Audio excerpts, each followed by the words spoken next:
Chapter 1. Poverty. After changing his 5-franc piece, Georges Duroy left the restaurant. He twisted his mustache in military style and cast a rapid, sweeping glance upon the diners, among whom were 3 saleswomen, an untidy music teacher of uncertain age, and 2 women with their husbands. When he reached the sidewalk, he paused to consider what route he should take. It was the 28th of June and he had only 3 francs in his pocket to last him the remainder of the month. That meant 2 dinners and no lunches, or 2 lunches and no dinners, according to choice. As he pondered upon this unpleasant state of affairs, he sauntered down Rue Notre Dame de Lorette, preserving his military air and carriage, and rudely jostled the people upon the streets in order to clear a path for himself. He appeared to be hostile to the passers-by, and even to the houses, the entire city. Tall, well-built, fair, with blue eyes, a curled mustache, hair naturally wavy and parted in the middle, he recalled the hero of the popular romances. It was one of those sultry, Parisian evenings when not a breath of air is stirring, the sewers exhaled poisonous gases and the restaurants the disagreeable odors of cooking and of kindred smells. Porters in their shirt sleeves, astride their chairs, smoked their pipes at the carriage gates, and pedestrians strolled leisurely along, hats in hand. When Georges Duroy reached the boulevard, he halted again, undecided as to which road to choose. Finally he turned toward the Madeleine and followed the tide of people. The large, well-patronized cafés tempted Duroy, but were he to drink only 2 glasses of beer in an evening, farewell to the meager supper the following night. Yet he said to himself, "Elle will take a glass at the Americaine. By Jove, I am thirsty." He glanced at men seated at the tables, men who could afford to slake their thirst, and he scowled at them. "Rascals," he muttered. If he could have caught one of them at a corner in the dark, he would have choked him without a scruple. He recalled the 2 years spent in Africa, and the manner in which he had extorted money from the Arabs. A smile hovered about his lips at the recollection of an escapade which had cost 3 men their lives, a foray which had given his 2 comrades and himself 70 fowls, 2 sheep, money, and something to laugh about for 6 months. The culprits were never found, indeed, they were not sought for, the Arab being looked upon as the soldier's prey. But in Paris it was different, there one could not commit such deeds with impunity. He regretted that he had not remained where he was, but he had hoped to improve his condition, and for that reason he was in Paris. He passed the Vaudeville and stopped at the Café Americain, debating as to whether he should take that glass. Before deciding, he glanced at a clock. It was 9:15. He knew that when the beer was placed in front of him, he would drink it, and then what would he do at 11 o'clock? So he walked on, intending to go as far as the Madeleine and return. When he reached the Place de l'Opéra, a tall, young man passed him, whose face he fancied was familiar. He followed him, repeating, "Where the deuce have I seen that fellow?" For a time he racked his brain in vain, then suddenly he saw the same man, but not so corpulent and more youthful, attired in the uniform of a hussar. He exclaimed, "Wait, Forestier," and hastening up to him, laid his hand upon the man's shoulder. The latter turned, looked at him, and said, "What do you want, sir?" Duroy began to laugh. "Don't you remember me?" "Not remember Georges Duroy of the 6th Hussars." Forestier extended both hands. "Ah, my dear fellow, how are you?" "Very well." "And how are you?" "Oh, I am not very well. I coughed 6 months out of the 12 as a result of bronchitis contracted at Bougival, about the time of my return to Paris 4 years ago." "But you look well." Forestier, taking his former comrade's arm, told him of his malady, of the consultations, the opinions, and the advice of the doctors, and of the difficulty of following their advice in his position. They ordered him to spend the winter in the south, but how could he? He was man-eat and was a journalist in a responsible editorial position. "I manage the political department on La Vie Française, I report the doings of the Senate for Le Salat, and from time to time I write for La Planète.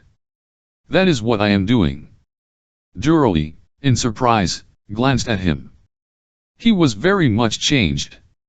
Formerly Forestier had been thin, giddy, noisy, and always in good spirits.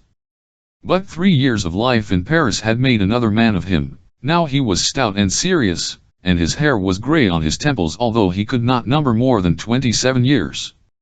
Forestier asked, "Where are you going?" Duroy replied, "Nowhere in particular."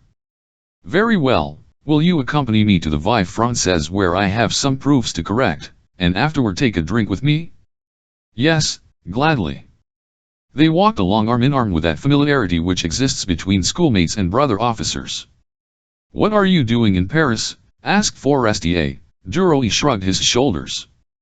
"Dying of hunger, simply. When my time was up, I came hither to make my fortune, or rather to live in Paris, and for 6 months I have been employed in a railroad office at 1,500 francs a year." Forestier murmured, "That is not very much." "But what can I do?" answered Duroy. "Am alone, I know no one, I have no recommendations. The spirit is not lacking, but the means are." His companion looked at him from head to foot like a practical man who is examining a subject. Then he said, in a tone of conviction, "You see, my dear fellow, all depends on assurance, here. A shrewd, observing man can sometimes become a minister. You must obtrude yourself and yet not ask anything. But how is it you have not found anything better than a clerkship at the station?" Duroy replied, "Hunted everywhere and found nothing else. But I know where I can get 3,000 francs at least as riding master at the Pèlerin school." Forestier stopped him. "Don't do it, for you can earn 10,000 francs. You will your prospects at once. In your office at least no one knows you, you can leave it if you wish to at any time.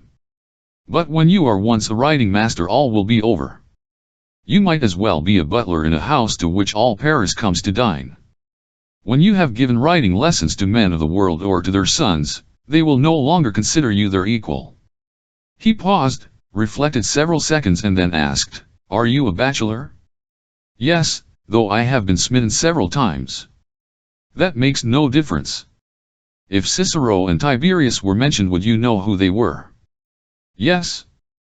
"Good, no one knows any more except about a score of fools. It is not difficult to pass for being learned. The secret is not to betray your ignorance. Just maneuver, avoid the quicksands and obstacles, and the rest can be found in a dictionary." He spoke like one who understood human nature, and he smiled as the crowd passed them by.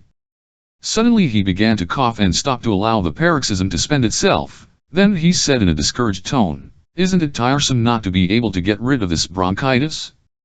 And here is midsummer. This winter I shall go to Mentone. Health before everything." They reached the Boulevard Poissonnière. Behind a large glass door an open paper was affixed. 3 people were reading it. Above the door was printed the legend. Vie Forestier pushed open the door and said, "Come in." Duroy entered. They ascended the stairs, passed through an antechamber in which 2 clerks greeted their comrade, and then entered a kind of waiting room. "Sit down," said Forestier, "Elle shall be back in 5 minutes," and he disappeared. Duroy remained where he was. From time to time men passed him by, entering by one door and going out by another before he had time to glance at them. Now they were young men, vieux young, with a busy air, holding sheets of paper in their hands, now compositors, their shins spotted with ink carefully canning what were evidently fresh proofs. Occasionally a gentleman entered, fashionably dressed, some reporter bringing news. Forestier reappeared in-armed with a tall, thin man of 30 or 40, dressed in a black coat, with a white cravat, a dark complexion, and an insolent, self-satisfied air. Forestier said to him, "Adieu, my dear sir," and the other pressed his hand with, "Au revoir, my friend."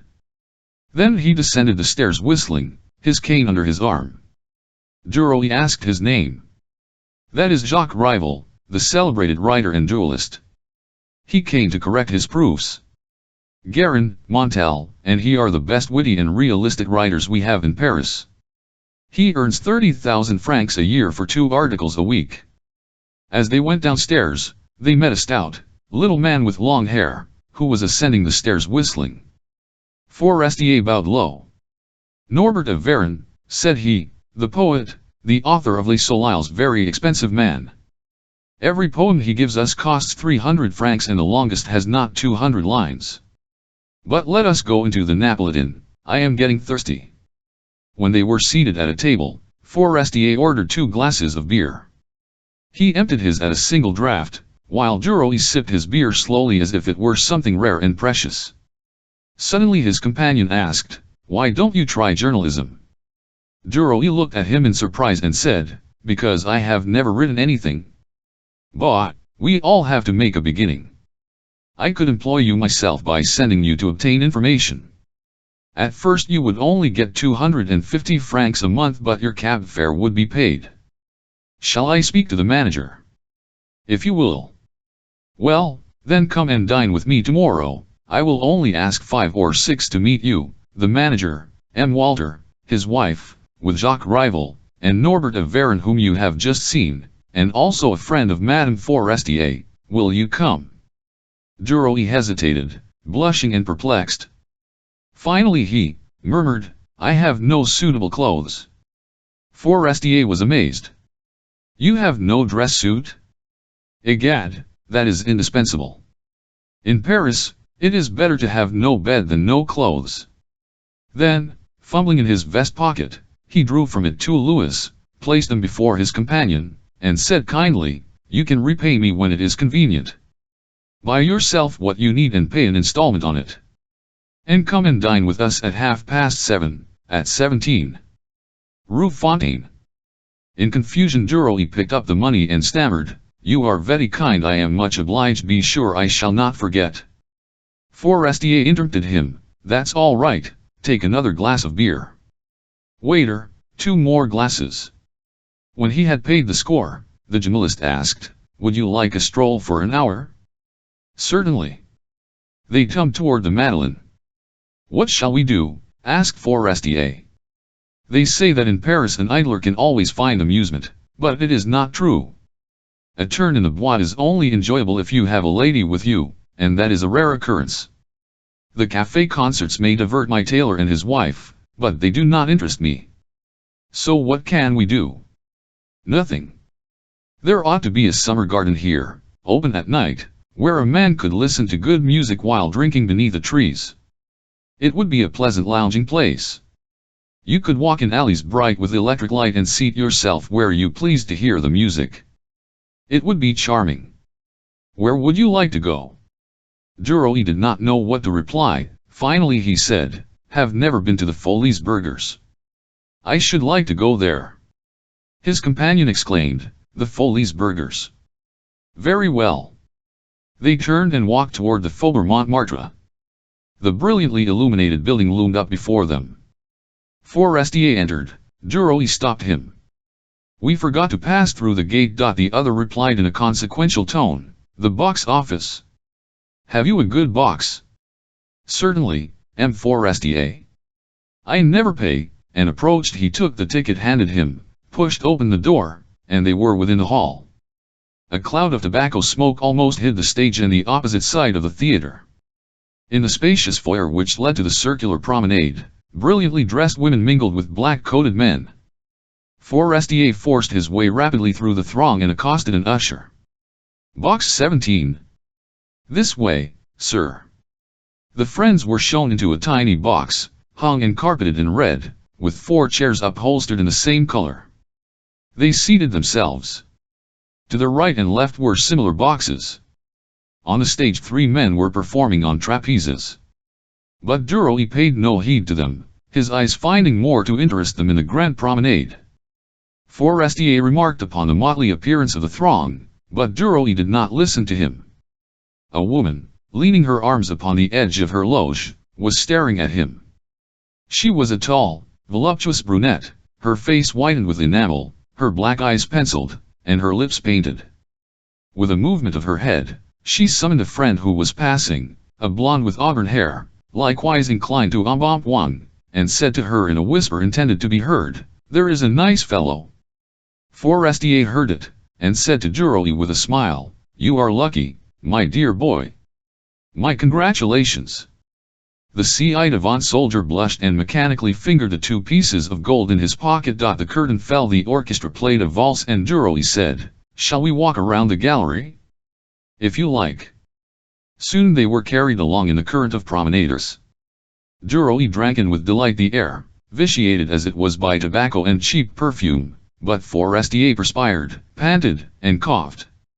"Let us go into the garden," he said. Turning to the left, they entered a kind of covered garden in which two large fountains were playing. Under the yews, men and women sat at tables drinking.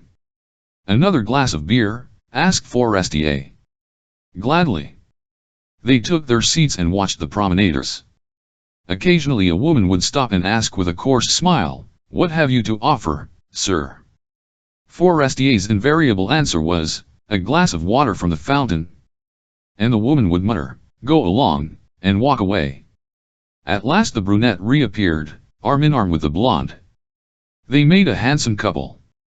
The former smiled on perceiving Duroy, and taking a chair she calmly seated herself in front of him, and said in a clear voice, "Waiter, 2 glasses." In astonishment, Forestier exclaimed, "You are not at all bashful." She replied, "Your friend has bewitched me, he is such a fine fellow.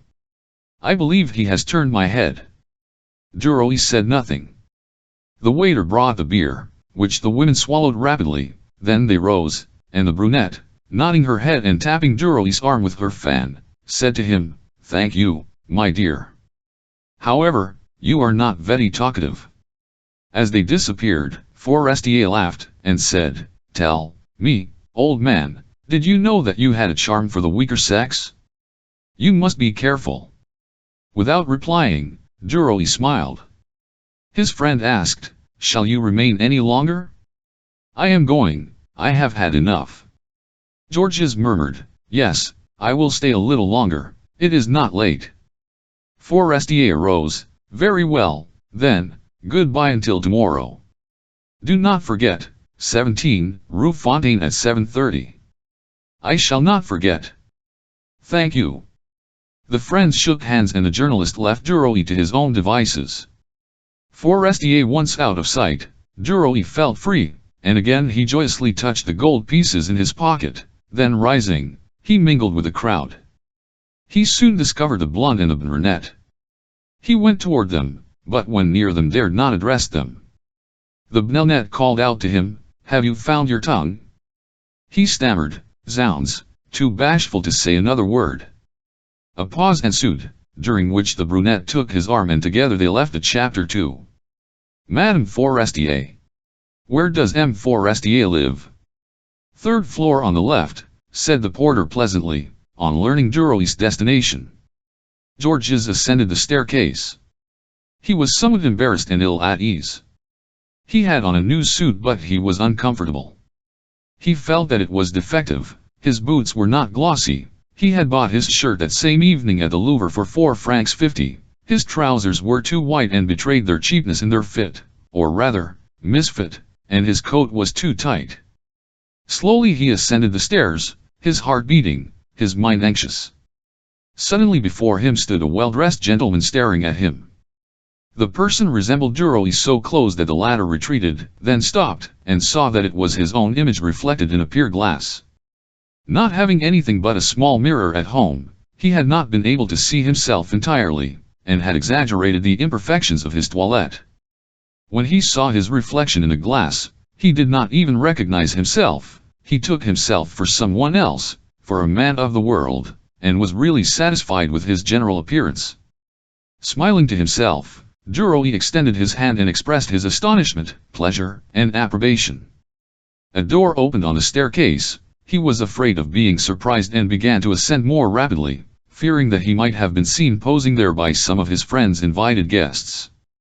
On reaching the second floor, he saw another mirror, and once more slackened his pace to look at himself. He likewise paused before the third glass, twirled his mustache, took off his hat to arrange his hair, and murmured half aloud, a habit of his, "Hall mirrors are most convenient." Then he rang the bell. The door opened almost immediately, and before him stood a servant in a black coat, with a grave, shaven face, so perfect in his appearance that Duroy again became confused as he compared the cut of their garments. The lackey asked, "Whom shall I announce, monsieur?" He raised the portiere and pronounced the name. Duroy lost his self-possession upon being ushered into a world as yet strange to him. However, he advanced. A young, fair woman received him alone in a large, well-lighted room. He paused, disconcerted. Who was that smiling lady?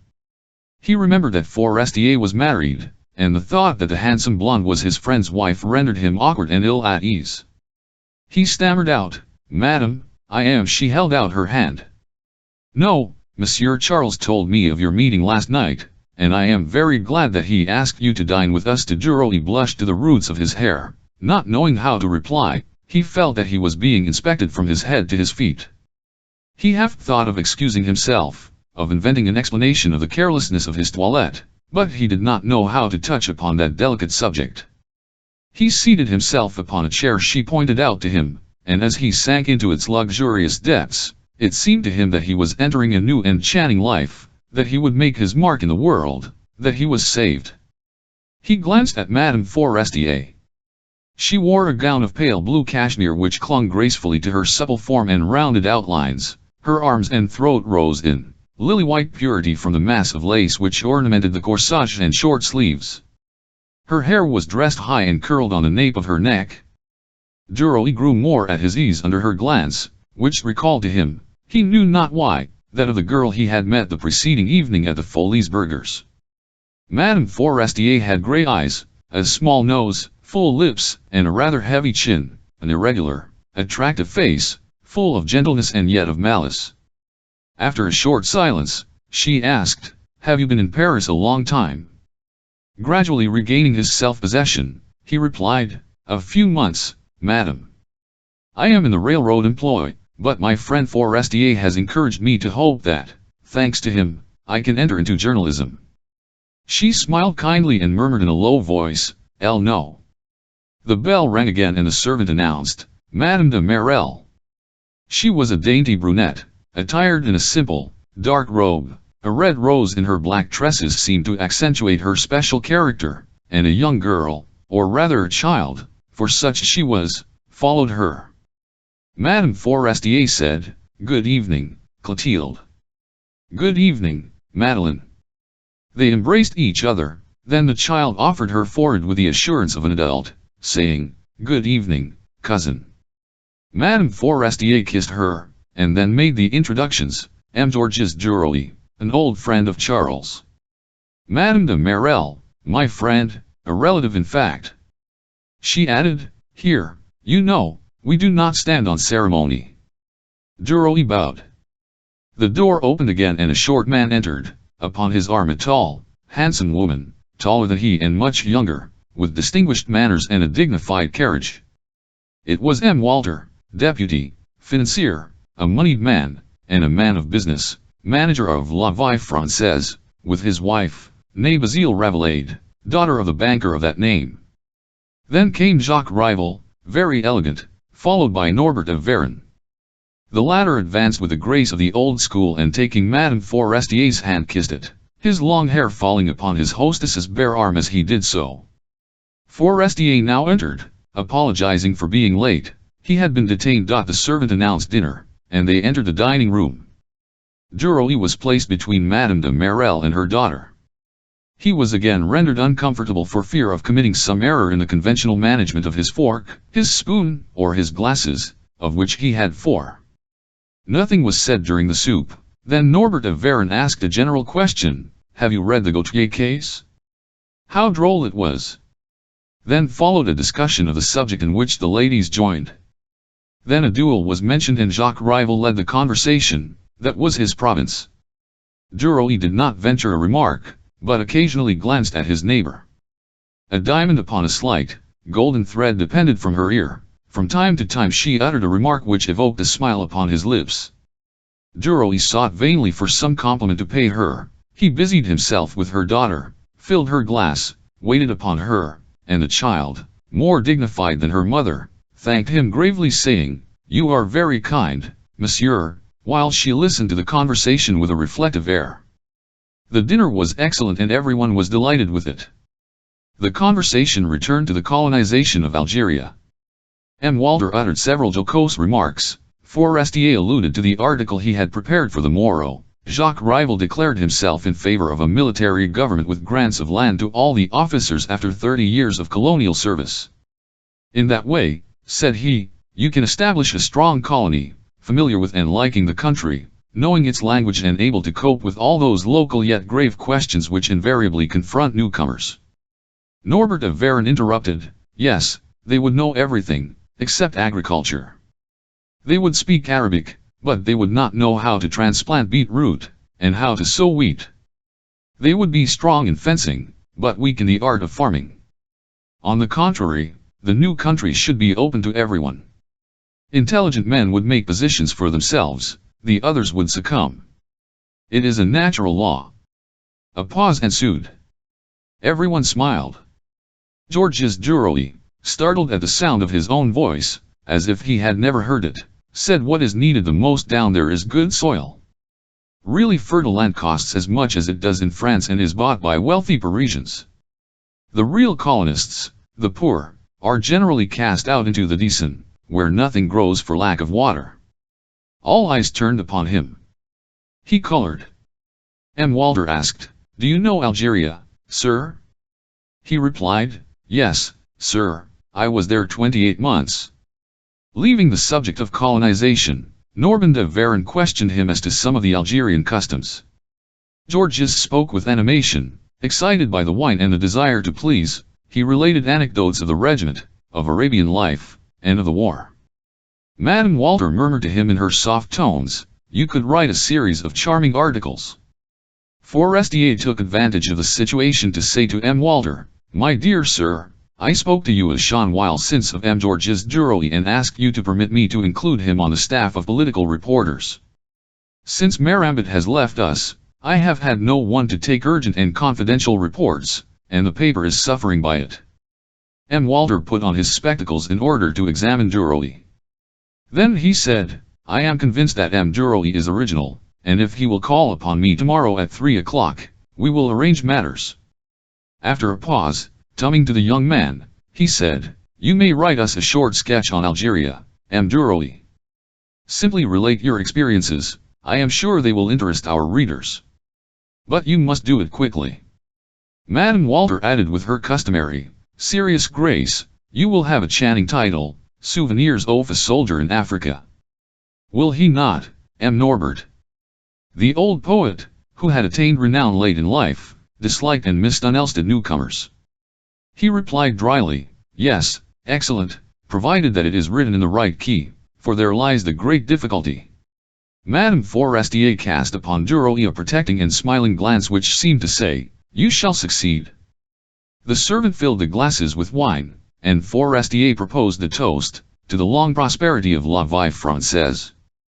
Duroy felt superhuman strength within him, infinite hope, and invincible resolution. He was at his ease now among these people, his eyes rested upon their faces with renewed assurance, and for the first time he ventured to address his neighbor, you have the most beautiful earrings I have ever seen. She turned toward him with a smile, it is a fancy of mine to wear diamonds like this, simply on a thread. He murmured in reply, trembling at his audacity, VLT is charming but the ear increases the beauty of the ornament. She thanked him with a glance. As he turned his head, he met Madame Forestier's eyes, in which he fancied he saw a mingled expression of gaiety, malice, and encouragement. All the men were talking at the same time, their discussion was animated. When the party left the dining room, Duroy offered his arm to the little girl. She thanked him gravely and stood upon tiptoe in order to lay her hand upon his arm. Upon entering the drawing room, the young man carefully surveyed it. It was not a large room, but there were no bright colors, and one felt at ease, it was restful. The walls were draped with violet hangings covered with tiny embroidered flowers of yellow silk. The portieres were of a grayish blue and the chairs were of all shapes, of all sizes. Scattered about the room were couches and large and small easy chairs, all covered with Louis XVI brocade, or Utrecht velvet, a cream-colored ground with garnet flowers. Do you take coffee, M. Duroy? Madame Forestier offered him a cup, with a smile that was always upon her lips. Yes, madame, thank you. He took the cup, and as he did so, the young woman whispered to him, "Pay Madame Walters some attention." Then she vanished before he could reply. First he drank his coffee, which he feared he should let fall upon the carpet. Then he sought a pretext for approaching the manager's wife and commencing a conversation. Suddenly he perceived that she held an empty cup in her hand, and as she was not near a table, she did not know where to put it. He rushed toward her. "Allow me, madam." "Thank you, sir."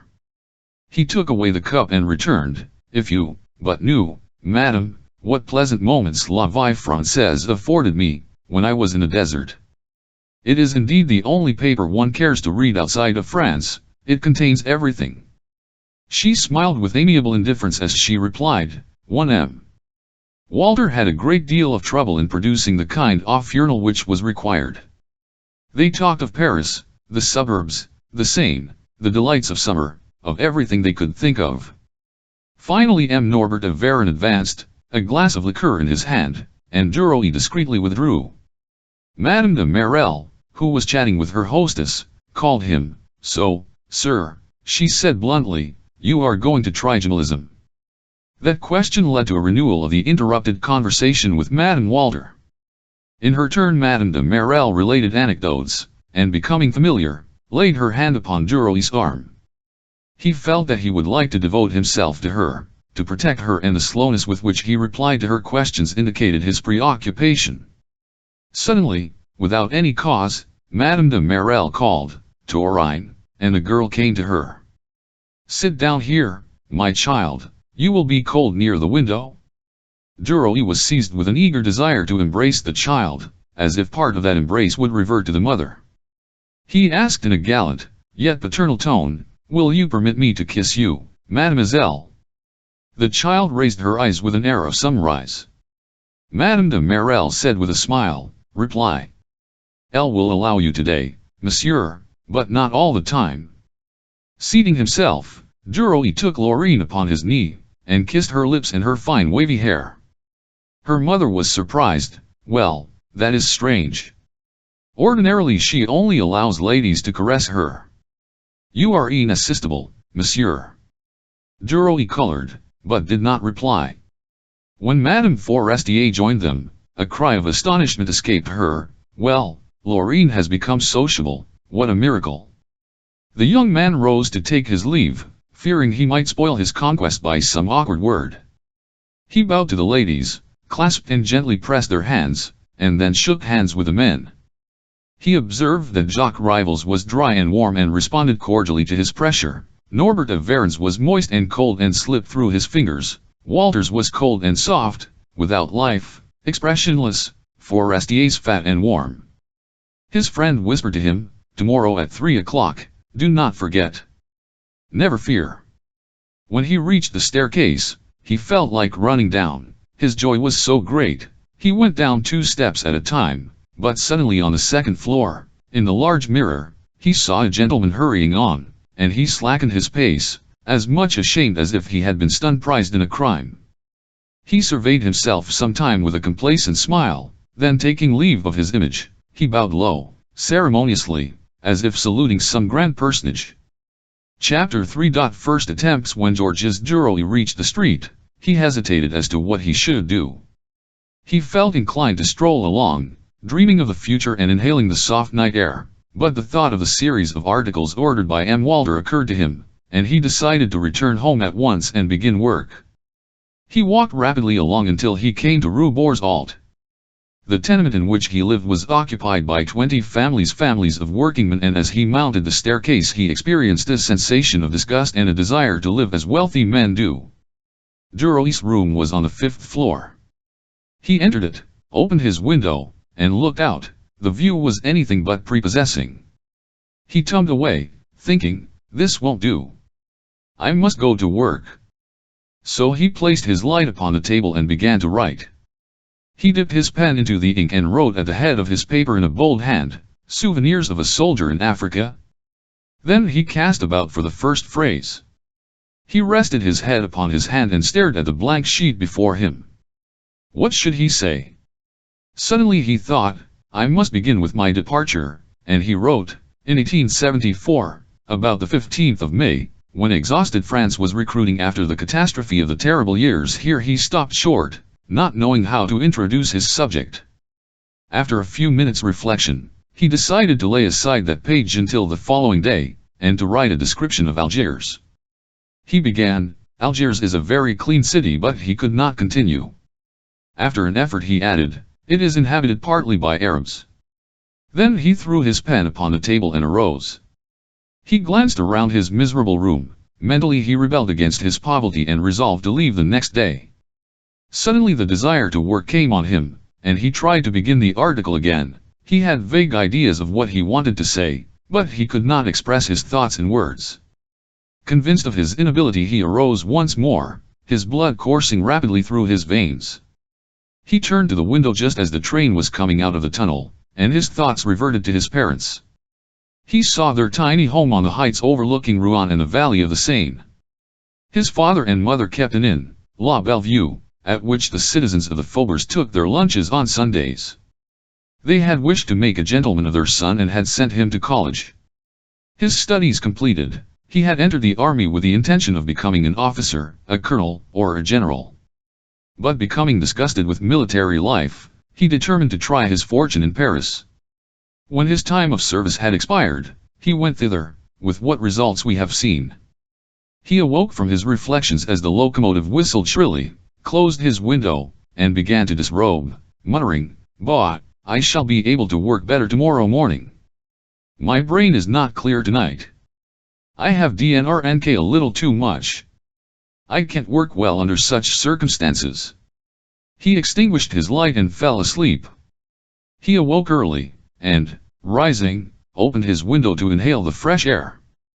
In a few moments he seated himself at his table, dipped his pen in the ink, rested his head upon his hand and thought, but in vain. However, he was not discouraged, but in thought reassured himself, "Bah, I am not accustomed to it. It is a profession that must be learned like all professions. Someone must help me the first time. I'll go to Forestier. He'll start my article for me in 10 minutes.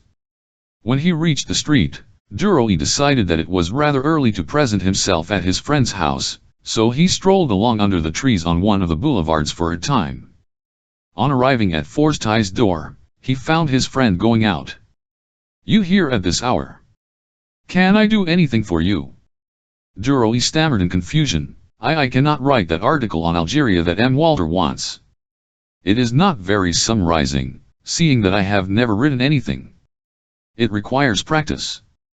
I could write very rapidly, I am sure, if I could make a beginning. I have the ideas but I cannot express them." He paused and hesitated. Forestier smiled maliciously, "Understand that." Duroy continued, "Yes, anyone is liable to have that trouble at the beginning, and, well, I have come to ask you to help me. In 10 minutes you can set me right. You can give me a lesson in style, without you I can do nothing." The other smiled gaily. He patted his companion's arm and said to him, "Go to my wife, she will help you better than I can. I have trained her for that work. I have not time this morning or I would do it willingly." But Duroy hesitated, "At this hour I cannot inquire for her?" "Oh, yes, you can, she has risen. You will find her in my study. Elle will go, but I shall tell her you sent me."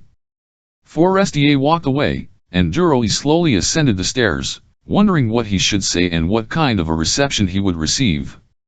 The servant who opened the door said, "Monsieur has gone out." Duroy replied, "Ask Madame Forestier if she will see me, and tell her that M. Forestier, whom I met on the street, sent me." The lackey soon returned and ushered Duroy into Madame's presence. She was seated at a table and extended her hand to him. "So soon?" said she. It was not a reproach, but a simple question. He stammered, "I did not want to come up, Madame, but your husband, whom I met below, insisted. I dare scarcely tell you my errand. I worked late last night and early this morning, to write the article on Algeria which M. Walter wants, and I did not succeed. I destroyed all my attempts. I am not accustomed to the work and I came to ask Forestier to assist me his wants." She interrupted with a laugh, "And he sent you to me?" "Yes, Madame." He said you could help me better than he, but I dared not. I did not like to. She rose. It will be delightful to work together that way. I am charmed with your idea. Wait, take my chair, for they know my handwriting on the paper will write a successful article. She took a cigarette from the mantelpiece and lighted it. Cannot work without smoking, she said. What are you going to say? He looked at her in astonishment. Do not know, I came here to find that out. She replied, Elle will manage it all right. I will make the sauce, but I must have the dish. She questioned him in detail and finally said, Now, we will begin. First of all, we will suppose that you are addressing a friend, which will allow us scope for remarks of all kinds. Begin this way, my dear Henry, you wish to know something about Algeria, you shall. Then followed a brilliantly worded description of Algeria and of the port of Algiers, an excursion to the province of Oran, a visit to Ceuta, and an adventure with a pretty Spanish maid employed in a factory. When the article was concluded, he could find no words of thanks. He was happy to be near her, grateful for and delighted with her growing intimacy.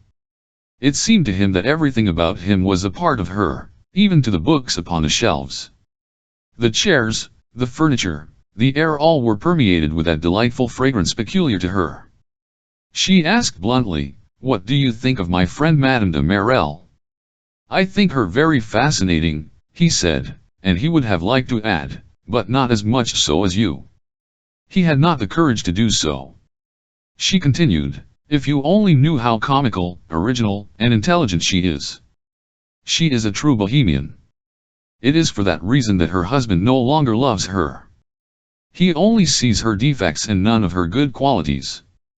Duroy was stunned surprised to hear that Madame de Merel was married. What, he asked, is she moneyed?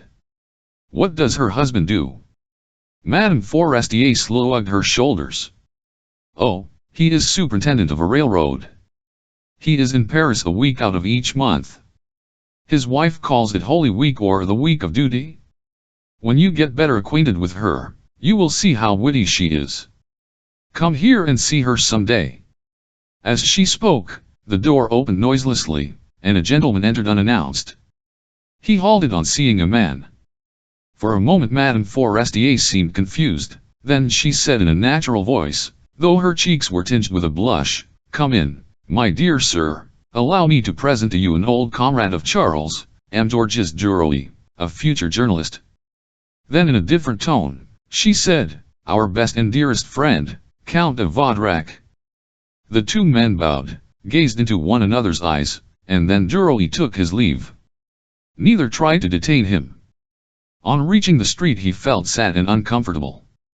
Count de Vaudrec's face was constantly before him. It seemed to him that the man was displeased at finding him tête-à-tête with Madame Forestier, though why he should be, he could not divine.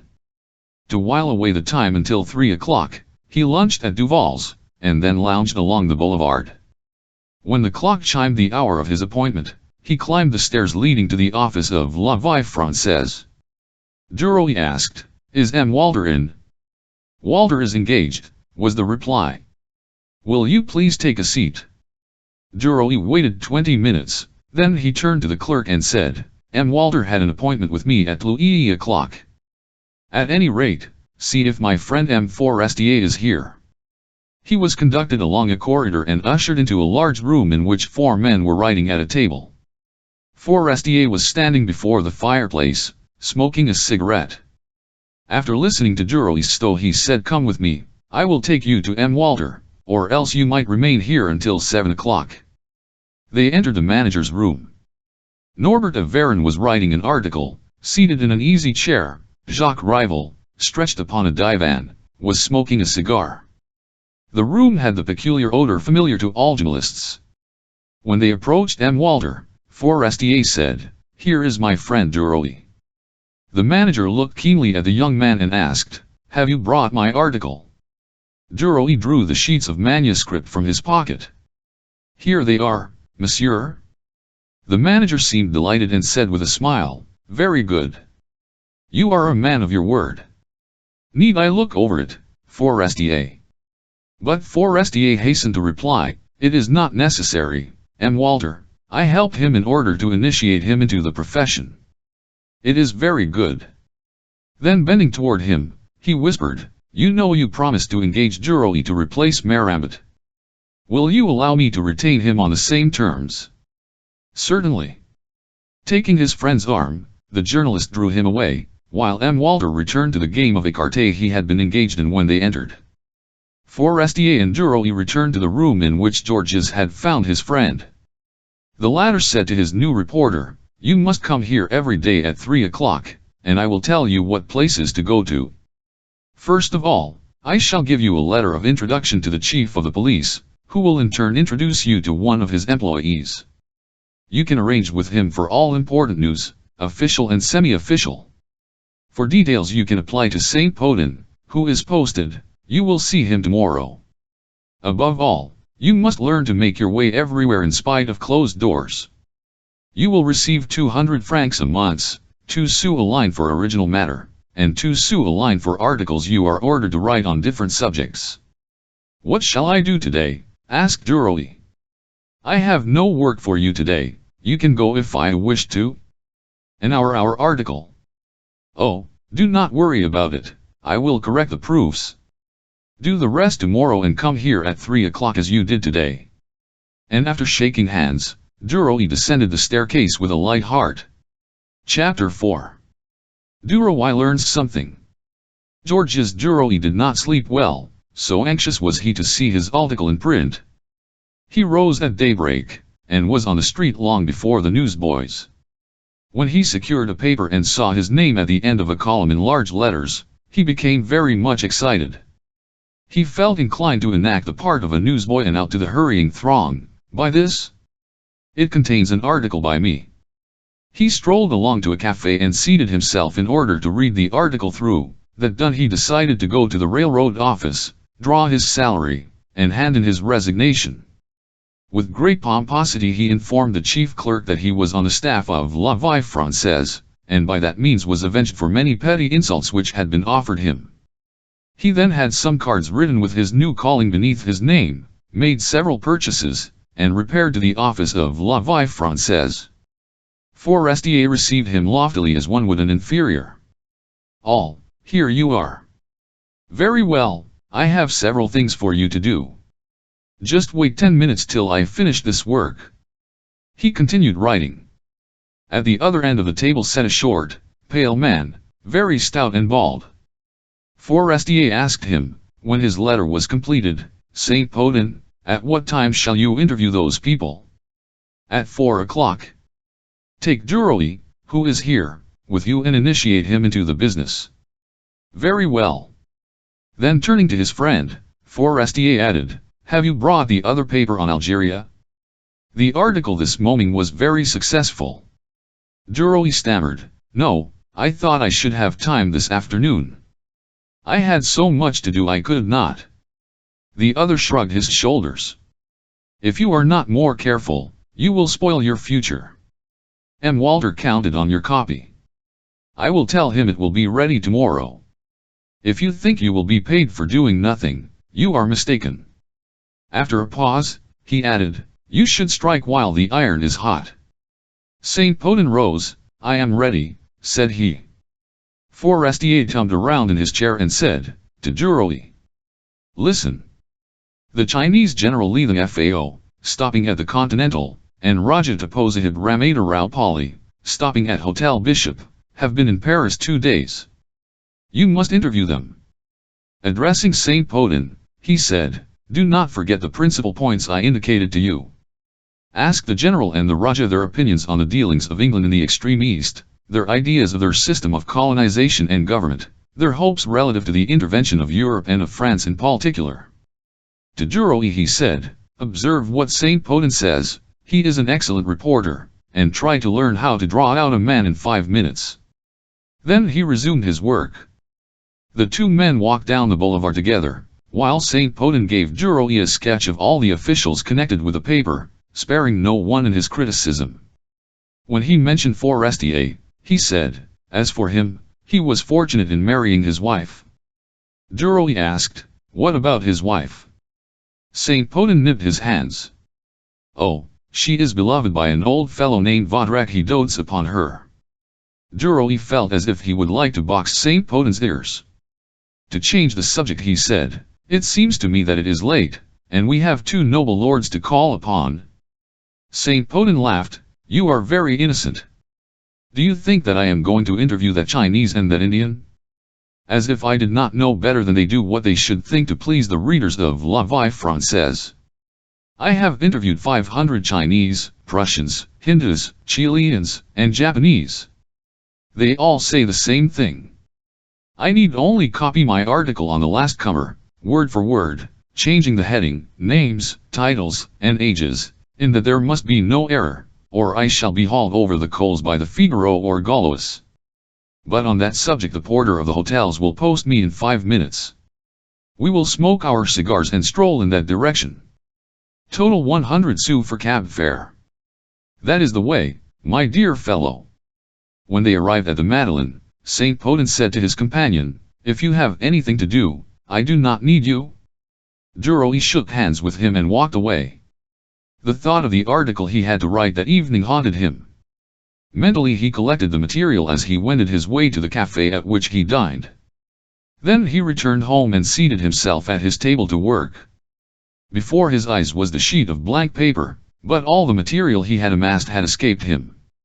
After trying for an hour, and after filling 5 pages with sentences which had no connection one with the other, he said, "I'm not yet familiar with the work. I must take another lesson." At 10 o'clock the following morning he rang the bell, at his friend's house. The servant who opened the door, said, "Monsieur is busy?" Duroy had not expected to find Forestier at home. However he said, "Tell him it is M. Duroy on important business." In the course of 5 minutes he was ushered into the room in which he had spent so happy a morning. In the place Madame Forestier had occupied, her husband was seated writing, while Madame Forestier stood by the mantelpiece and dictated to him, a cigarette between her lips. Duroy paused upon the threshold and murmured, "I'll beg your pardon, I am interrupting you." His friend growled angrily, "What do you want again?"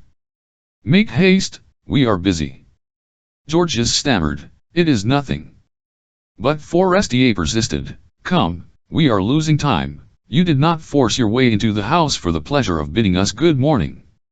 Duroy, in confusion, replied, "No, it is this, I cannot complete my article, and you were so kind the last time that I hoped that I dared to come." Forestier interrupted with, "So you think I will do your work and that you have only to take the money?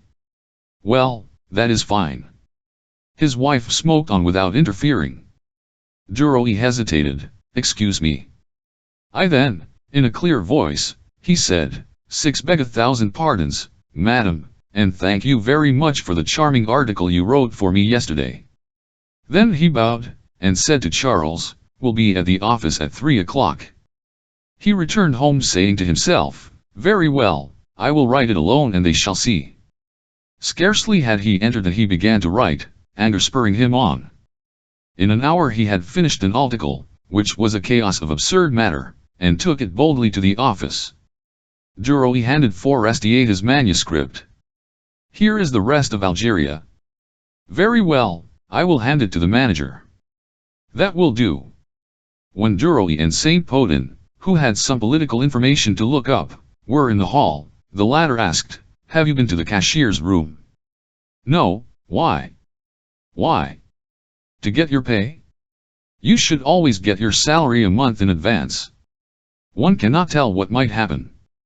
I will introduce you to the cashier." Duroy drew his 200 francs together with 28 francs for his article of the preceding day, which, in addition to what remained to him of his salary from the railroad office, left him 340 francs. He had never had so much, and he thought himself rich for an indefinite time. Saint Potin took him to the offices of 4 or 5 rival papers, hoping that the news he had been commissioned to obtain had been already received by them and that he could obtain it by means of his diplomacy. When evening came, Duroy, who had nothing more to do, turned toward the Folies Burgers, and walking up to the office, he said, "My name is Georges Duroy. I am on the staff of La Vie Française. I was here the other night with M. Forestier, who promised to get me a pass. I do not know if he remembered it. The register was consulted, but his name was not inscribed upon it. However, the cashier, a very affable man, said to him, "Come in, M. Duroy, and speak to the manager yourself. He will see that everything is all right." He entered and almost at once came upon Rachel, the woman he had seen there before. She approached him. "Good evening, my dear, are you well?" "Very well, how are you?" "I am not ill. I have dreamed of you twice since the other night." Duroy smiled. "What does that mean?" "That means that I like you." She raised her eyes to the young man's face, took his arm and leaning upon it, said, "Let us drink a glass of wine and then take a walk. I should like to go to the opera like this, with you, to show you off." At daybreak he again sallied forth to obtain a vie française. He opened the paper feverishly. His afflicle was not there. On entering the office, several hours later, he said to M. Walter, "I was very much surprised this morning not to see my second article on Algeria." The manager raised his head and said sharply, "Gave it to your friend, Forestier, and asked him to read it. He was dissatisfied with it. It will have to be done over." Without a word, Duroy left the room, and entering his friend's office, brusquely asked, "Why did not my article appear this morning?" The journalist, who was smoking a cigar, said calmly, "The manager did not consider it good, and bade me return it to you to be revised. There it is." Duroy revised it several times, only to have it rejected. He said nothing more of his souvenirs, but gave his whole attention to reporting. He became acquainted behind the scenes at the theaters, and in the halls and corridors of the Chamber of Deputies. He knew all the cabinet ministers, generals, police agents, princes, ambassadors, men of the world, Greeks, cabmen, waiters at cafes, and many others. In short, he soon became a remarkable reporter, of great value to the paper, so M. Walter said. But as he only received 10 centimes a line in addition to his fixed salary of 200 francs and as his expenses were large, he never had a sou. When he saw 9 of his associates with their pockets full of money, he wondered what secret means they employed in order to obtain it. He determined to penetrate that mystery, to enter into the association, to obtrude himself upon his comrades, and make them share with him. Often at evening, as he watched the trains pass his window, he dreamed of the conduct he might pursue. Chapter 5. The first intrigue. 2 months elapsed. It was September. The fortune which Duroy had hoped to make so rapidly seemed to him slow in coming. Above all, he was dissatisfied with the mediocrity of his position. He was appreciated, but was treated according to his rank. Forestier himself no longer invited him to dinner, and treated him as an inferior. Often he had thought of making Madame Forestier a visit, but the remembrance of their last meeting restrained him. Madame de Marelle had invited him to call, saying, "I'm always at home about 3 o'clock." So one afternoon, when he had nothing to do, he proceeded toward her house. She lived on Rue Vimoil, on the 14th floor. A maid answered his summons, and said, "Yes, Madame is at home, but I do not know whether she has risen." She conducted Duroy into the drawing room, which was large, poorly furnished, and somewhat untidy. The shabby, threadbare chairs were ranged along the walls according to the servant's fancy, for there was not a trace visible of the care of a woman who loves her home. Duroy took a seat and waited some time. Then a door opened and Madame de Marelle entered hastily, clad in a Japanese dressing gown. She exclaimed, "How kind of you to come to see me. I was positive you had forgotten me." She held out her hand to him with a gesture of delight, and Duroy, quite at his ease in that shabby apartment, kissed it as he had seen Norbert of Varenne do. Examining him from head to foot, she cried, "How you have changed! Well, tell me the news." They began to chat at once as if they were old acquaintances, and in 5 minutes an intimacy, a mutual understanding, was established between those two beings alike in character and kind. Suddenly the young woman said in surprise, "It is astonishing how I feel with you. It seems to me as if I had known you 10 years. We shall undoubtedly become good friends, would that please you?" He replied, "Certainly," with a smile more expressive than words. He thought her very bewitching in her pretty gown. When near Madame Forestier, whose impassive, gracious smile attracted yet held at a distance, and seemed to say, "I'll like you, yet take care," he felt a desire to cast himself at her feet, or to kiss the hem of her garment.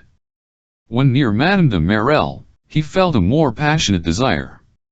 A gentle rap came at the door through which Madame de Marelle had entered, and she cried, "You may come in, my darling." The child entered, advanced to Duroy and offered him her hand. The astonished mother murmured, "That is a conquest." The young man, having kissed the child, seated her by his side, and with a serious air questioned her as to what she had done since they last met.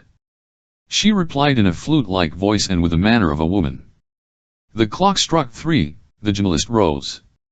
"Come often," said Madame de Marelle, "it has been a pleasant causerie. I shall always be glad to welcome you. Why do I never meet you at the Forestiers?" "For no particular reason. I am very busy. I hope, however, that we shall meet there one of these days." In the course of a few days he paid another visit to the enchantress. The maid ushered him into the drawing-room and Laurine soon entered. She offered him not her hand but her forehead, and said, "Anne Lama wishes me to ask you to wait for her about 15 minutes, for she is not dressed. I will keep you company." Duroy, who was amused at the child's ceremonious manner, replied, "Indeed, mademoiselle, I shall be enchanted to spend a quarter of an hour with you." When the mother entered they were in the midst of an exciting game, and Madame de Marelle paused in amazement. "Crymg, Laurine playing. You are a sorcerer, sir." He placed the child, whom he had caught in his arms, upon the floor, kissed the lady's hand, and they seated themselves, the child between them. They tried to converse, but Laurine, usually so silent, monopolized the conversation, and her mother was compelled to send her to her room. When they were alone, Madame de Marelle lowered her voice and said, "I have a great project. It is this: as I dine every week at the Foresters, I return it from time to time by inviting them to a restaurant. I do not like to have company at home. I am not so situated that I can have any. I know nothing about housekeeping or cooking. I prefer a life free from care, therefore I invite them to the cafe occasionally, but it is not lively when we are only 3. I am telling you this in order to explain such an informal gathering. I should like you to be present at our Saturdays at the Café Riche at 7:30. Do you know the house?" Duroy accepted gladly. He left her in a transport of delight and impatiently awaited the day of the dinner. He was the first to arrive at the place appointed and was shown into a small private room, in which the table was laid for 4. That table looked very inviting with its colored glasses, silver, and candelabra. Duroy seated himself upon a low bench. Forestier entered and shook hands with him with a cordiality he never evinced at the office. "The 2 ladies will come together," said he.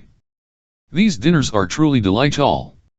Very soon the door opened and Madame Forestier and de Marelle appeared, heavily veiled, surrounded by the charming mystery necessary to a rendezvous in a place so public. As Duroy greeted the former, she took him to task for not having been to see her. Then she added with a smile, "You prefer Madame de Marelle, the time passes more pleasantly with her?" When the waiter handed the wine list to Forestier, Madame de Marelle exclaimed, "Bring the gentlemen whatever they want, as for us, we want nothing but champagne." Forestier, who seemed not to have heard her, asked, "Do you object to my closing the window? My cough has troubled me for several days." "Not at all." His wife did not speak. The various courses were duly served and then the guests began to chat. They discussed a scandal which was being circulated about a society belle. Forestier was very much amused by it. Duroy said with a smile, "How many would abandon themselves to a caprice, a dream of love, if they did not fear that they would pay for a brief happiness with tears and an irremediable scandal?" Both women glanced at him approvingly. Forestier cried with a sceptical laugh, "The poor husbands!" Then they talked of love. Duroy said, When I love a woman, everything else in the world is forgotten." Madame Forestier murmured, "There is no happiness comparable to that first clasp of the hand, when one asks, 'Do you love me?' and the other replies, 'Yes, I love you.'" Madame de Marelle cried gaily as she drank a glass of champagne, I am less platonic. Forestier, lying upon the couch, said in serious tone, that frankness does you honor and proves you to be a practical woman. But might one ask, what is M. de Marelle's opinion? She shmgged her shoulders disdainfully and said, de Marelle has no opinion on that subject. The conversation grew slow. Madame de Marelle seemed to offer provocation by her remarks, while Madame Forestier's charming reserve, the modesty in her voice, in her smile, all seemed to extenuate the bold sallies which issued from her lips. The dessert came and then followed the coffee. The hostess and her guests lighted cigarettes, but Forestier suddenly began to cough. When the attack was over, he growled angrily, these pallies are not good for me, they are stupid. Let us go home. Madame de Marelle summoned the waiter and asked for her bill. She tried to read it, but the figures danced before her eyes. She handed the paper to Here, pay it for me, I cannot see. At the same time, she put her purse in his hand. The total was 130 francs. Duroy glanced at the bill and when it was settled, whispered, how much shall I give the waiter? Whatever you like, I do not know. He laid 5 francs upon the plate and handed the purse to its owner, saying, shall I escort you home? Certainly, I am unable to find the house. They shook hands with the Forestiers and were soon rolling along in a cab side by side. Duroy could think of nothing to say, he felt impelled to clasp her in his arms. If I should dare, what would she do, thought he. The recollection of their conversation at dinner emboldened, but the fear of scandal restrained him. Madame de Marelle reclined silently in her corner.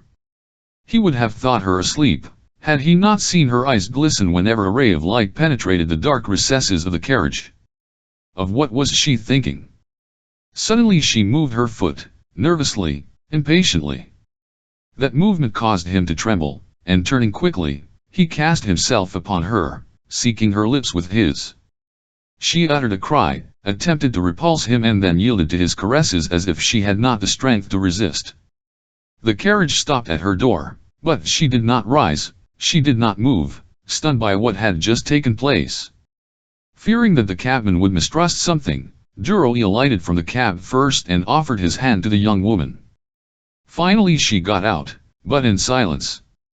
Georges rang the bell, and when the door was opened, he asked timidly, when shall I see you again?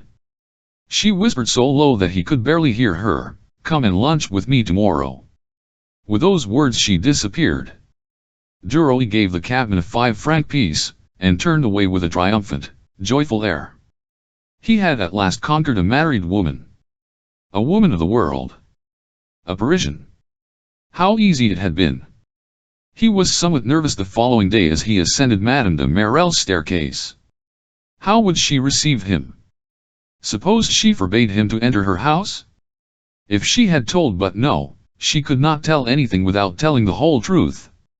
He was master of the situation. The little maid-servant opened the door. She was as pleasant as usual. Duroy felt reassured and asked, is Madame well? Yes, sir, as well as she always is, was the reply, and he was ushered into the salon. He walked to the mantelpiece to see what kind of an appearance he presented. He was readjusting his cravat when he saw in the mirror the young woman standing on the threshold looking at him. He pretended not to have seen her, and for several moments they gazed at one another in the mirror. Then he turned. She had not moved, she seemed to be waiting. He rushed toward her crying, how I love you! He clasped her to his breast. He thought, it is easier than I thought it would be. All is well. He looked at her with a smile, without uttering a word, trying to put into his glance a wealth of love. She too smiled and murmured, we are alone. I sent Laurine to lunch with a friend. He sighed, and kissing her wrist said, thanks, I adore you. She took his arm as if he had been her husband, and led him to a couch, upon which they seated themselves side by side. Duroy stammered, incoherently, you do not care for me? She laid her hand upon his lips. Be silent. How I love you, said he. She repeated, be silent. They could hear the servant laying the table in the dining room. He rose. "Elle cannot sit so near you. I shall lose my head." The door opened. "Madam is served." He offered her his arm gravely. They lunched without knowing what they were eating. The servant came and went without seeming to notice anything. When the meal was finished, they returned to the drawing room and resumed their seats on the couch side by side. Gradually he drew nearer her and tried to embrace her. "Be careful, someone might come in," he whispered. "When can I see you alone to tell you how I love you?" She leaned toward him and said softly, "We'll pay you a visit one of these days." He colored. "My rooms are very modest." She smiled. "That makes no difference. I shall come to see you and not your rooms." He urged her to tell him when she would come. She fixed a day in the following week, while he besought her with glowing eyes to hasten the day. She was amused to see him implore so ardently and yielded a day at a time. He repeated, "Tomorrow, say tomorrow." Finally she consented. "Yes, tomorrow at 5 o'clock." He drew a deep breath, then they chatted together as calmly as if they had known one another for 20 years. A ring caused them to start. They separated. She murmured, "It is Laurine." The child entered, paused in surprise, then ran toward Duroy clapping her hands, delighted to see him, and crying, "Ah, Bel Ami." Madame de Marelle laughed. "Bel Ami. Laurine has christened you. It is a pretty name. I shall call you Bel Ami, too." He took the child upon his knee. At 20 minutes of 3 he rose to go to the office. At the half-open door he whispered, "Tomorrow, 5 o'clock." The young woman replied, "Yes," with a smile and disappeared after he had finished his journalistic work. He tried to render his apartments more fit to receive his expected visitor. He was well satisfied with the results of his efforts and retired, lulled to rest by the whistling of the trains. Early the next morning he bought a cake and a bottle of Madeira.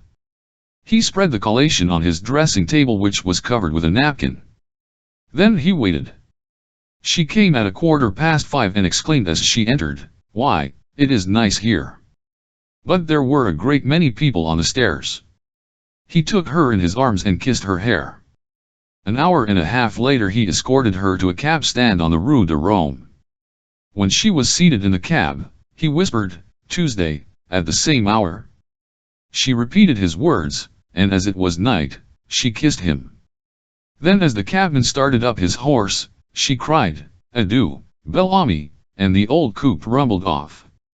For 3 weeks Duroy received Madame de Marelle every 2 or 3 days, sometimes in the morning, sometimes in the evening.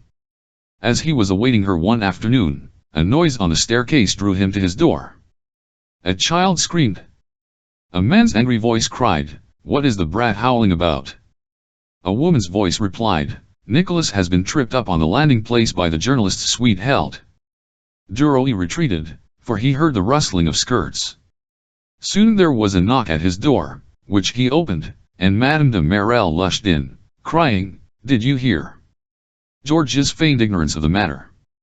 "No, what? How they insulted me?" "Who? Those miserable people below?" "Why, no, what is it? Tell me." She sobbed and could not speak. He was forced to place her upon his bed and to lay a damp cloth upon her temples. When she grew calmer, anger succeeded her agitation. She wanted Duroy to go downstairs at once, to fight them, to kill them. He replied, "They are working people. Just think, it would be necessary to go to court where you would be recognized. One must not compromise oneself with such people." She said, "What shall we do? I cannot come here again." He replied, "That is very simple. I will move." She murmured, "Yes, but that will take some time." Suddenly she said, "Listen to me, I have found a means, do not worry about it. I will send you a little blue tomorrow morning." She called a telegram a little blue. She smiled with delight at her plans, which she would not reveal. She was, however, very much affected as she descended the staircase and leaned with all her strength upon her lover's arm. They met no one. He was still in bed the following morning when the promised telegram was handed him. Duroy opened it and read, "Come at 5 o'clock to Rue de Constantinople, no. 127 ask for the room rented by Madame Duroy. CLO." At 5 o'clock precisely he entered a large furnished house and asked the janitor, "Has Madame Duroy hired a here?" "Yes, sir." "Will you show me to it, if you please?" The man, accustomed no doubt to situations in which it was necessary to be prudent, looked him straight in the eyes, then selecting a key, he asked, "Are you M. Duroy?" "Certainly." He opened a small suite, comprising 2 rooms on the ground floor. Duroy thought uneasily, "This will cost a fortune. I shall have to run into debt. She has done a very foolish thing." The door opened and Clotilde rushed in. She was enchanted. "Is it not fine? There are no stairs to climb, it is on the ground floor. One could come and go through the window without the porter seeing one." He embraced her nervously, not daring to ask the question that hovered upon his lips. She had placed a large package on a stand in the center of the room. Opening it, she took out a tablet of soap, a bottle of Lubin's extract, a sponge, a box of hairpins, a button hook, and curling tongs. Then she amused herself by finding places in which to put them. She talked incessantly as she opened the drawers, "I must bring some linen in order to have a change. We shall each have a key, besides the one at the lodge, in case we should forget ours. I rented the apartments for 3 months in your name, of course, for I could not give mine." Then he asked, "Will you tell me when to pay?" She replied simply, "It is paid, my dear." He made a pretense of being angry, "Cannot permit that." She laid her hand upon his shoulder and said in a supplicatory tone, "Georges, it will give me pleasure to have the nest mine. Say that you do not care, dear Georges," and he yielded. When she had left him, he murmured, "She is kind-hearted, anyway." Several days later he received a telegram which read, "My husband is coming home this evening. We shall therefore not meet for a week. What a bore, my dearest. Your CLO__. Duroy was startled. He had not realized the fact that Madame de Marelle was married. He impatiently awaited her husband's departure. One morning he received the following telegram. 5. When they met, she rushed into his arms, kissed him passionately, and asked, "After a while will you take me to dine?" "Certainly, my darling, wherever you wish to go. Elle should like to go to some restaurant frequented by the working classes." They repaired to a wine merchant's where meals were also served. Clotilde's entrance caused a sensation on account of the elegance of her dress. They partook of a ragout of mutton and left that place to enter a ballroom in which she pressed more closely to his side. In 15 minutes her curiosity was satisfied and he conducted her home. Then followed a series of visits to all sorts of places of amusement. Duroy soon began to tire of those expeditions, for he had exhausted all his resources and all means of obtaining money. In addition to that he owed Forestier 100 francs, Jacques Rival 300, and he was hampered with innumerable petty debts ranging from 20 francs to 100 sous. On the 14th of December, he was left without a sou in his pocket. As he had often done before, he did not lunch, and spent the afternoon working at the office. At 4 o'clock he received a telegram from Madame de Marelle, saying, "Shall we dine together and afterward have a frolic?" He replied at once, "Impossible to dine," then he added, "But I will expect you at our apartments at 9 o'clock.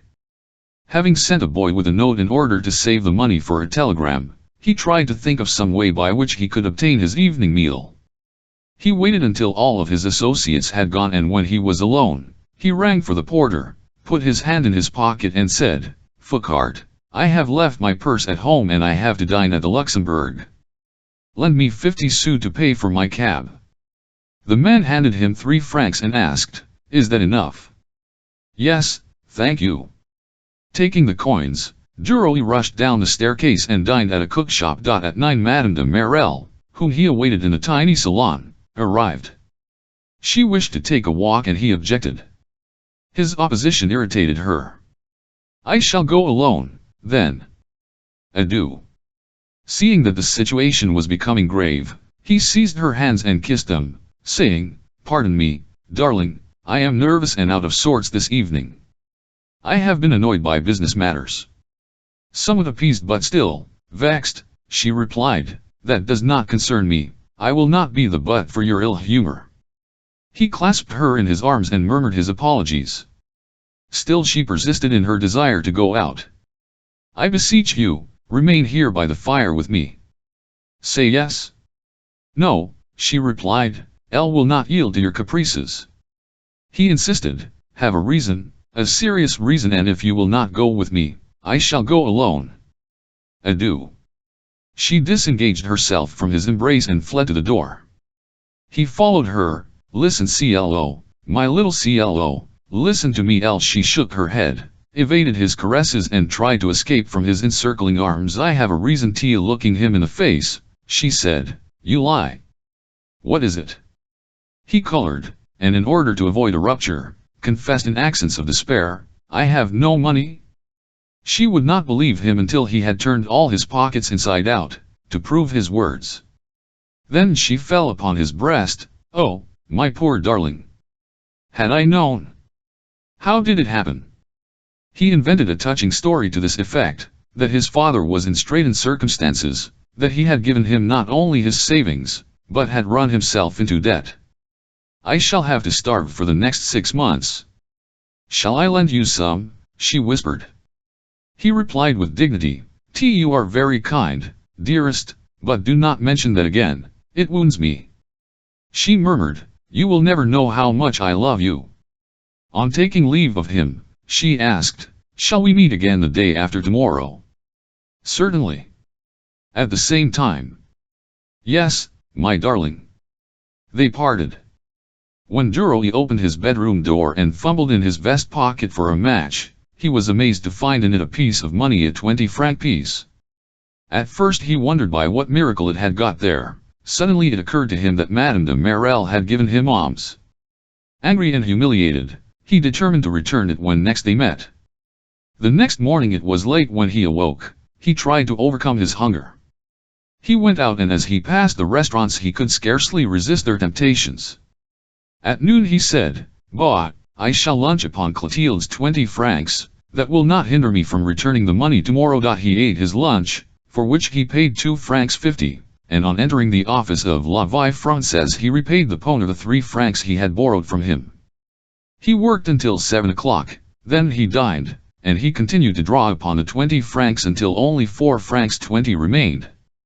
He decided to say to Madame de Marelle upon her arrival, "Elle found the 20-franc piece you slipped into my pocket. I will not return the money today, but I will repay you when we next meet." When Madame came, he dared not broach the delicate subject. They spent the evening together and appointed their next meeting for Wednesday of the following week, for Madame de Marelle had a number of engagements. Duroy continued to accept money from Clotilde and quieted his conscience by assuring himself, "Elle will give it back in a lump. It is nothing but borrowed money anyhow." So he kept account of all that he received in order to pay it back some day. One evening, Madame de Marelle said to him, "Would you believe that I have never been to the Folies Burgers? Will you take me there?" He hesitated, fearing a meeting with Rachel. Then he thought, "Bah, I am not married after all. If she should see me, she would take in the situation and not accost me. Moreover, we would have a box." When they entered the hall, it was crowded. With difficulty they made their way to their seats. Madame de Marelle did not look at the stage. She was interested in watching the women who were promenading, and she felt an irresistible desire to touch them, to see of what those beings were made.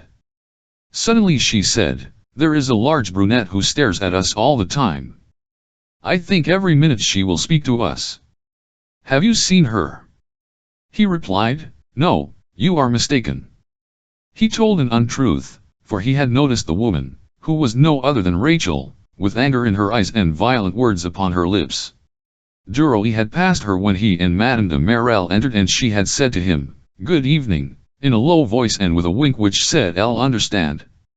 But he had not replied. For fear of being seen by his sweetheart he passed her coldly, disdainfully. The woman, her jealousy aroused, followed the couple and said in a louder key, "Good evening, Georges." He paid no heed to her.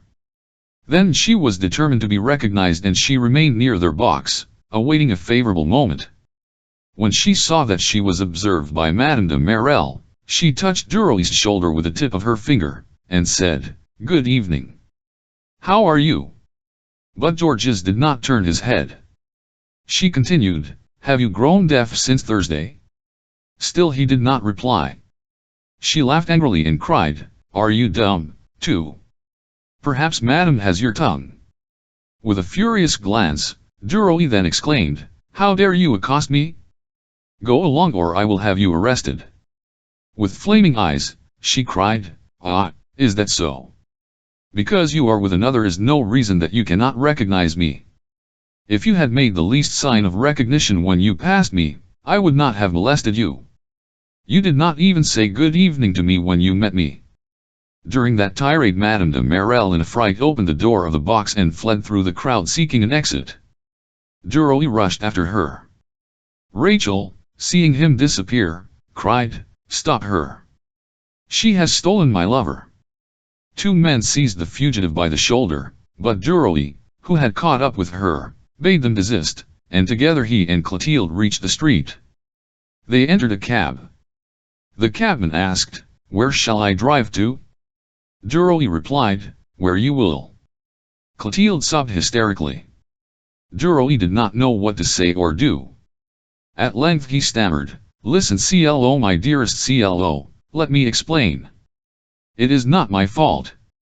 I knew that woman long ago." She raised her head and with the fury of a betrayed woman, she cried disconnectedly, "You miserable fellow, what a rascal you are! Is it possible? What disgrace, oh, my God! You gave her my money, did you not?" "I gave him the money for that woman, oh, the wretch!" For several moments she seemed to be vainly seeking an epithet more forcible. Suddenly leaning forward she grasped the cabman's sleeve. "Stop!" she cried, and opening the door, she alighted. Georges was about to follow her but she commanded, "I forbid you to follow me," in a voice so loud that the passers-by crowded around her, and Duroy dared not stir for fear of a scandal. She drew out her purse, and taking 2 francs 50 from it, she handed it to the cabman, saying aloud, "Here is the money for your hour. Take that rascal to Rue Boursault at Batignolles." The crowd applauded. One man said, "Bravo, little one," and the cab moved on, followed by the jeers of the bystanders. Chapter 6. A Step Upward. The next morning Georges Duroy arose, dressed himself, and determined to have money, he sought Forestier. His friend received him in his study. "What made you rise so early?" he asked. "A very serious matter. I have a debt of honor." "A gaming debt?" He hesitated, then repeated, "A gaming debt. Is it large?" 500 francs. He only needed 280. Forestier asked sceptically, "To whom do you owe that amount?" Duroy did not reply at once. "De Carolville." "Ah, where does he live?" Rue Forestier laughed. "I know the gentleman. If you want 20 francs you can have them, but no more." Duroy took the gold piece, called upon more friends, and by 5 o'clock had collected 80 francs. As he required 200 more, he kept what he had begged and muttered, "I shall not worry about it. I will pay it when I." For 2 weeks he lived economically, but at the end of that time, the good resolutions he had formed vanished, and one evening he returned to the Folies Burgers in search of Rachel, but the woman was implacable and heaped coarse insults upon him, until he felt his cheeks tingle and he left the Forestier, out of health and feeble, made Duroy's existence at the office insupportable. The latter did not reply to his rude remarks, but determined to be avenged. He called upon Madame Forestier. He found her reclining upon a couch, reading. She held out her hand without rising and said, "Good morning, Belle Amie, why do you call me by that name?" She replied with a smile, "I saw Madame de Merel last week and I know what they have christened you at her house." He took a seat near his hostess and glanced at her curiously. She was a chatting blonde, fair, and plump, made for caresses, and he thought, She is certainly nicer than the other one. He did not doubt that he would only have to extend his hand in order to gather the fillet. As he gazed upon her, she chided him for his neglect of her. He replied, "Elle did not come because it was for the best." How? Why? Why? Can you not guess? Because I loved you, a little, only a little, and I did not wish to love you any more. She did not seem surprised, nor flattered. She smiled indifferently and replied calmly, "Oh, you can come just the same, no one loves me long." Why not? Because it is useless, and I tell them so at once. If you had confessed your fears to me sooner, I would have reassured you. My dear friend, a man in love is not only foolish but dangerous. I cease all intercourse with people who love me or pretend to, firstly, because they bore me, and secondly, because I look upon them with dread, as I would upon a mad dog. I know that your love is only a kind of appetite, while with me it would be a communion of souls. Now, look me in the face." She no longer smiled. "Will never be your sweetheart, it is therefore useless for you to persist in your efforts. And now that I have explained, shall we be friends?" He knew that that sentence was irrevocable, and delighted to be able to form such an alliance as she proposed, he extended both hands, saying, "I am yours, madam, to do with as you will." He kissed her hands and raising his head said, "If I had found a woman like you, how gladly would I have married her?" She was touched by those words, and in a soft voice, placing her hand upon his arm, she said, "I am going to begin my offices at once." "You are not diplomatic." She hesitated. "May I speak freely?" "Yes." "Call upon Madame Walter, who has taken a fancy to you. But be guarded as to your compliments, for she is virtuous. You will make a better impression there by being careful in your remarks. I know that your position at the office is unsatisfactory, but do not worry, all their employees are treated alike." He said, "Thanks, you are an angel, a guardian angel." As he took his leave, he asked again, "Are we friends? Is it settled?" "It is."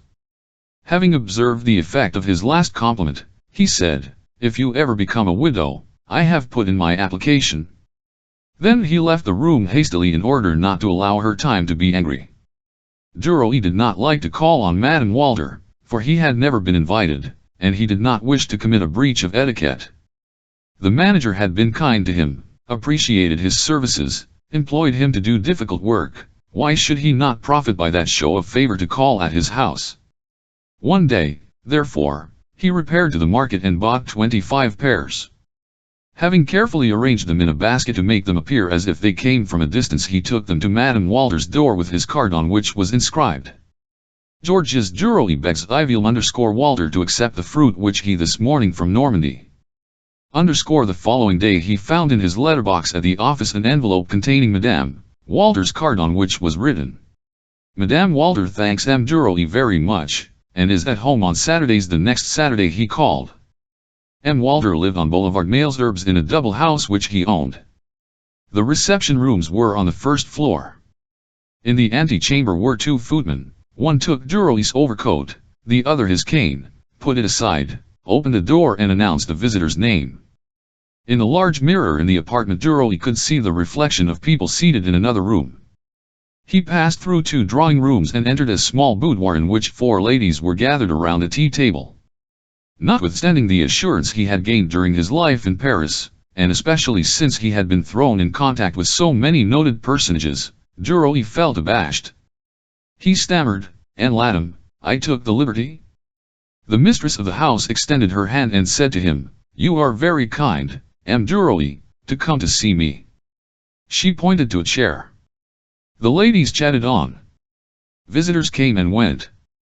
Madame Walter noticed that Duroy said nothing, that no one addressed him, that he seemed disconcerted, and she drew him into the conversation which dealt with the admission of a certain M. Linette to the academy.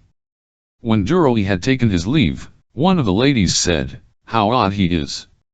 "Who is he?" Madame Walter replied, "One of our reporters. He only occupies a minor position, but I think he will advance rapidly." In the meantime, while he was being discussed, Duroy walked gaily down Boulevard Malesherbes. The following week he was appointed editor of the Echoes, and invited to dine at Madame Walter's. The Echoes were, M. Walter said, the very pith of the paper. Everything and everybody should be remembered, all countries, all professions, Paris and the provinces, the army, the aides, the clergy, the schools, the rulers, and the courtiers. The man at the head of that department should be wide awake, always on his guard, quick to judge of what was best to be said and best to be omitted, to divine what would please the public and to present it well. Duroy was just the man for the place. He was enjoying the fact of his promotion, when he received an engraved card which read, MNNE_Walter request the pleasure of M. Georges Duroy's company at dinner on Thursday, January 20__. He was so delighted that he kissed the invitation as if it had been a love letter. Then he sought the cashier to settle the important question of his salary. At first 1,200 francs were allowed Duroy, who intended to save a large share of the money. He was busy 2 days getting settled in his new position, in a large room, one end of which he occupied, and the other end of which was allotted to Boisnard, who worked with him. The day of the dinner party he left the office in good season, in order to have time to dress, and was walking along Rue de Londres when he saw before him a form which resembled Madame de Marelle's. He felt his cheeks glow and his heart throb. He crossed the street in order to see the lady's face. He was mistaken, and breathed more freely. He had often wondered what he should do if he met Clotilde face to face. Should he bow to her or pretend not to see her? Elle should not see her, thought he. When Duroy entered his rooms he thought, 6 must change my apartments, these will not do any longer. He felt both nervous and gay, and said aloud to himself, I must write to my father. Occasionally he wrote home, and his letters always delighted his old parents. As he tied his cravat at the mirror he repeated, Elle must write home tomorrow. If my father could see me this evening in the house to which I am going, he would be surprised. Sacristi, I shall soon give a dinner which has never been equaled. Then he recalled his old home, the faces of his father and mother. He saw them seated at their homely board, eating their soup. He remembered every wrinkle on their old faces, every movement of their hands and heads. He even knew what they said to each other every evening as they supped. He thought, we'll go to see them some day. His toilette completed, he extinguished his light and descended the stairs. On reaching his destination, he boldly entered the antechamber, lighted by bronze lamps, and gave his cane and his overcoat to the 2 lackeys who approached him. All the salons were lighted. Madame Walter received in the second, the largest. She greeted Duroy with a charming smile, and he shook hands with 2 men who arrived after him, M. Firmin and M. Laroche Mathieu. The latter had a special authority at the office on account of his influence in the Chamber of Deputies. Then the Forestiers arrived, Madeleine looking charming in pink. Charles had become very much emaciated and coughed incessantly.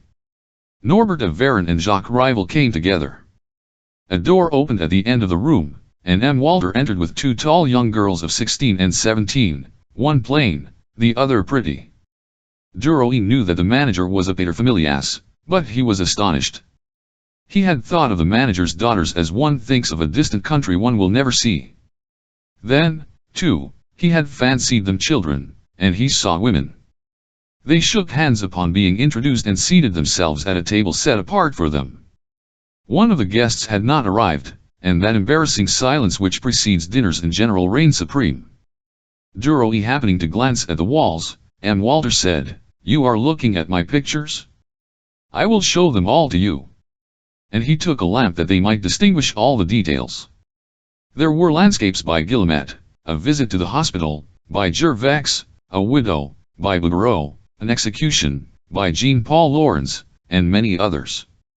Duroy exclaimed, Charming, charming, Charty, but stopped short on hearing behind him the voice of Madame de Marelle who had just entered. M. Walter continued to exhibit and explain his pictures, but Duroy saw nothing, heard without comprehending. Madame de Marelle was there, behind him.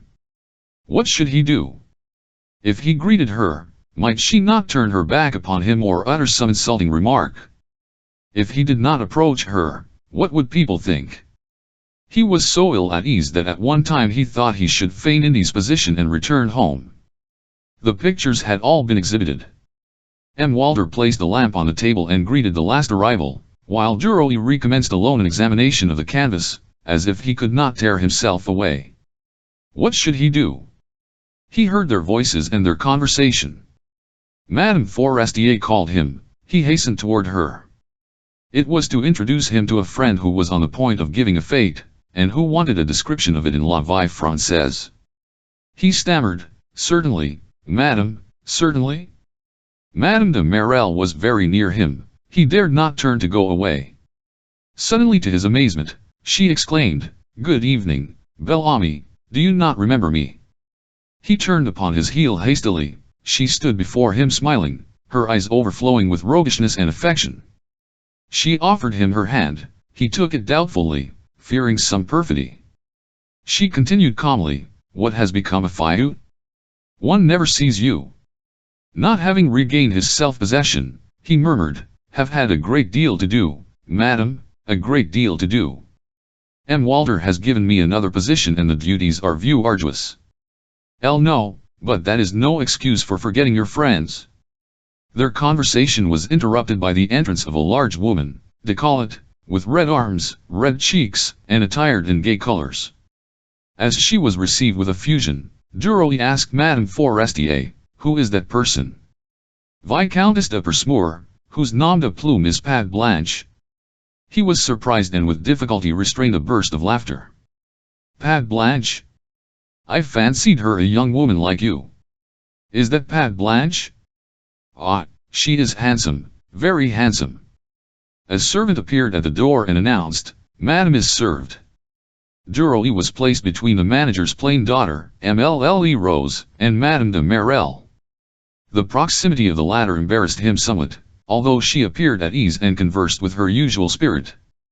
Gradually, however, his assurance returned, and before the meal was over, he knew that their relations would be renewed.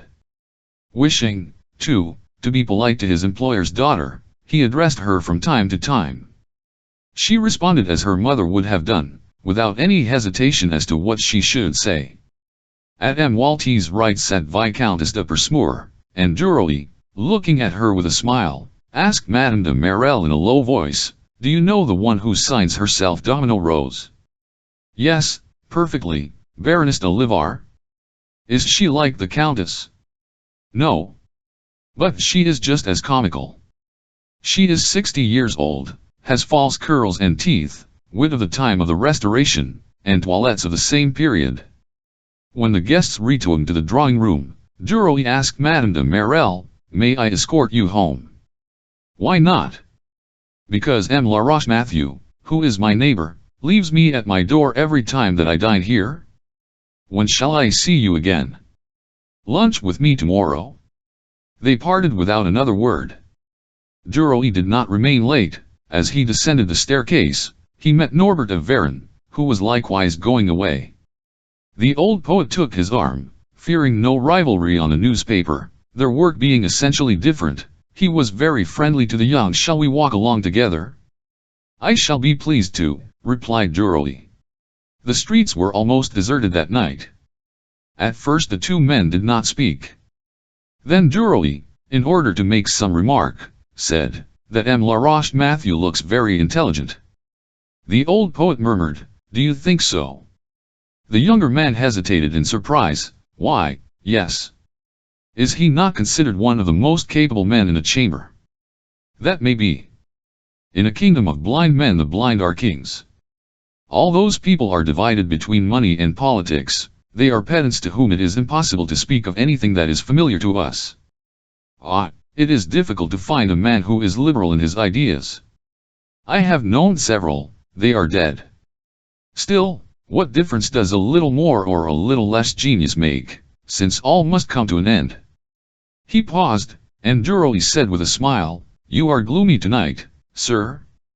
The poet replied, "Always am, my child, you will be too in a few years. While one is climbing the ladder, one sees the top and feels hopeful, but when one has reached that summit, one sees the descent and the end, which is death. It is slow work ascending, but one descends rapidly. At your age one is joyous, one hopes for many things which never come to pass. At mine, one expects nothing but death. Duroy laughed. Egad, you make me shudder. Norbert of Varon continued, you do not understand me now, but later on you will remember what I have told you. We breathe, sleep, drink, eat, work, and then die. The end of life is death. What do you long for? Love? A few kisses and you will be powerless. Money? What for? To gratify your desires. Glory? What comes after it all? Death. Death alone is certain. He stopped, took Duroy by his coat collar and said slowly, ponder upon all that, young man, think it over for days, months, and years, and you will see life from a different standpoint. I am a lonely, old man.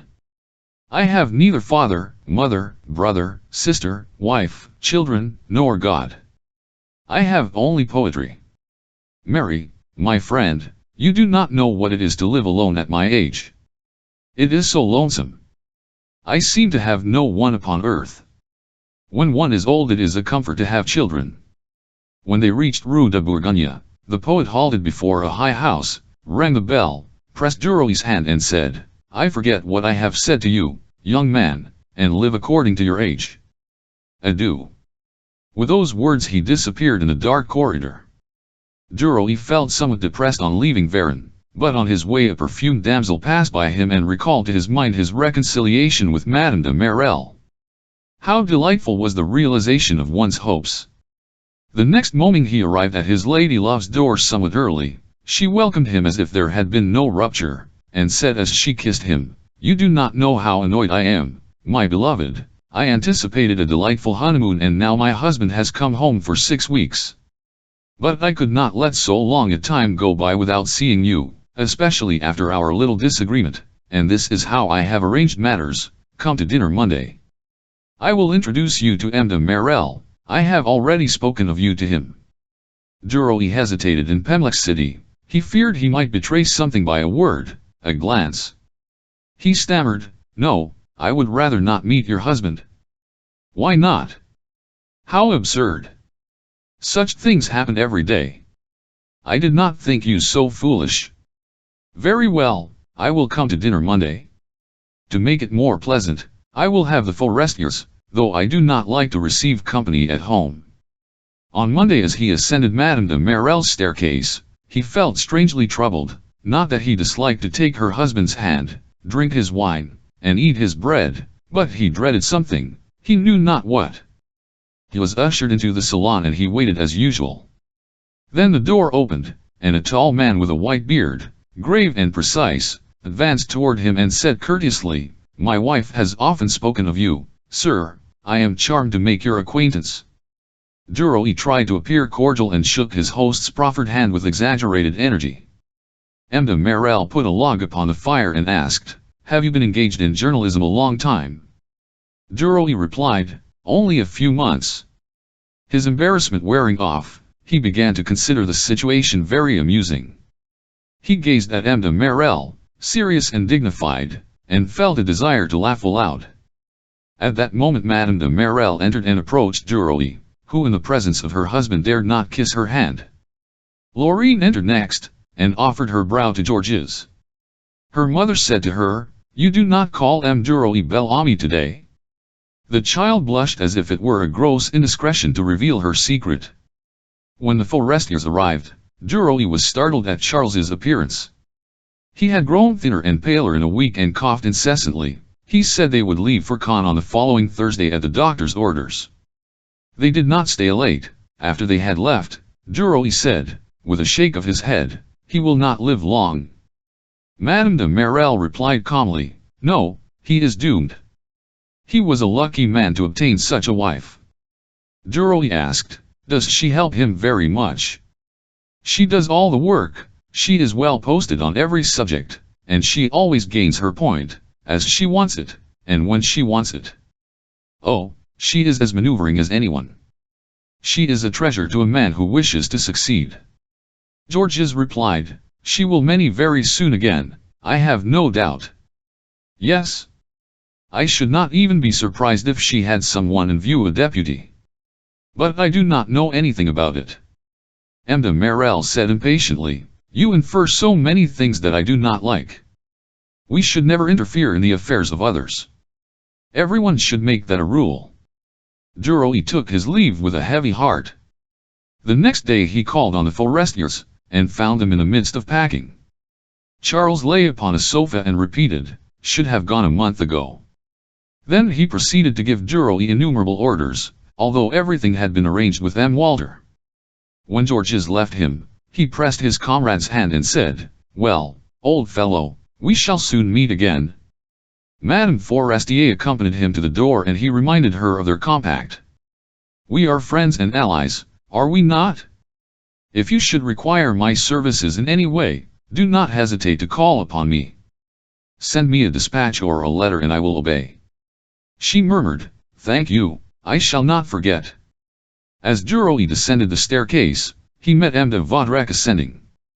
The Count seemed sad perhaps at the approaching departure. The journalist bowed. The Count returned his salutation courteously but somewhat haughtily. On Thursday evening the forestiers left town. Chapter 7. A duel with an end. Charles's absence gave Duroy a more important position on La Vie Française. Only one matter arose to annoy him, otherwise his sky was cloudless. An insignificant paper, La Plume, attacked him constantly, or rather attacked the editor of the Echoes of La Vie Française. Jacques Rival said to him one day, you are very forbearing.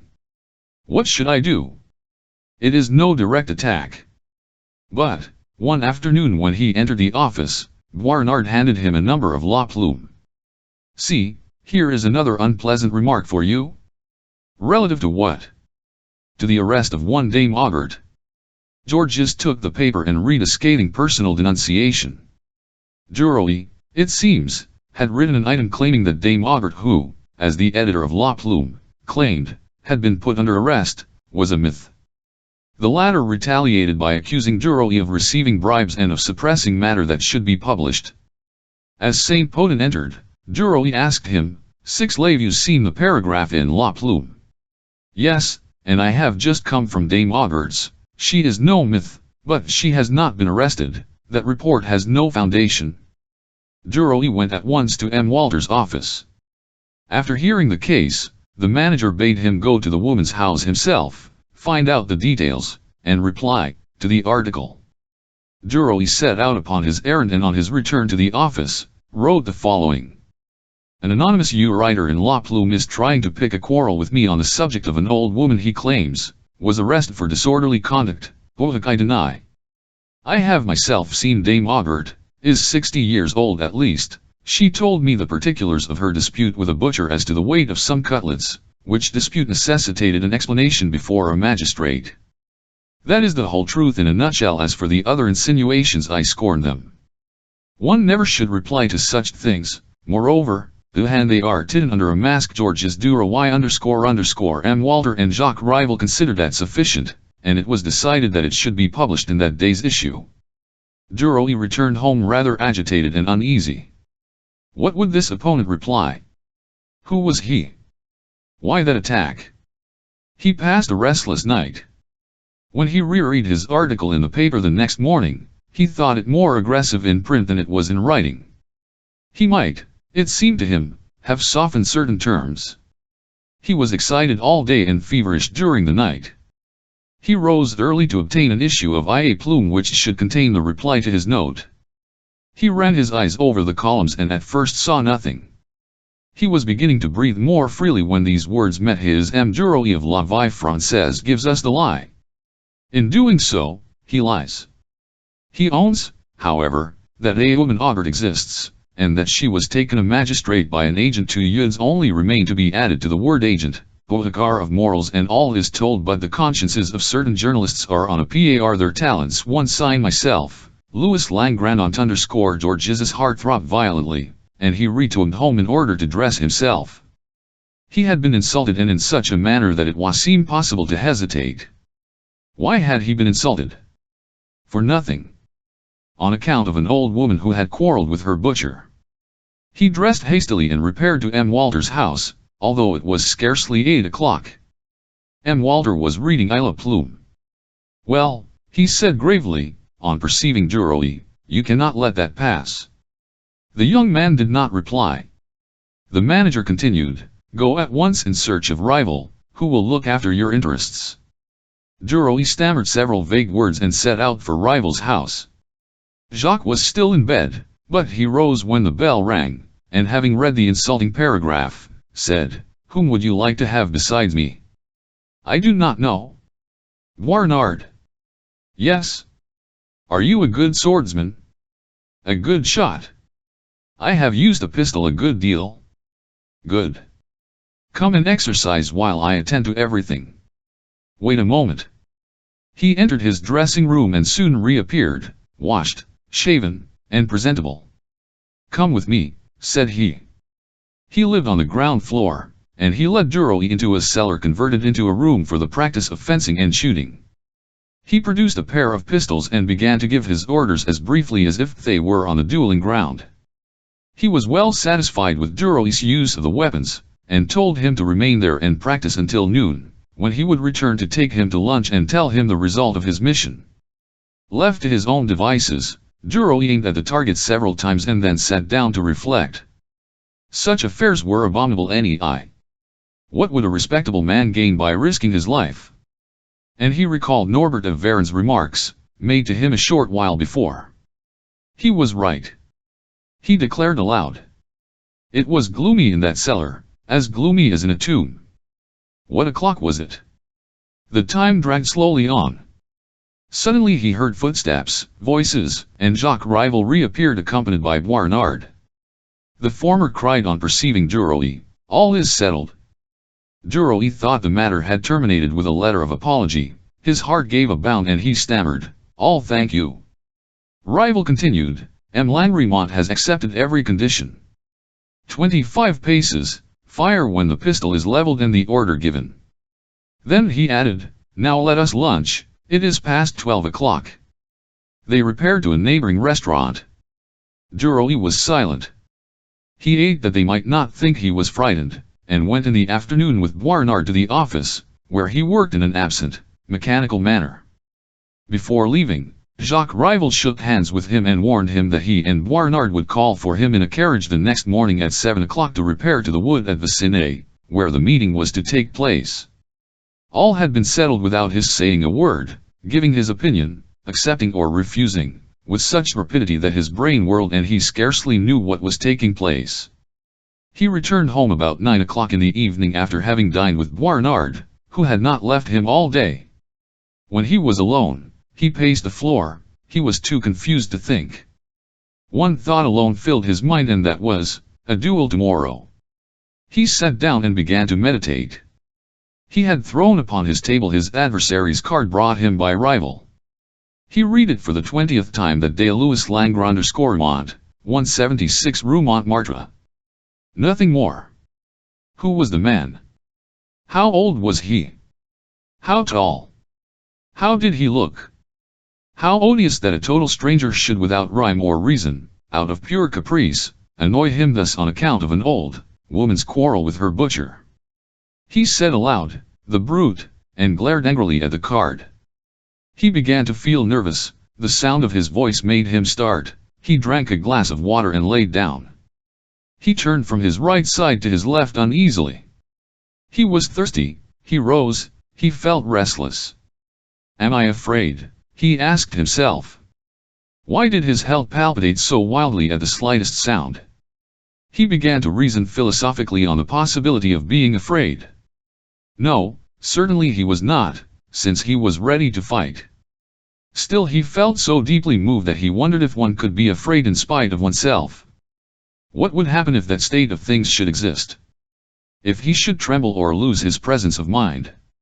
He lighted his candle and looked in a glass. He scarcely recognized his own face, it was so changed.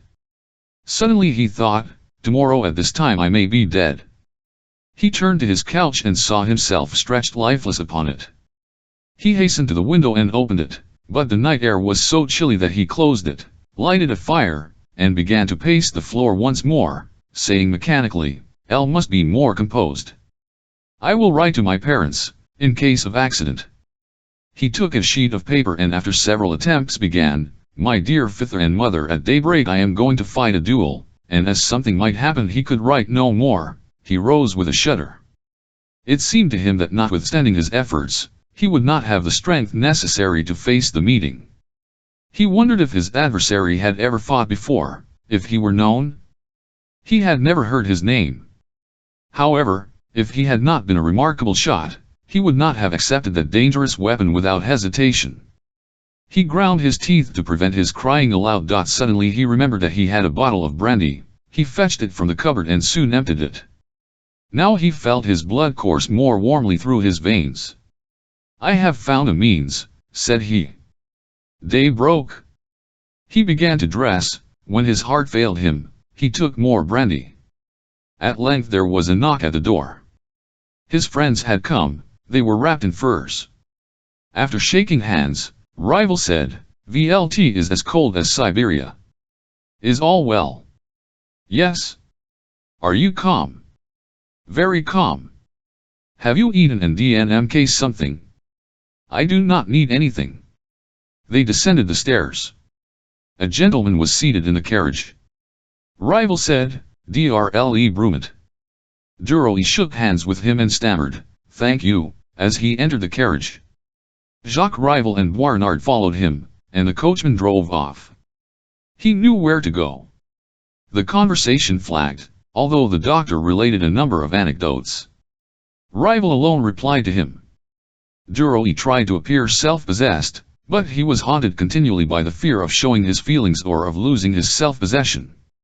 Rival addressed him, saying, "I took the pistols to Gaston Renette. He loaded them. The box is sealed." Durley replied mechanically, "Thank you." Then Rival proceeded to give him minute directions, that he might make no mistakes. Durley repeated those directions as children learn their lessons in order to impress them upon his memory. As he muttered the phrases over and over, he almost prayed that some accident might happen to the carriage, if he could only break his leg. At the end of a glade he saw a carriage standing and 4 gentlemen stamping their feet in order to keep them and he was obliged to gasp in order to get breath. Rival and Boisrenard alighted first, then the doctor and the combatant. Rival took the box of pistols, and with Boisrenard approached the 2 strangers, who were advancing toward them. Durley saw them greet one another ceremoniously, then walk through the glade together as they counted the paces. Dr. L.E. Brument asked Durley, "Do you feel well? Do you not want anything?" "Nothing, thank you." It seemed to him that he was asleep, that he was dreaming. Was he afraid? He did not know. Jacques Rival returned and said in a low voice, "All is ready. F01TUNE has favored us in the drawing of the pistols." That was a matter of indifference to Durley. They helped him off with his overcoat, led him to the ground set apart for the duel, and gave him his pistol. Before him stood a man, short, stout, and bald, who wore glasses. That was his adversary. A voice broke the silence, a voice which came from afar. "Are you ready, sirs?" Georges cried, "Yes." The same voice commanded, "Fire." Durley heard nothing more, saw nothing more, he only knew that he raised his arm and pressed with all his strength upon the trigger. Soon he saw a little smoke before him, his opponent was still standing in the same position, and there was a small white cloud above his head. They had both fired. All was over. His second and the doctor felt him, unbuttoned his garments, and asked anxiously, "Are you wounded?" He replied, "No, I think not." Langremont was not wounded either, and Jacques Rival muttered discontentedly, "That is always the way with those cursed pistols, one either misses or kills one's opponent." Durley was paralyzed with surprise and joy. All was over. He felt that he could fight the entire universe. All was over. What bliss! He felt brave enough to provoke anyone. The seconds consulted several moments, then the duelists and their friends entered the carriages and drove off. When the official report was drawn up, it was handed to Durley, who was to insert it in the echoes. He was surprised to find that 2 balls had been fired. He said to Rival, "We only fired once." The latter smiled, "Yes, once each, that makes twice." And Duroy, satisfied with that explanation, asked no more questions. M. Walter embraced him. Bravo! You have defended the colors of La Vie Française. Bravo! The following day at 11 o'clock in the forenoon, Duroy received a telegram. My God! I have been frightened. Come at once to Rue de Constantinople that I may embrace you, my love. How brave you are! I adore you. CLO. He repaired to the place appointed, and Madame de Marelle rushed into his arms, covering him with kisses. Oh, my darling, if you only knew how I felt when I read the morning papers. Tell me all about it. Duroy was obliged to give her a detailed account. You must have had a terrible night before the duel. Why, no, I slept very well. Else should not have closed my eyes. Tell me what took place on the ground. Forthwith he proceeded to give her a graphic description of the duel. When he had concluded, she said to him, Elle cannot live without you. I must see you, and with my husband in Paris it is not very convenient. I often have an hour early in the morning when I could come and embrace you, but I cannot enter that horrible house of yours. What can we do? He asked abruptly, how much do you pay here? 100 francs a month. Very well, I will take the apartments on my own account, and I will move at once. Mine are not suitable anyway for me now. She thought a moment and then replied, no, I do not want you to. He asked in surprise, why not? Because. That is no reason. These suit me very well. I am here, I shall remain. He laughed. Moreover, they were hired in my name. But she persisted, no, I do not wish you to. Why not, then? She whispered softly, tenderly, because you would bring others here, and I do not wish you to. Indignantly he cried, never, I promise you. You would do so in spite of your promise. I swear I will not. Truly. Truly upon my word of honor. This is our nest, ours alone. She embraced him in a transport of delight. Then I agree, my dearest. But if you deceive me once, just once, that will end all between us forever. He protested, and it was agreed that he should settle in the rooms that same day. She said to him, you must dine with us Sunday. My husband thinks you charming. He was flattered. Indeed. Yes, you have made a conquest. Did you not tell me that your home was in the country? Yes, why? Then you know something about agriculture? Yes.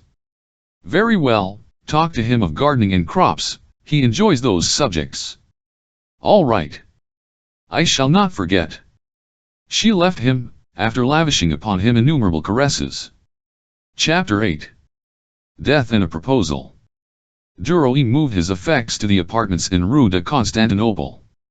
2 or 3 times a week, Madame de Marelle paid him visits. Duroy, to counterbalance them, dined at her house every Thursday, and delighted her husband by talking agriculture to him. It was almost the end of February. Duroy was free from care. One night, when he returned home, he found a letter under his door. He examined the postmark, it was from Caen. Having opened it, he read, Caen, Villajoli, dear sir and friend, you told me, did you not, that I could count upon you at any time? Very well. I have a favor to ask of you, it is to come and help me, not to leave me alone during Charles's last moments. He may not live through the week, although he is not confined to his bal, but the doctor has warned me. I have not the strength nor the courage to essay that agony day and night, and I think with terror of the approaching end. I can only ask such a thing of you, for my husband has no relators. You were his comrade, he helped you to your position. Come, I beg of you, I have no one else to ask. Your Fresnel Madeleine F. Forestier Georges murmured, certainly I will go. Poor Charles. The manager, to whom he communicated the contents of that letter, grumblingly gave his consent. He repeated, but return speedily, you are indispensable to us. Georges Duroy left for Caen the next day by the 7 o'clock express, after having warned Madame de Marelle by telegram. He arrived the following day at 4 o'clock in the afternoon. A commissionaire conducted him to Villa Jolie. The house was small and low, and of the Italian style of architecture. A servant opened the door and cried, "Oh, sir, Madame is awaiting you patiently." Duroy asked, "How is your master?" "Not very well, sir. He will not be here long." The floor of the drawing room which the young man entered was covered with a Persian MG. The large windows looked upon the village and the sea. Duroy murmured, "How cozy it is here. Where the deuce do they get the money from?" The rustling of a gown caused him to turn.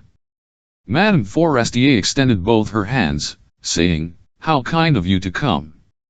She was a trifle paler and thinner, but still as bright as ever, and perhaps prettier for being more delicate.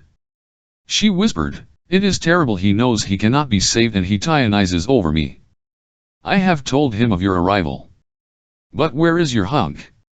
Duroy replied, "Elle left it at the station, not knowing which hotel you would advise me to stop at, in order to be near you." She hesitated, then said, "You must stop here, at the villa.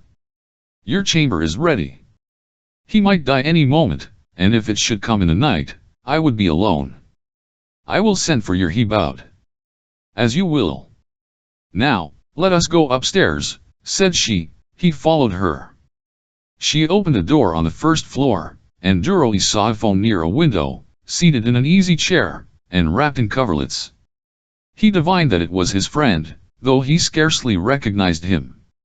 Forestier raised his hand slowly and with difficulty, saying, "You are here, you have come to see me die.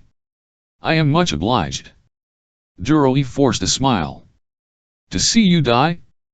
That would not be a very pleasant sight, and I would not choose that on which to visit Caen. I came here to rest." "Sit down," said Forestier, and he bowed his head as if deep in hopeless meditation. Seeing that he did not speak, his wife approached the window and pointing to the horizon, said, "Look at that. Is it not beautiful?" In spite of himself, Duroy felt the grandeur of the closing day and exclaimed, "Yes, indeed, it is magnificent." Forestier raised his head and said to his wife, "Give me more air." She replied, "You must be careful, it is late, the sun is setting, you will catch more cold and that would be a serious thing in your condition." He made a feeble gesture of anger with his right hand, and said, "Tell you I am suffocating. What difference does it make if I die a day sooner or later, since I must die?" She opened the window wide. The air was soft and balmy. Forestier inhaled it in feverish gasps. He grasped the arms of his chair and said in a low voice, "Shut the window. I would rather die in a cellar." His wife slowly closed the window, then leaned her brow against the pane and looked out. Duroy, ill at ease, wished to converse with the invalid to reassure him, but he could think of no words of comfort. He stammered, "Have you not been better since you are here?" His friend shrugged his shoulders impatiently, "You will see very soon." And he bowed his head again. Duroy continued, "At home it is still wintry. It snows, hails, rains, and is so dark that they have to light the lamps at 3 o'clock in the afternoon." Forestier asked, "Is there anything new at the office?" "Nothing. They have taken little Lacrin of the Voltaire to fill your place, but he is incapable. It is time you came back." The invalid muttered, I will soon be riding under 6 feet of sod." A long silence ensued. Madame Forestier did not stir. She stood with her back to the room, her face toward the window. At length Forestier broke the silence in a gasping voice, he unrending to listen to, "How many more sunsets shall I see? 8, 10, 15, 20, or perhaps 30, no more. You have more time, you two. As for me, all is at an end. And everything will go on when I am gone as if I were here." He paused a few moments, then continued, "Everything that I see reminds me that I shall not see them long. It is horrible. I shall no longer see the smallest objects, the glasses, the dishes, the beds on which we rest, the carriages. It is fine to drive in the evening. How I loved all that." Again Norbert of Varen's words occurred to Duroy. The room grew dark. Forestier asked irritably, Are we to have no lamp tonight? That is what is called caring for an invalid. The form outlined against the window disappeared and an electric bell was heard to ring. A servant soon entered and placed a lamp upon the mantelpiece. Madame Forestier asked her husband, "Do you wish to retire, or will you go downstairs to dinner?" "I will go down to dinner." The meal seemed to Duroy interminable, for there was no conversation, only the ticking of a clock broke the silence. When they had finished, Duroy, pleading fatigue, retired to his room and tried in vain to invent some pretext for returning home as quickly as possible. He consoled himself by saying, "Perhaps it will not be for long." The next morning Georges rose early and strolled down to the beach. When he returned, the servant said to him, "Monsieur has asked for you 2 or 3 times. Will you go upstairs?" He ascended the stairs. Forestier appeared to be in a chair. His wife, reclining upon a couch, was reading. The invalid raised his head. "Duroy, well, how are you? You look better this morning." Forestier murmured, "Yes, I am better and stronger. Lunch as hastily as you can with Madeleine, because we are going to take a drive." When Madame Forestier was alone with Duroy, she said to him, "You see, today he thinks he is better. He is making plans for tomorrow. We are now going to Gulf Juan to buy pottery for our rooms in Paris. He is determined to go, but he cannot stand the jolting on the road." The carriage arrived. Forestier descended the stairs, step by step, supported by his servant. When he saw the closed landau, he wanted it uncovered. His wife opposed him. "It is sheer madness. You will take cold." He persisted, "No, I am going to be better, I know it." They first drove along a shady road and then took the road by the sea. Forestier explained the different points of interest. Finally they arrived at a pavilion over which were these words, "Gulf Juan Art Pottery," and the carriage drew up at the door. Forestier wanted to buy a vase to put on his bookcase. As he could not leave the carriage, they brought the pieces to him one by one. It took him a long time to choose, consulting his wife and Duroy. "You know it is for my study. From my easy chair I can see it constantly. I prefer the ancient form, the Greek." At length he made his choice. "Shall return to Paris in a few days," said he. On their way home along the Gulf a cool breeze suddenly sprang up, and the invalid began to cough.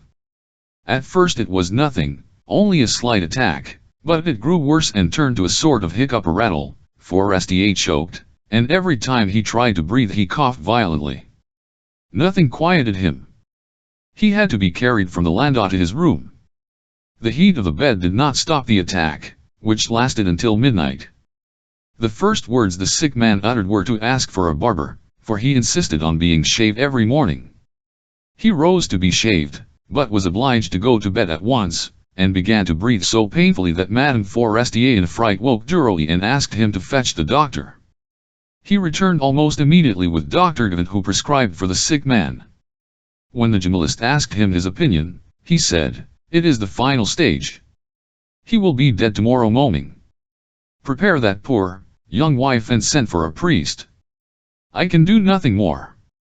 However, I am entirely at your disposal." Duroy went to Madame Forestier. "He is going to die. The doctor advises me to send for a priest. What will you do?" She hesitated a moment and then said slowly, "Elle will go and tell him that the cure wishes to see him. Will you be kind enough to procure one who will require nothing but the confession, and who will not make much fuss?" The young man brought with him a kind, old priest who accommodated himself to circumstances. When he had entered the death chamber, Madame Forestier went out and seated herself with Duroy in an adjoining room. "That has upset him," said she. When I mentioned the priest to him, his face assumed a scared expression. He knew that the end was near. I shall never forget his face. At that moment they heard the priest saying to him, "Why no, you are not so low as that. You are ill, but not in danger. The proof of that is that I came as a friend, a neighbor." They could not hear his reply.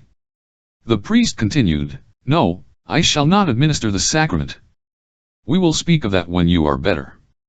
If you will only confess, I ask no more." I am a pastor, I take advantage of every occasion to gather in my sheep." A long silence followed. Then suddenly the priest said, in the tone of one officiating at the altar, "The mercy of God is infinite. Repeat the Confiter, my son. Perhaps you have forgotten it, I will help you. Repeat with me, Confiter Deo Omnipotenti, Beata Maria Semper Virgini." He paused from time to time to permit the dying man to catch up to him. Then he said, "Now, confess." The sick man murmured something. The priest repeated, "You have committed sins. Of what kind, my son?" The young woman rose and said simply, "Let us go into the garden. We must not listen to his secrets." They seated themselves upon a bench before the door, beneath a blossoming rosebush. After several moments of silence, Duroy asked, "Will it be some time before you return to Paris?" "No," she replied, "when all is over, I will go back. In about 10 days. Yes, at most." He continued, "Charles has no relatives then?" "None, save cousins. His father and mother died when he was very young." In the course of a few minutes, the servant came to tell them that the priest had finished, and together they ascended the stairs. Forestier seemed to have grown thinner since the preceding day. The priest was holding his hand. "Au revoir, my son. I will come again tomorrow morning," and he left. When he was gone, the dying man, who was panting, tried to raise his 2 hands toward his wife and gasped, save me, my darling. I do not want to die. Oh, save me, go for the doctor. I will take anything. I do not want to die." He wept, the tears coursed down his pallid cheeks. Then his hands commenced to wander hither and thither continually, slowly, and regularly, as if gathering something on the coverlet. His wife, who was also weeping, sobbed, "No, it is nothing. It is only an attack. You will be better tomorrow. You tired yourself with that drive." Forestier drew his breath quickly and so faintly that one could scarcely hear him. He repeated, "I do not want to die. Oh, my God, what has happened to me? I cannot see. Oh, my God." His staring eyes saw something invisible to the others, his hands plucked continually at the counterpane. Suddenly he shuddered and gasped, "The cemetery, my God." He did not speak again. He lay there motionless and ghastly. The hours dragged on, the clock of a neighboring convent chimed noon. Duroy left the room to obtain some food. He returned an hour later. Madame Forestier would eat nothing. The invalid had not stiffed. The young woman was seated in an easy chair at the foot of the bed. Duroy likewise seated himself, and they watched in silence. A nurse, sent by the doctor, had arrived and was dozing by the window. Duroy himself was almost asleep when he felt a presentiment that something was about to happen. He opened his eyes just in time to see Forestier close his.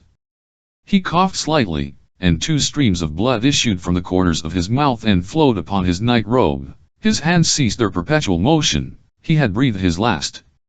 His wife, perceiving it, uttered a cry and fell upon her knees by the bedside. Georges, in surprise and affright, mechanically made the sign of the cross.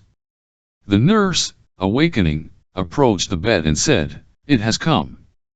Duroy, recovering his self-possession, murmured with a sigh of relief, "It was not as hard as I feared it would be."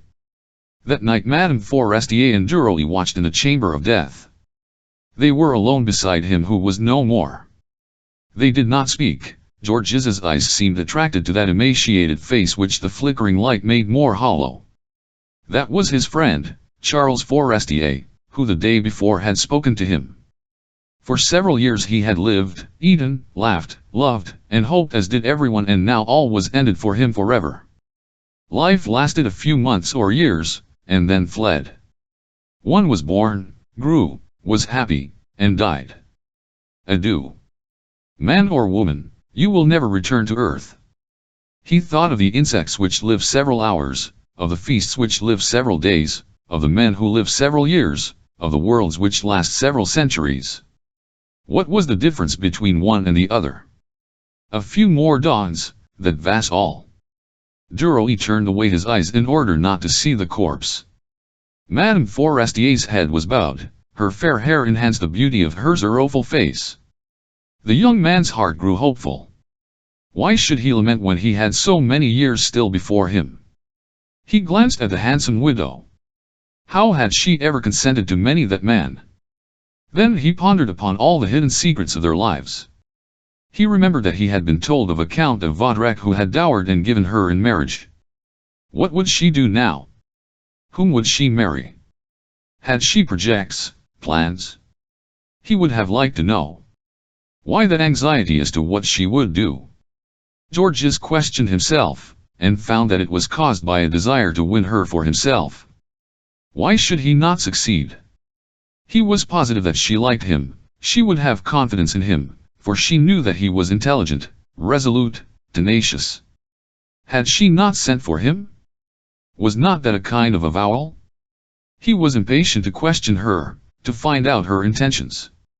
He would soon have to leave that villa, for he could not remain alone with a young widow, therefore he must find out her plans before returning to Paris, in order that she might not yield to another's entreaties. He broke the oppressive silence by saying, "You must be fatigued." "Yes, but above all I am grieved." Their voices sounded strange in that room. They glanced involuntarily at the corpse as if they expected to see it move. Duroy continued, "It is a heavy blow for you, and will make a complete change in your life." She sighed deeply, but did not reply. He added, "It is very sad for a young woman like you to be left alone." He paused, she still did not reply, and he stammered, "At any rate, you will remember the compact between us, you can command me as you will. I am yours." She held out her hand to him and said mournfully and gently, "Thanks, you are very kind. If I can do anything for you, I say too, count on me." He took her proffered hand, gazed at it, and was seized with an ardent desire to kiss it. Slowly he raised it to his lips and then relinquished it. As her delicate fingers lay upon her knee, the young widow said gravely, "Yes, I shall be all alone, but I shall force myself to be brave."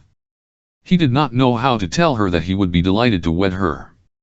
Certainly it was no time to speak to her on such a subject, however, he thought he might be able to express himself by means of some phrase which would have a hidden meaning and would infer what he wished to say. But that rigid corpse lay between them. The atmosphere became oppressive, almost suffocating. Duroy asked, "Can we not open the window a little? The air seems to be impure." "Certainly," she replied, "I have noticed it too." He opened the window, letting in the cool night air. He turned, "Come and look out, it is delightful." She glided softly to his side. He whispered, "Listen to me. Do not be angry that I broached the subject at such a time, but the day after tomorrow I shall leave here, and when you return to Paris it might be too late. You know that I am only a poor devil, who has his position to make, but I have the will and some intelligence, and I am advancing. A man who has attained his ambition knows what to count on. A man who has his way to make does not know what may come. It may be better or worse. I told you one day that my most cherished dream was to have a wife like you. I repeat it to you today. Do not reply, but let me continue. This is no proposal the time and place would render it odious. I only wish to tell you that by a word you can make me happy, and that you can make of me as you will, either a friend or a husband, for my heart and my body are yours. I do not want you to answer me now. I do not wish to speak any more on the subject here. When we meet in Paris, you can tell me your decision." He uttered these words without glancing at her, and she seemed not to have heard them, for she stood by his side motionless, staring vaguely and fixedly at the landscape before her, bathed in moonlight. At length she murmured, "It is rather chilly," and turned toward the bed. Duroy followed her. They did not speak but continued their watch. Toward midnight Georges fell asleep. At daybreak the nurse entered and he started up. Both he and Madame Forestier retired to their rooms to obtain some rest. At 11 o'clock they rose and lunched together, while through the open window was wafted the sweet, perfumed air of spring. After lunch, Madame Forestier proposed that they take a turn in the garden. As they walked slowly along, she suddenly said, without turning her head toward him, in a low, grave voice, "Listen to me, my dear friend, I have already reflected upon what you proposed to me, and I cannot allow you to deafen without a word of reply. I will, however, say neither yes nor no. We will wait, we will see, we will become better acquainted. You must think it well over too. Do not yield to an impulse. I mentioned this to you before even poor Charles is buried, because it is necessary, after what you have said to me, that you should know me as I am, in order not to cherish the hope you express to me any longer, if you are not a man who can understand and bear with me. Now listen carefully, marriage, to me, is not a chain but an association. I must be free, entirely unfettered, in all my actions, my coming and my going. I can tolerate neither control, jealousy, nor criticism as to my conduct. I pledge my word, however, never to compromise the name of the man I marry, nor to render him ridiculous in the eyes of the world. But that man must promise to look upon me as an equal, an ally, and not as an inferior, or as an obedient, submissive wife. My ideas, I know, are not like those of other people, but I shall never change them. Do not answer me, it would be useless. We shall meet again and talk it all over later. Now take a walk, I shall return to him. Goodbye until tonight." He kissed her hand and left her without having uttered a word. That night they met at dinner. Directly after the meal they sought their rooms, worn out with fatigue. Charles Forestier was buried the next day in the cemetery at Caen without any pomp, and Georges returned to Paris by the express which left at 1:30. Madame Forestier accompanied him to the station. They walked up and down the platform awaiting the hour of departure and conversing on indifferent subjects. The train arrived, the Jamilist took his seat, a porter cried, "Marseilles, Lyons, Paris. All aboard." The locomotive whistled and the train moved slowly out of the station. The young man leaned out of the carriage, and looked at the youthful widow standing on the platform gazing after him. Just as she was disappearing from his sight, he threw her a kiss, which she returned with a more discreet wave of her hand. Chapter 9. Marriage. Georges Duroy resumed his old habits. Installed in the cozy apartments on Rue de Constantinople, his relations with Madame de Marelle became quite conjugal. Madame Forestier had not returned, she lingered at Caen. He, however, received a letter from her announcing her return about the middle of April, but containing not a word as to their parting. He waited. He was resolved to employ every means to marry her if she seemed to hesitate. He had faith in his good fortune, in that power of attraction which he felt within him, a power so irresistible that all women yielded to it. At length a short note admonished him that the decisive moment had arrived. 1 a.m. in Paris. Come to see me. Madeleine Forestier _ nothing more. He received it at 9 o'clock. At 3 o'clock of the same day he called at her house. She extended both hands to him with a sweet smile, and they gazed into each other's eyes for several seconds. Then she murmured, "How kind of you to come." He replied, "Should have come, whensoever you bade me." They sat down. She inquired about the Walters, his associates, and the newspaper. "I missed that very much," said she. "I had become a journalist in spirit. I like the profession." She paused. He fancied he saw in her smile, in her voice, in her words, a kind of invitation, and although he had resolved not to hasten matters, he stammered, "Do you not resume that name of Duroy?" She became suddenly serious, and placing her hand on his arm, she said, "Do not let us speak of that yet." Divining that she would accept him, he fell upon his knees, and passionately kissed her hands, saying, thank you, how I love you." She rose, she was very pale. Duroy kissed her brow. When she had disengaged herself from his embrace, she said gravely, "Listen, my friend, I have not yet fully decided, but my answer may be yes. You must wait patiently, however, until I disclose the secret to you." He promised and left her, his heart overflowing with joy. He worked steadily, spent little, tried to save some money that he might not be without a sou at the time of his marriage, and became as miserly as he had once been prodigal. Summer glided by, then autumn, and no one suspected Thetty existing between Duroy and Madame Forestier, for they seldom met in public. One evening Madeleine said to him, "You have not yet told Madame de Merelle our plans." "No, my dear, as you wish them kept secret, I have not mentioned them to a soul." "Very well, there is plenty of time. I will tell the Walters." She turned away her head and continued, "If you wish, we can be married the beginning of May. I'll obey you in all things joyfully. The 10th of May, which falls on Saturday, would please me, for it is my birthday." "Very well, the 10th of May. Your parents live near Rouen, do they not?" "Yes, near Rouen, at Candiletu. I am very anxious to see them." He hesitated, perplexed, "But they are," then he added more firmly, "my dear, they are plain, country people, innkeepers, who strained every nerve to give me an education. I am not ashamed of them, but their simplicity, their rusticity might annoy you." She smiled sweetly. "No, I will love them very much. We will visit them, I wish to. I, too, am the child of humble parents, but I lost mine. I have no one," and held out her hand to you.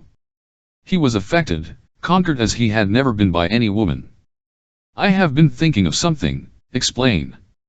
He asked. "What is it?" said she, "but it is difficult to. It is this, I am like all women. I have my weaknesses. I should like to bear a noble name. Can you not on the occasion of our marriage change your name somewhat?" She blushed as if she had proposed something indelicate. He replied simply, "I have often thought of it, but it does not seem easy to me." "Why not?" He laughed. "Because I am afraid I should be ridiculed." She shrugged her shoulders. "Not at all, not at all. Everyone does it, and no one laughs. Separate your name in this way, Duroy. It sounds very well." He replied, "No, that will not do, it is too common a proceeding. I have thought of assuming the name of my native place, first as a literary pseudonym and then as my surname in conjunction with Duroy, which might later on, as you proposed, be separated." She asked, "Is your native place Candiletu?" "I do not like the termination. Could we not modify it?" She took a pen and wrote down the names in order to study them. Suddenly she cried, "Now I have it," and held toward him a sheet of paper on which was written, "Madame Duroy de Cantel." Gravely he replied, "Yes, it is very nice."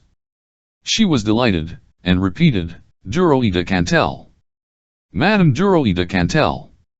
It is excellent, excellent." Then she added with an air of conviction, "You will see how easily it will be accepted by everyone. After tomorrow, sign your articles de Cantel, and your echoes simply Duroy. That is done on the press every day and no one will be surprised to see you take a nom de plume. What is your father's name?" "Alexander." She murmured Alexander, 2 or 3 times in succession, then she wrote upon a blank sheet, and Madame Alexander Duroy de Cantel announced the marriage of their son, M. Georges Duroy de Cantel with Madame Forestier.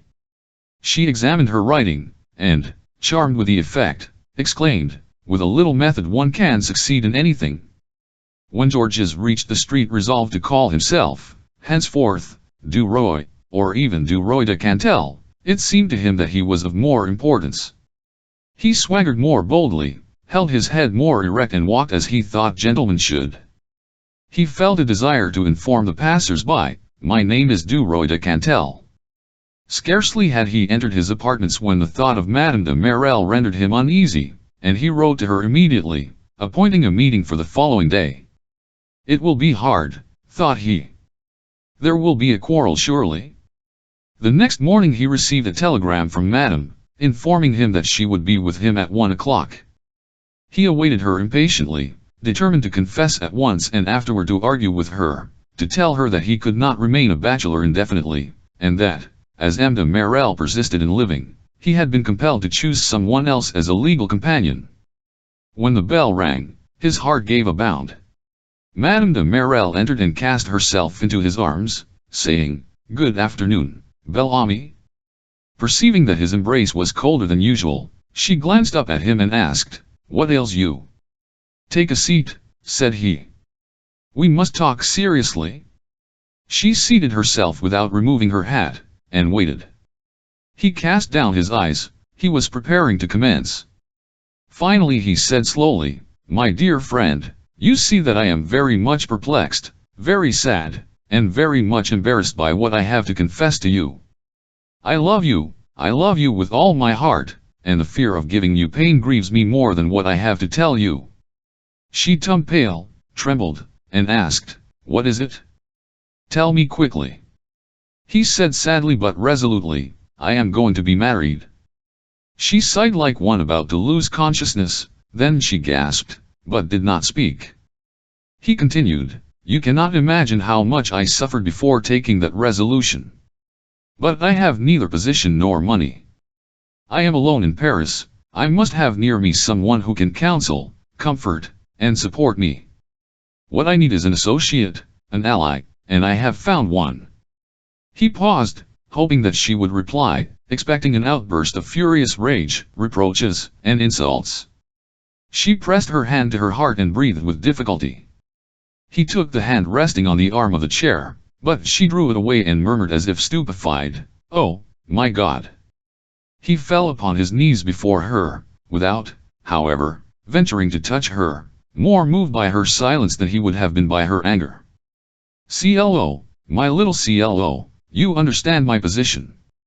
Oh, if I could have married you, what happiness it would have afforded me. But you were married. What could I do? Just think of it. I must make my way in the world and I can never do so as long as I have no domestic ties. If you knew. There are days when I should like to kill your husband." He spoke in a low seductive voice. He saw 2 tears gather in Madame de Marelle's eyes and trickle slowly down her cheeks. He whispered, "Do not weep, Clo, do not weep, I beseech you. You break my heart." She made an effort to appear dignified and haughty, and asked, though somewhat unsteadily, "Who is it?" For a moment he hesitated before he replied, "Madeleine Forestier." Madame de Marelle started, her tears continued to flow.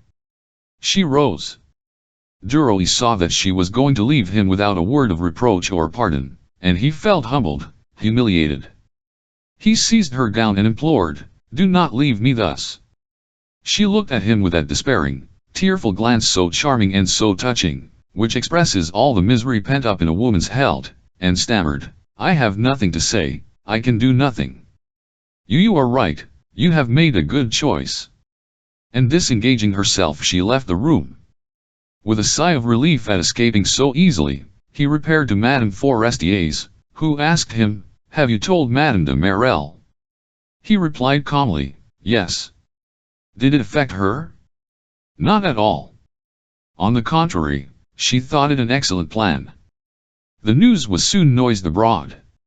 Some were surprised, others pretended to have foreseen it, and others again smiled, inferring that they were not at all astonished. The young man, who signed his articles, de Cantel, his echoes, Duroy, and his political sketches, Duroy, spent the best part of his time with his betrothed, who had decided that the date fixed for the wedding should be kept secret, that the ceremony should be celebrated in the presence of witnesses only, that they should leave the same evening for Rouen, and that the day following they should visit their journalist's aged parents and spend several days with them. Duroy had tried to persuade Madeleine to abandon that project, but not succeeding in his efforts he was finally compelled to submit. The 10th of May arrived. Thinking a religious ceremony unnecessary, as they had issued no invitations, the couple were married at a magistrate's and took the 6 o'clock train for Normandy. As the train glided along, Duroy, seated in front of his wife, took her hand, kissed it, and said, "When we return we will dine at Chateau's sometimes." She murmured, "We shall have a great many things to do," in a tone which seemed to say, "We must sacrifice pleasure to duty." He retained her hand, wondering anxiously how he could manage to caress her. He pressed her hand slightly, but she did not respond to the pressure. He said, "It seems strange that you should be my wife." She appeared surprised. "Why?" "I do not know. It seems droll. I want to embrace you and I am surprised that I have the right." She calmly offered him her cheek, which he kissed as he would have kissed his sister's. He continued, "The first time I saw you, you remember, at that dinner to which I was invited at Forestier's, I thought, sacristi, if I could only find a wife like that. And now I have one." She glanced at him with smiling eyes.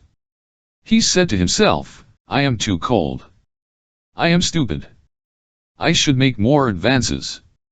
And he asked, "How did you make Forestier's acquaintance?" She replied with provoking archness, "Are we going to Rouen to talk of him?" He colored. "I am a fool. You intimidate me." She was delighted. Impossible.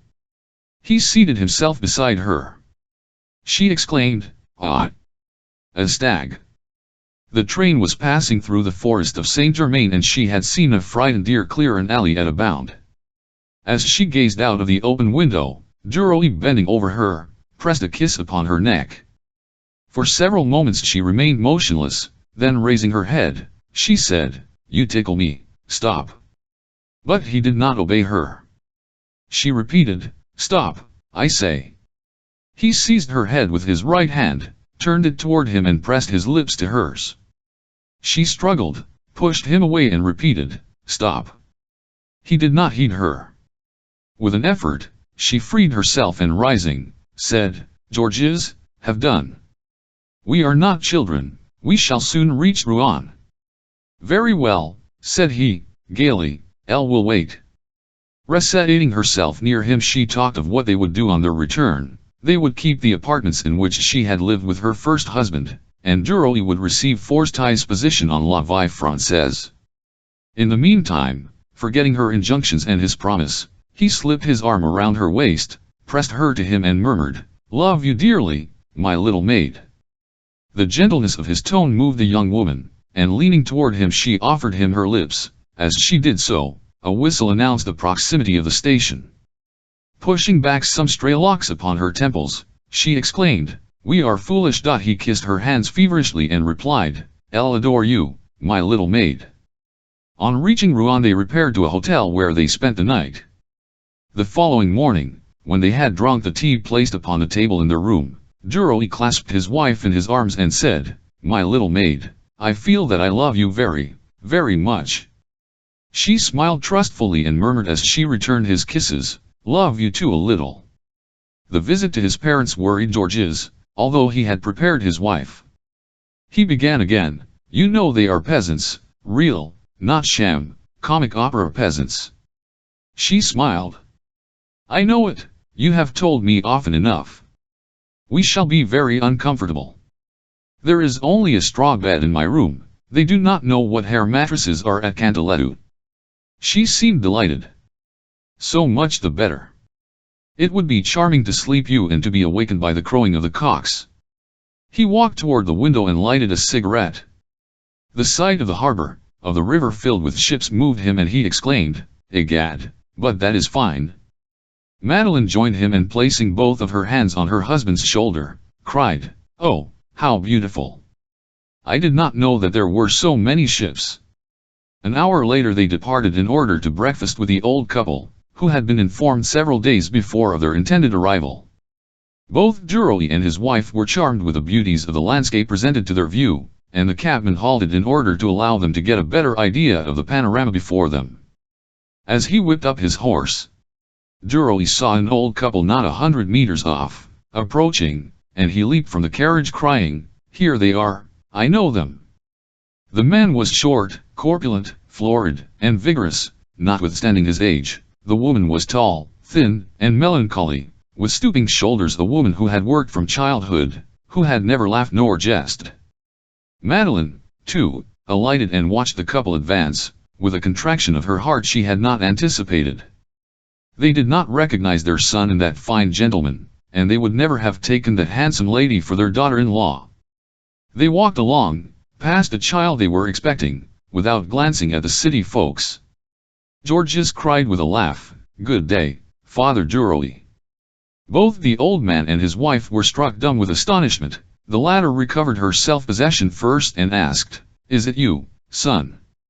The young man replied, "Yes, it is Elle, Mother Duroy," and approaching her, he kissed her upon both cheeks and said, "This is my wife." The two rustics stared at Madeline as if she were a curiosity, with anxious fear, combined with a sort of satisfied approbation on the part of the father and off-jealous enmity on that of the mother. Mduroy, Sr., who was naturally jocose, made so bold as to ask with a twinkle in his eye, "May I kiss you too?" His son uttered an exclamation and Madeline offered her cheek to the old peasant, who afterward wiped his lips with the back of his hand. The old woman, in her turn, kissed her daughter-in-law with hostile reserve. Her ideal was a stout, rosy, country lass, as red as an apple and as round.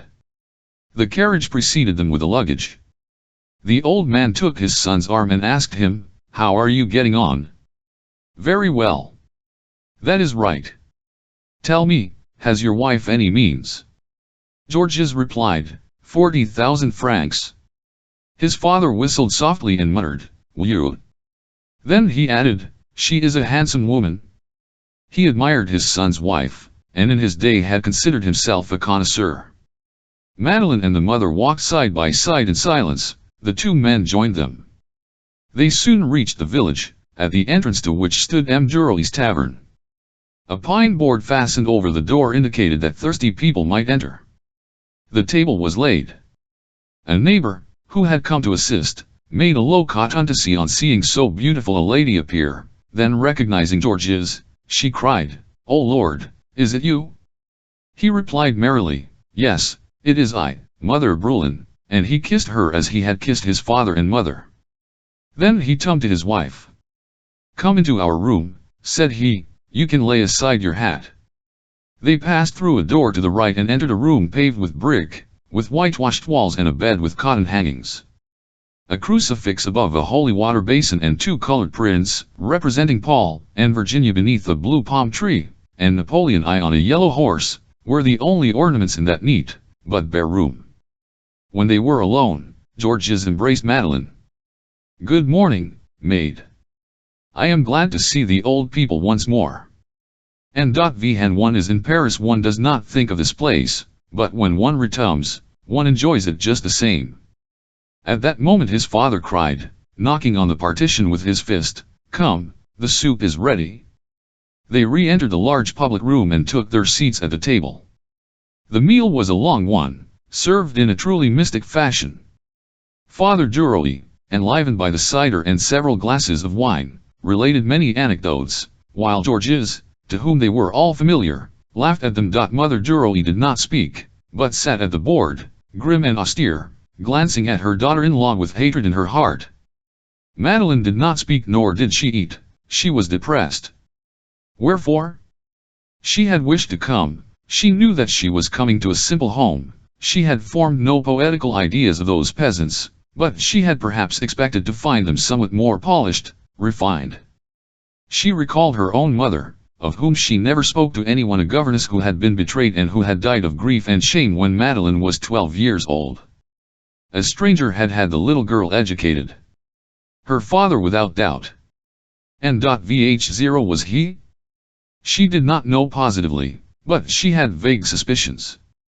The meal was not yet over when customers entered, shook hands with Mduroy, exclaimed on seeing his son, and seating themselves at the wooden tables began to drink, smoke, and play dominoes. The smoke from the clay pipes and penny cigars filled the room. Madeline choked and asked, "Can we go out? I cannot remain here any longer." Old Duroy grumbled at being disturbed. Madeline rose and placed her chair at the door in order to wait until her father-in-law and his wife had finished their coffee and wine. Georges soon joined her. "Would you like to stroll down to the Seine?" Joyfully she cried, "Yes." They descended the hillside, hired a boat at Croisset, and spent the remainder of the afternoon beneath the willows in the soft, warm, spring air, and rocked gently by the rippling waves of the river. They returned at nightfall. The evening repast by candlelight was more painful to Madeline than that of the morning. Neither Father Duroy nor his wife spoke. When the meal was over, Madeline drew her husband outside in order not to have Ito remain in that room, the atmosphere of which was heavy with smoke and the fumes of liquor. When they were alone, he said, "You are already wemmy?" She attempted to protest. He interrupted her, "I have seen it. If you wish we will leave tomorrow." She whispered, should like to go. They walked along and entered a narrow path among high trees, hedged in on either side by impenetrable brushwood. She asked, where are we? He replied, in the forest, one of the largest in France. Madeleine, on raising her head, could see the stars between the branches and hear the rustling of the leaves. She felt strangely nervous. Why, she could not tell. She seemed to be lost, surrounded by perils, abandoned, alone, beneath that vast vaulted sky. She murmured, I'm afraid, I should like to return. Very well, we will. On their return they found the old people in bed. The next morning Madeleine rose early and was ready to leave at daybreak. When Georges told his parents that they were going to return home, they guessed whose wish it was. His father asked simply, shall I see you soon again? Yes, in the summertime. Very well. His mother grumbled, I hope you will not regret what you have done. Georges gave them 200 francs to appease them, and the cab arriving at 10 o'clock, the couple kissed the old peasants and set out. As they were descending the side of the hill, Duroy laughed. You see, said he, Elle warned you. I should, however, not have presented you to M and Madame Duroy de Cantel, Senior. She laughed too and replied, I'm charmed now. They are nice people whom I am beginning to like very much. I shall send them confections from Paris. Then she murmured, Duroy de Cantel. We will say that we spent a week at your parents' estate, and drawing near him, she kissed him saying, Good morning, Georges. He replied, Good morning, Madeleine, as he slipped his arm around her waist. Chapter 10. Jealousy. The Duroys had been in Paris 2 days and the journalist had resumed work. He had given up his own especial province to assume that of Forestier, and to devote himself entirely to politics. On this particular evening he turned his steps toward home with a light heart. As he passed a florist's on Rue Notre Dame de Lorette he bought a bouquet of half-open roses for Madeleine. Having forgotten his key, on arriving at his door, he rang and a servant answered his summons. Georges asked, Is Madame at home? Yes, sir.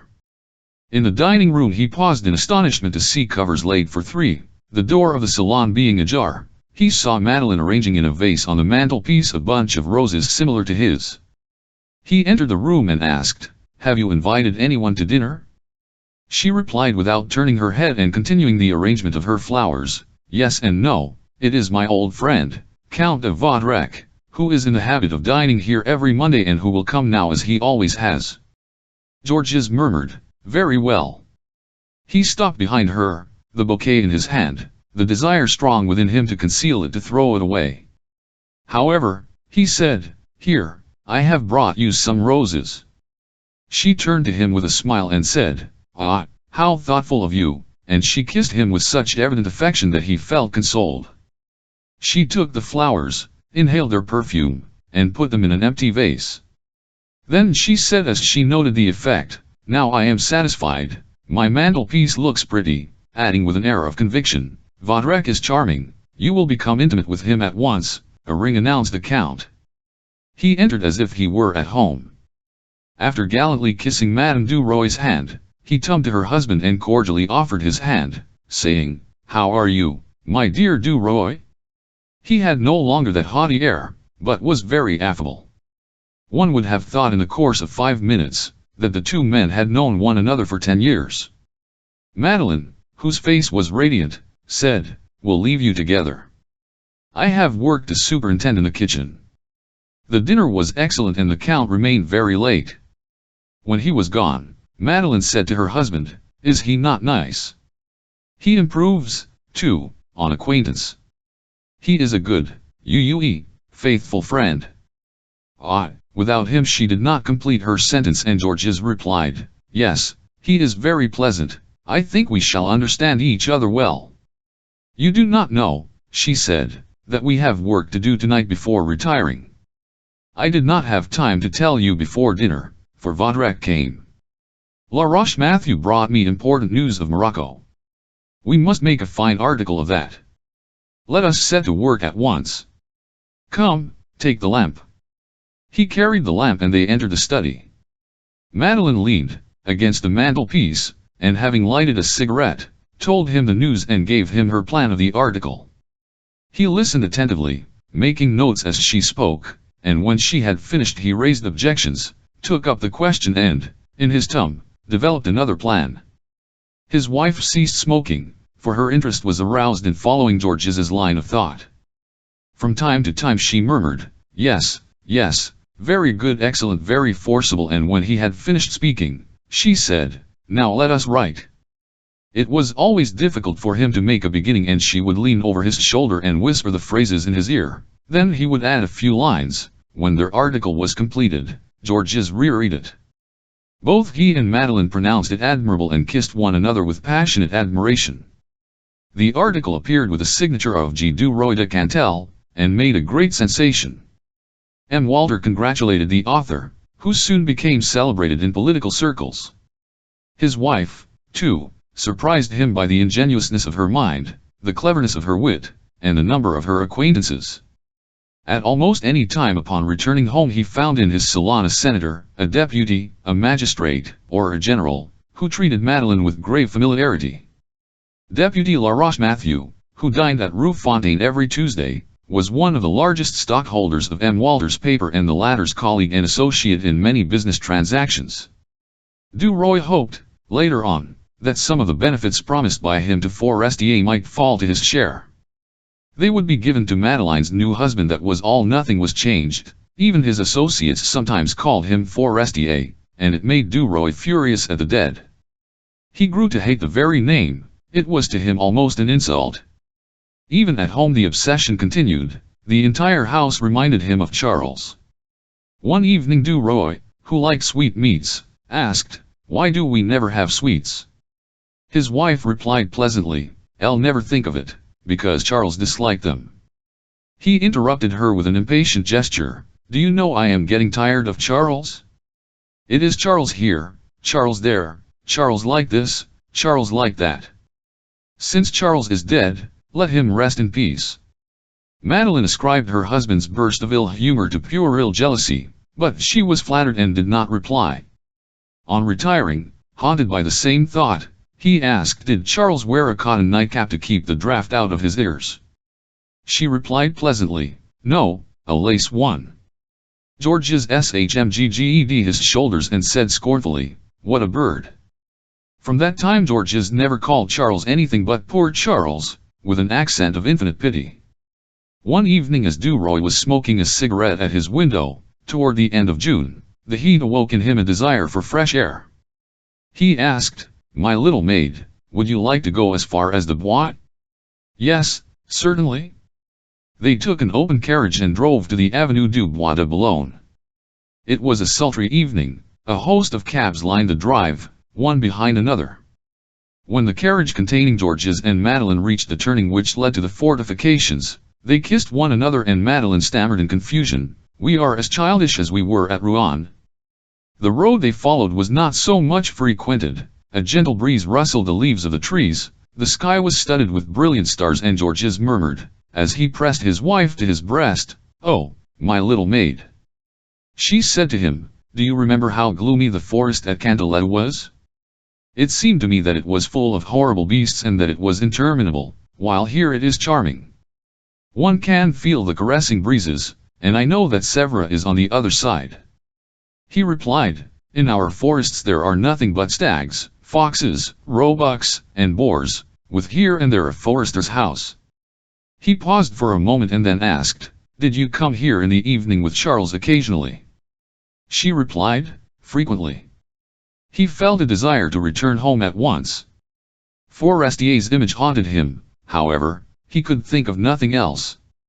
The carriage rolled on toward the Arc de Triomphe and joined the stream of carriages returning home. As Georges remained silent, his wife, who divined his thoughts, asked in her soft voice, "Of what are you thinking? For half an hour you have not uttered a word." He replied with a sneer, "I am thinking of all those fools who kiss one another, and I believe truly that there is something else to be done in life."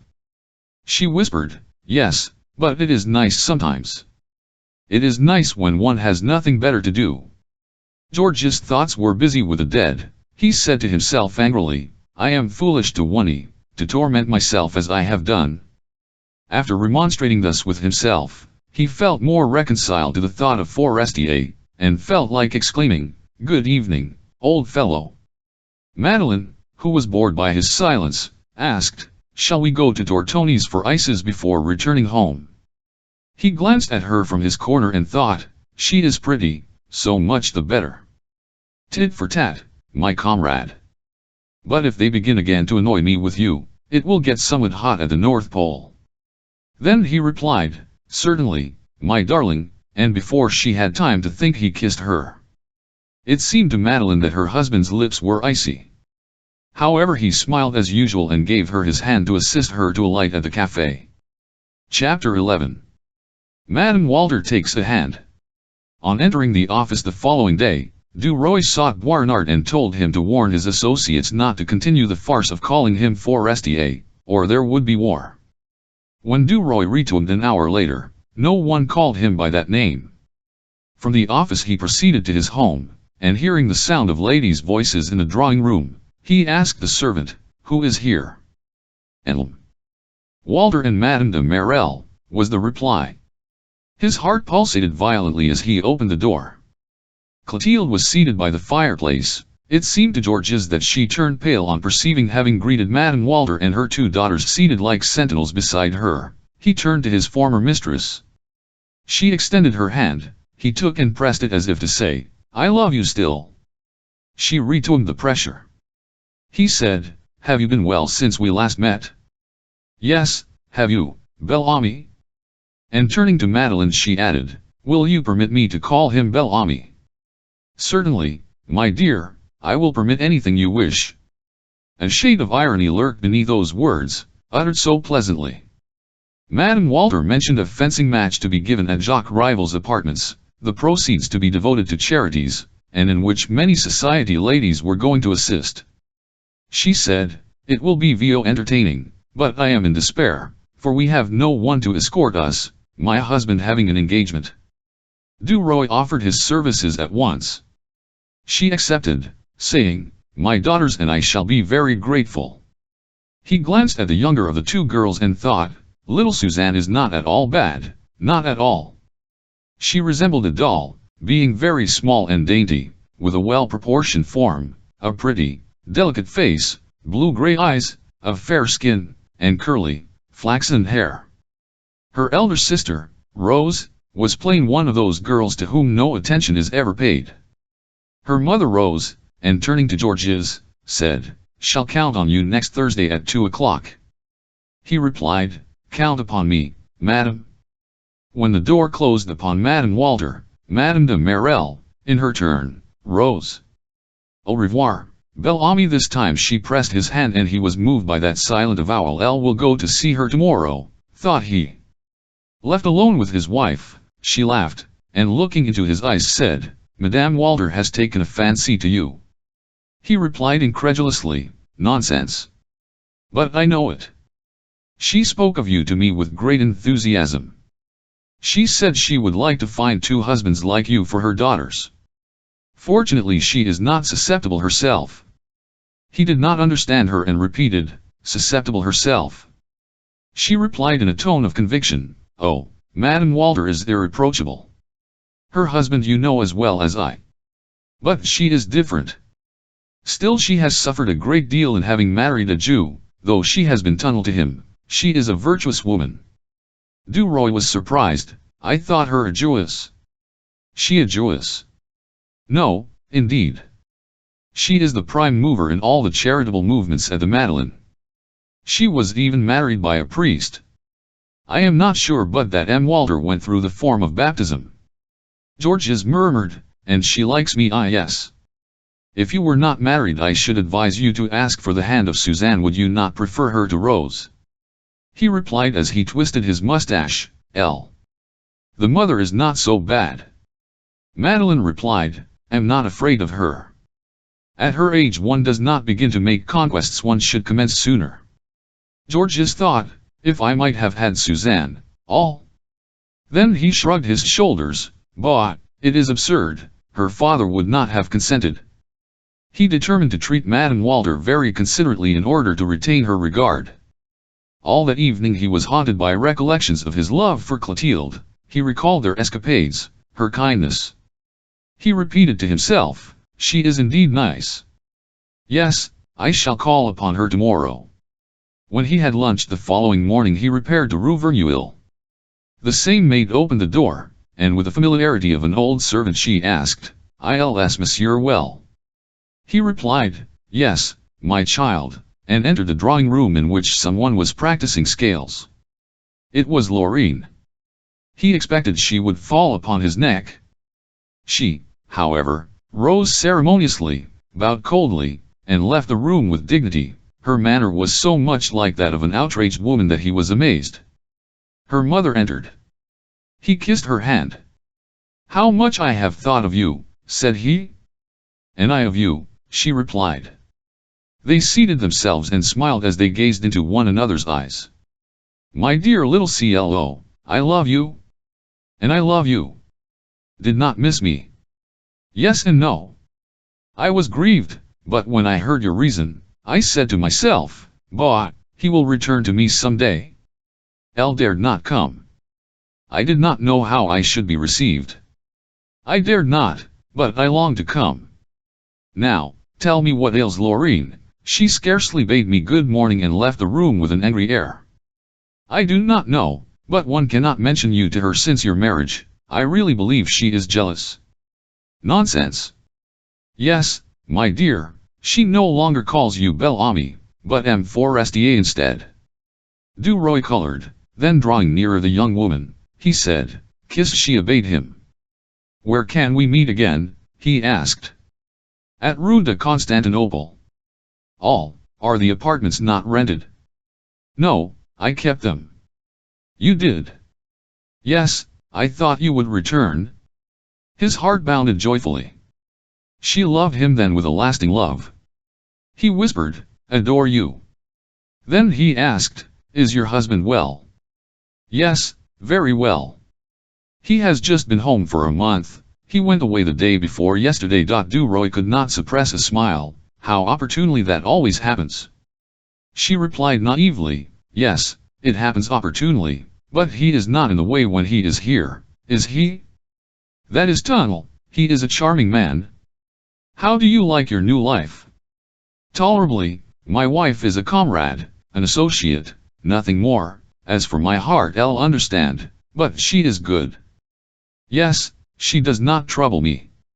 He drew near Clotilde and murmured, "When shall we meet again?" "Tomorrow, if you will." "Yes, tomorrow at 2 o'clock." He rose to take his leave somewhat embarrassed. "You know I intend to take back the rooms on Rue de Constantinople myself." "I wish to. It is not necessary for you to pay for them." She kissed his hands, saying, "You may do as you like. I am satisfied to have kept them until we met again." And Duroy took his leave very well satisfied. When Thursday came, he asked Madeleine, "Are going to the fencing match at Rivals?" "No, I do not care about it. I will go to the Chamber of Deputies." Georges called for Madame Walter in an open carriage, for the weather was delightful. He was surprised to find her looking so handsome and so young. Never had she appeared so fresh. Her daughter, Suzanne, was dressed in pink. Her sister looked like her governess. At Rival's door was a long line of carriages. Duroy offered his arm to Madame Walter and they entered. The entertainment was for the benefit of the orphans of the 6th Ward under the patronage of all the whiles of the senators and deputies who were connected with La Vie Française. Jacques Rival received the arrivals at the entrance to his apartments. Then he pointed to a small staircase which led to the cellar in which were his shooting gallery and fencing room, saying, "Downstairs, ladies, downstairs. The match will take place in the subterranean apartments." Pressing Duroy's hand, he said, "Good evening, Belle Amie." Duroy was surprised. "Who told you about that name?" Rival replied, "Madame Walter, who thinks it very pretty." Madame Walter blushed. "Yes, I confess that if I knew you better, I should do as little Laurine, and I should call you Belle Amie, too. It suits you admirably." Duroy laughed. I beg you to do so, madam. She cast down her eyes. No, we are not well enough acquainted. He murmured, permit me to hope that we shall become so. Well, we shall see, said she. They descended the stairs and entered a large room, which was lighted by Venetian lanterns and decorated with festoons of gauze. Nearly all the benches were filled with ladies, who were chatting as if they were at a theater. Madame Walter and her daughters reached their seats in the front row. Du Roy, having obtained their places for them, whispered, shall be obliged to leave you, men cannot occupy the seats. Madame Walter replied hesitatingly. I should like to keep you, just the same. You could tell me the names of the participants. See, if you stand at the end of the seat, you will not annoy anyone.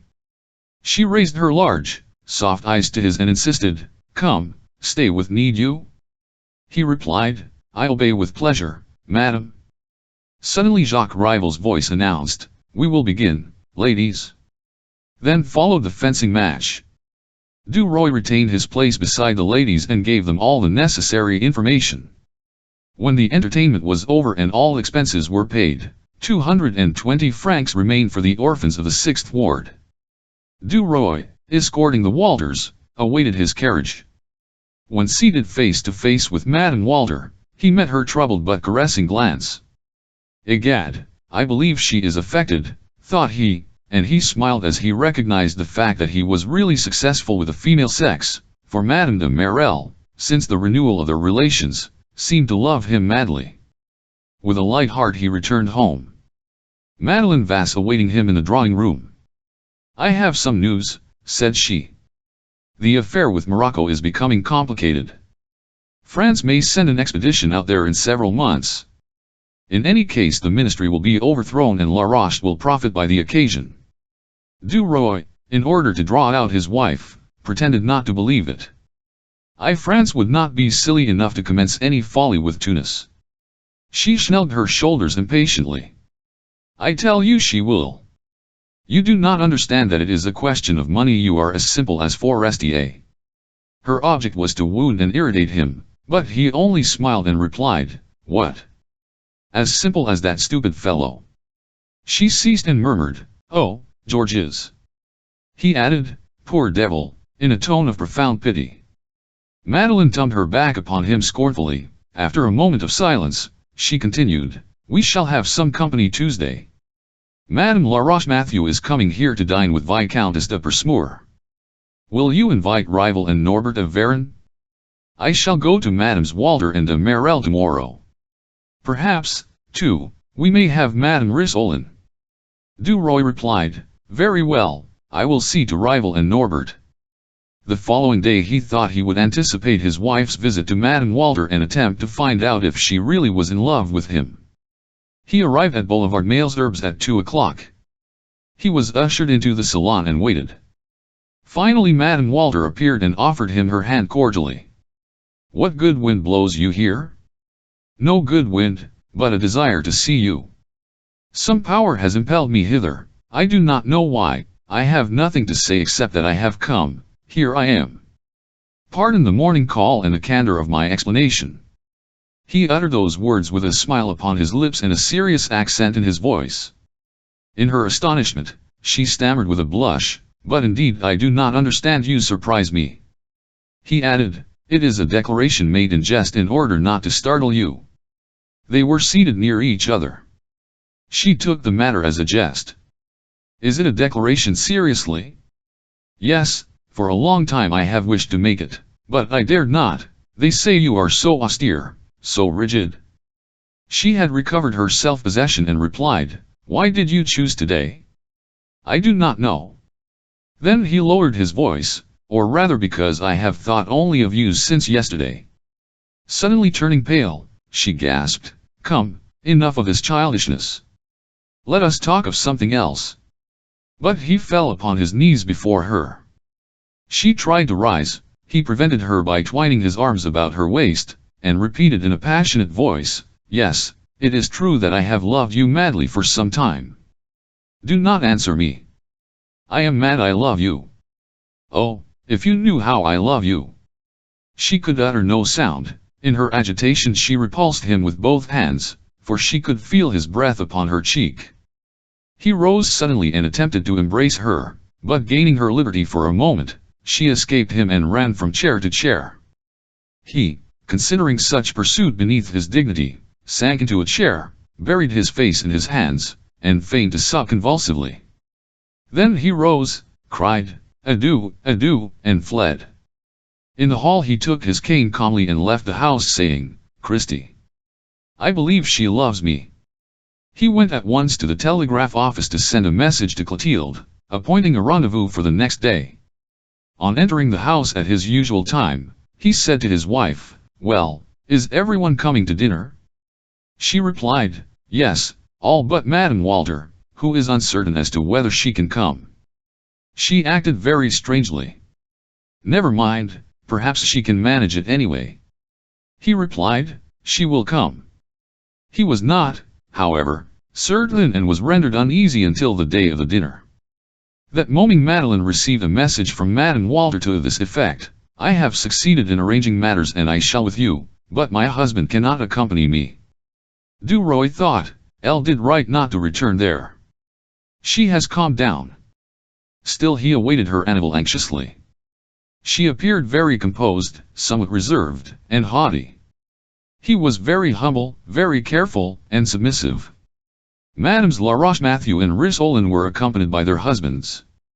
Madame de Merelle looked bewitching in an odd combination of yellow and black.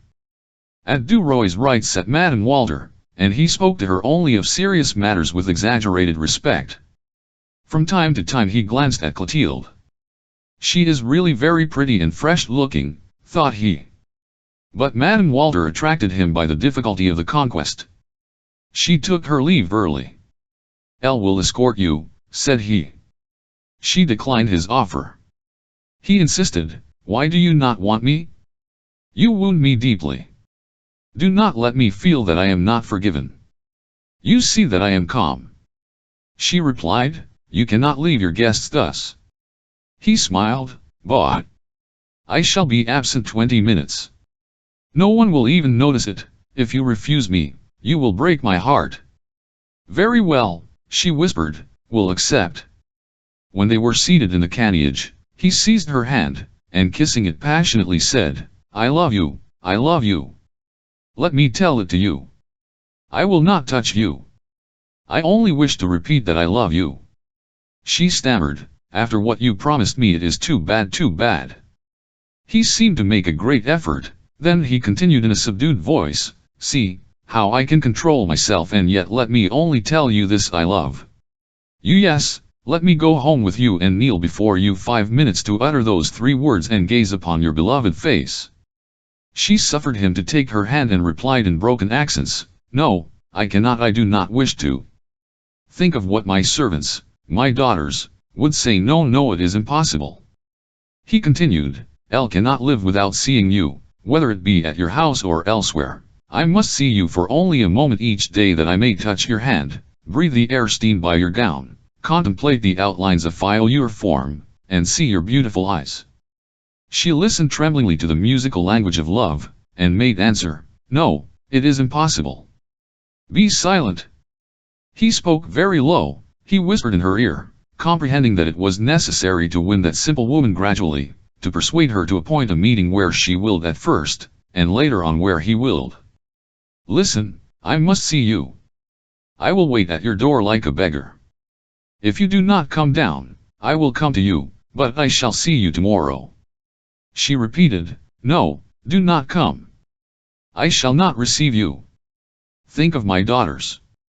Then tell me where I can meet you in the street. It matters not where, at any hour you wish, provided that I can see you. I will greet you, I will say, 'I love you,' and then go away." She hesitated, almost distracted. As the coupe stopped at the door, she whispered hastily, "I will be at La Trinite tomorrow, at 3:30. After alighting, she said to her coachman, "Take M. Duroy home." When he returned, his wife asked, "Where have you been?" He replied in a low voice, "Have been to send an important telegram." Madame de Merelle approached him, "You must take me home, Bel Ami. You know that I only dine so far from home on that condition." Turning to Madeline, she asked, "You are not jealous?" Madame Duroy replied slowly, "No, not at all." The guests departed. Clotilde, enveloped in laces, whispered to Madeline at the door, "Your dinner was perfect. In a short while you will have the best political salon in Paris." When she was alone with Georges, she said, "Oh, my darling Bel-Ami, I love you more dearly every day." The cab rolled on, and George's thoughts were with Madame Walter. Chapter 12. A meeting and the result. The July sun shone upon the Place de la Trinité, which was almost deserted. Duroy drew out his watch. It was only 3 o'clock, he was half an hour too early. He laughed as he thought of the place of meeting. He entered the sacred edifice of La Trinité. The coolness within was refreshing. Here and there an old woman kneeled at prayer, her face in her hands. Duroy looked at his watch again. It was not yet 3:15. He took a seat, regretting that he could not smoke. At the end of the church near the choir, he could hear the measured tread of a corpulent man whom he had noticed when he entered. Suddenly the enelcel of a gown made him start. It was she. He arose and advanced quickly. She did not offer him her hand and whispered, "I have only a few minutes. You must kneel near me that no one will notice us." She proceeded to a side aisle after saluting the host on the high altar, took a and kneeled down. Georges took one beside it, and when they were in the attitude of prayer, he said, thank you, I adore you. I should like to tell you constantly how I began to love you, how I was conquered the first time I saw you. Will you permit me some day to unburden my heart, to explain all to you?"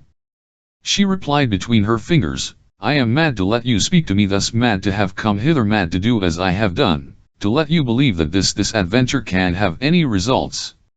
Forget it, and never speak to me of it again." She paused.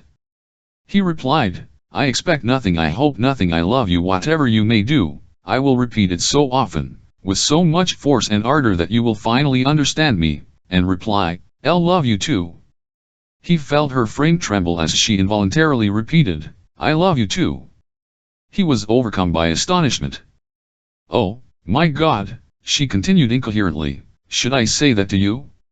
I feel guilty, have 2 daughters but I cannot I'll never thought it was stronger than have never loved any other but you, I swear it, I have loved you a year in secret, I have suffered and struggled, I can no longer, I love you." She wept and her bowed form was shaken by the violence of her emotion. Georges murmured, "Give me your hand that I may touch, may press it." She slowly took her hand from her face. He seized it saying, "Should like to drink your tears." Placing the hand he held upon his heart, he asked, "Do you feel it beat?" In a few moments the man Georges had noticed before passed by them. When Madame Walter heard him near her, she snatched her fingers from Georges's clasp and covered her face with them. After the man had disappeared, Duroy asked, hoping for another place of meeting than La Trinité, "Where shall I see you tomorrow?"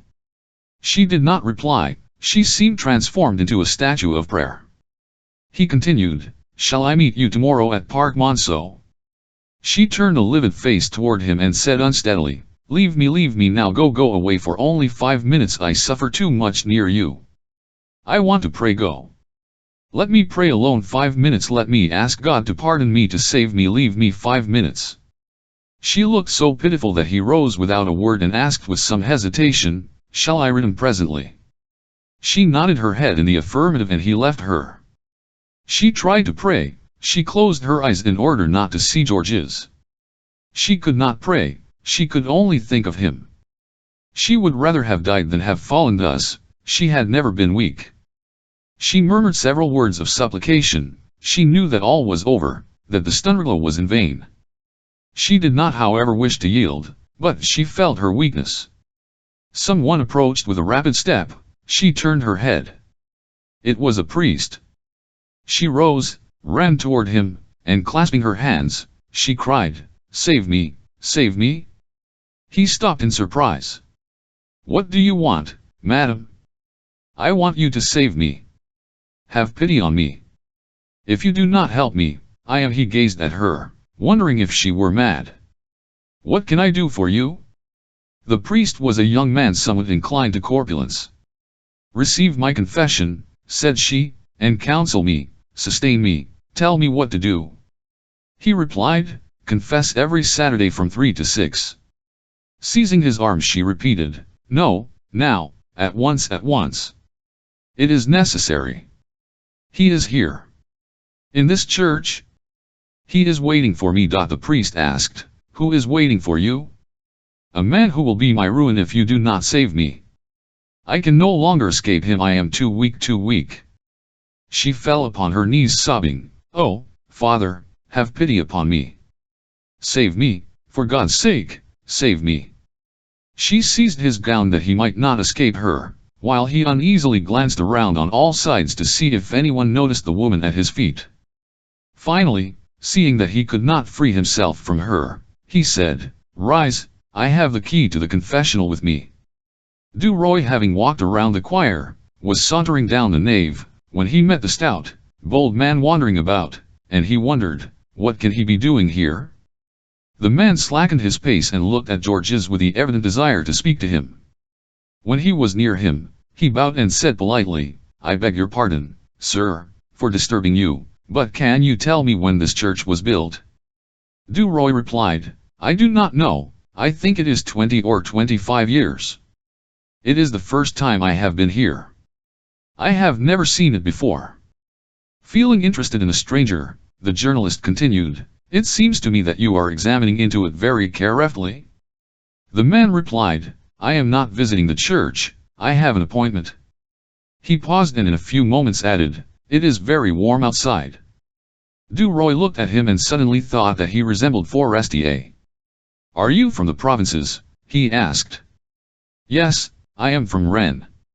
"And did you, sir, enter this church from curiosity?" "No, I am waiting for a lady."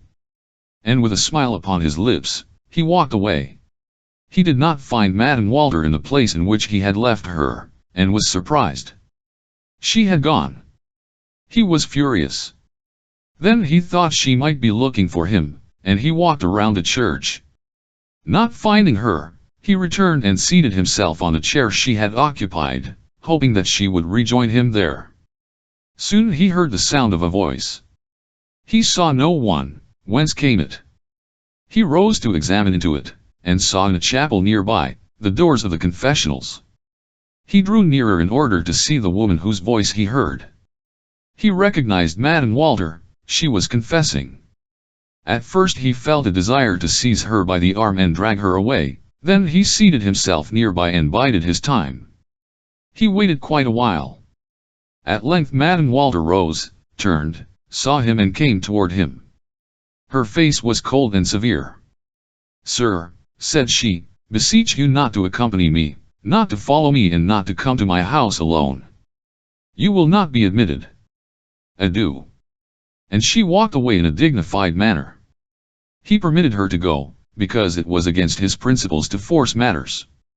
As the priest in his turn issued from the confessional, he advanced toward him and said, "If you did not wear a gown, I would give you a sound thrashing." Then he turned upon his heel and left the church whistling. In the doorway he met the stout gentleman. When Duroy passed him, they bowed. The journalist then repaired to the office of La Vie Française. As he entered he saw by the clerk's busy air that something of importance was going on, and he hastened to the manager's room. The latter exclaimed joyfully as Duroy entered, "What luck! Here is Bel-Ami." He stopped in confusion and apologized, "Beg your pardon, I am very much bothered by circumstances. And then I hear my wife and daughter call you Bel-Ami from morning until night, and I have acquired the habit myself. Are you displeased?" Georges laughed. "Not at all." M. Walter continued, "Very well, then I will call you Bel-Ami as everyone else does. Great changes have taken place. The ministry has been overthrown. Merit is to form a new cabinet. He has chosen General Baudin d'Acre as Minister of War, and our friend Laroche Mathieu as Minister of Foreign Affairs. We shall be very busy. I must write a leading article, a simple declaration of principles, then I must have something interesting on the Morocco question. You must attend to that." Duroy reflected a moment and then replied, have it. I will give you an article on the political situation of our African colony, and he proceeded to prepare M. Walter an outline of his work, which was nothing but a modification of his first article on souvenirs of a soldier in Africa. The manager, having read the article, said, "It is perfect, you are a treasure." Many thanks. Duroy returned home to dinner delighted with his day, notwithstanding his failure at La Trinite. His wife was awaiting him anxiously. She exclaimed on seeing him, "You know that Laroche is Minister of Foreign Affairs?" "Yes, I have just written an article on that subject." "Do you remember the first article we wrote on souvenirs of a soldier in Africa?" "Well, I revised and corrected it for the occasion." She smiled. "Ah, yes, that will do very well." At that moment a servant entered with a dispatch containing these words without any signature. I was beside myself. "Pardon me, and come tomorrow at 4 o'clock to Park Monceau." He understood the message, and with a joyful heart, slipped the telegram into his pocket. During dinner he repeated the words to himself, as he interpreted them. They meant, "Yield, I am yours where and when you will." He laughed. Madeline asked, "What is it?" "Nothing much. I was thinking of a comical old priest I met a short while since." Duroy arrived at the appointed hour the following day. The benches were all occupied by people trying to escape from the heat and by nurses with their charges.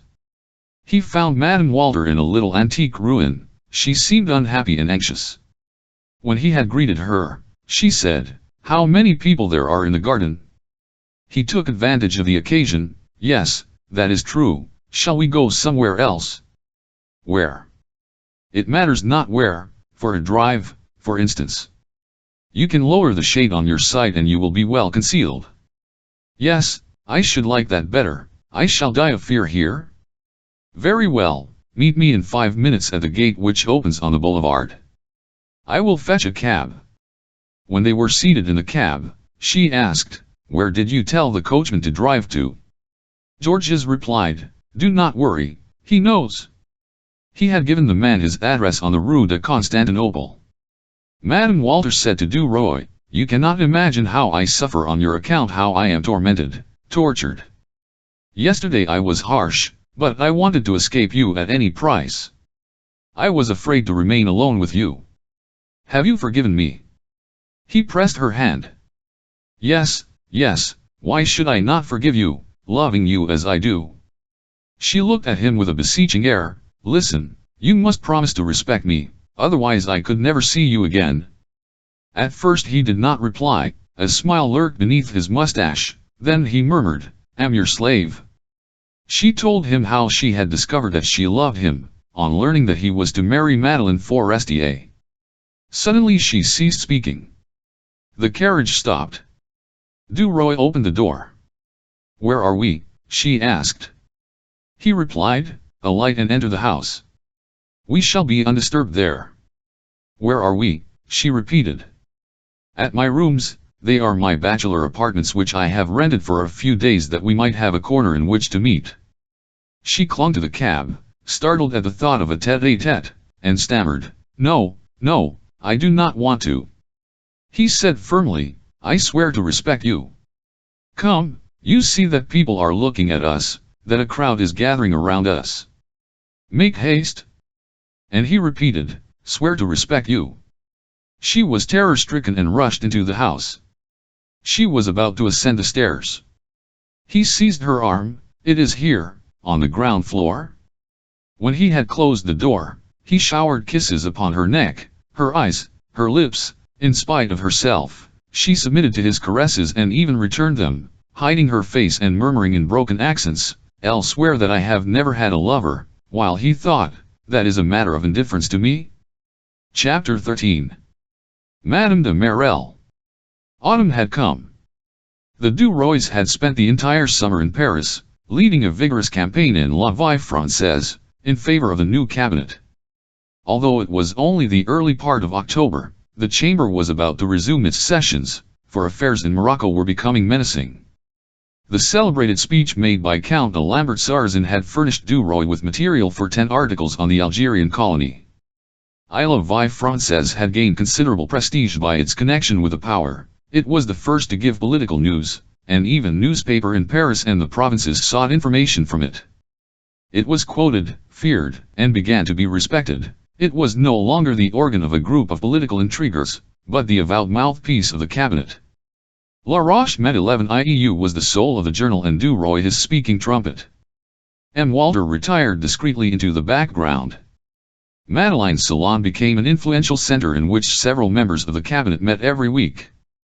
The president of the council had even dined there twice. The minister of foreign affairs was quite at home at the Duroys. He came at any hour, bringing dispatches or information, which he dictated either to the husband or wife as if they were his secretaries. After the minister had departed, when Duroy was alone with Madeleine, he uttered threats and insinuations against the parvenu, as he called him. His wife simply shrugged her shoulders scornfully, repeating, "Become a minister and you can do the same. Until then, be silent." His reply was, "No one knows of what I am capable, perhaps they will find out someday." She answered philosophically, "He who lives will see." The morning of the reopening of the chamber, Duroy lunched with La Roche-Mathieu in order to receive instructions from him, before the session, for a political article the following day in La Vie Française, which was to be a sort of official declaration of the plans of the cabinet. After listening to La Roche-Mathieu's eloquence for some time with jealousy in his heart, Duroy sauntered slowly toward the office to commence his work, for he had nothing to do until 4 o'clock, at which hour he was to meet Madame de Marelle at Rue de Constantinople. They met there regularly twice a week, Mondays and Wednesdays.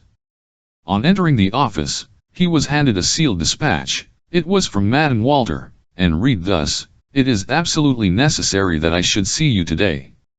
It is important. Expect me at 20 at Rue de Constantinople. I can render you a great service. Your friend until D.W. Virginie." He exclaimed, "Heavens! What a bore," and left the office at once, too much annoyed to work. For 6 weeks he had ineffectually tried to break with Madame Walter.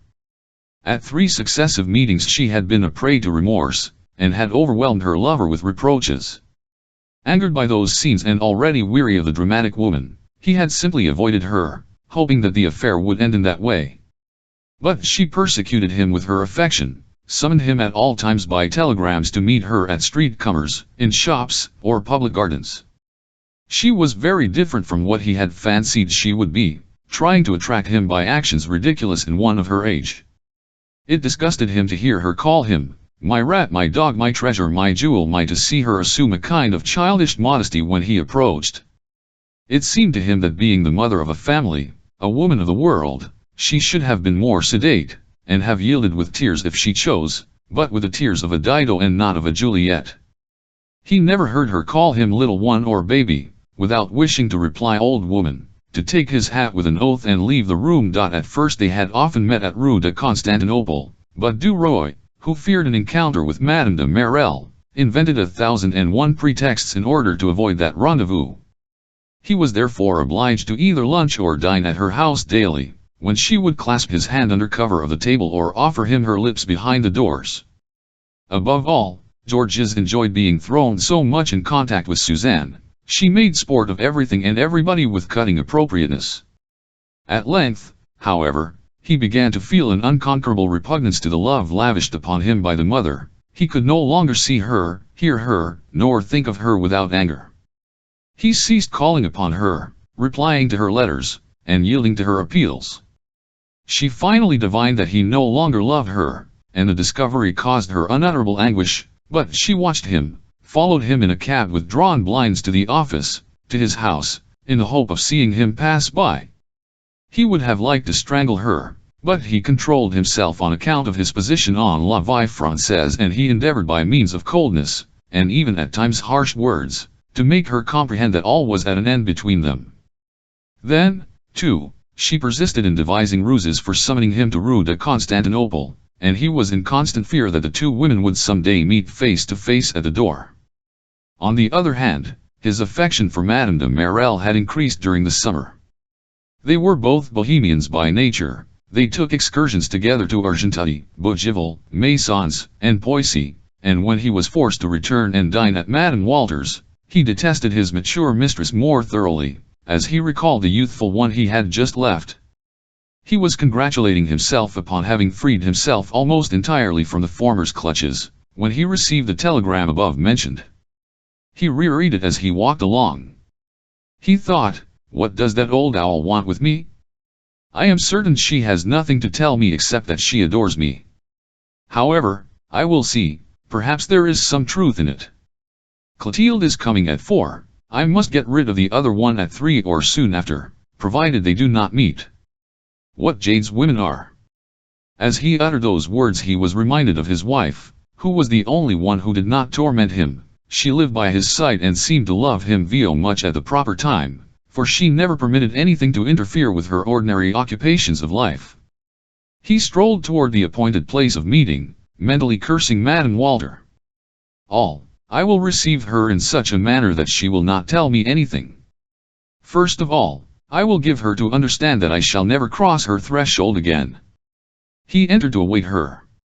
She soon arrived and, seeing him, exclaimed, "Ah, you received my dispatch. How fortunate!" "Yes, I received it at the office just as I was setting out for the chamber." "What do you want?" he asked ungraciously.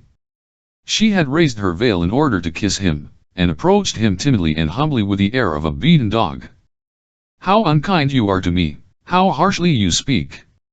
What have I done to you? You do not know what I have suffered for you." He muttered, "Are you going to begin that again?"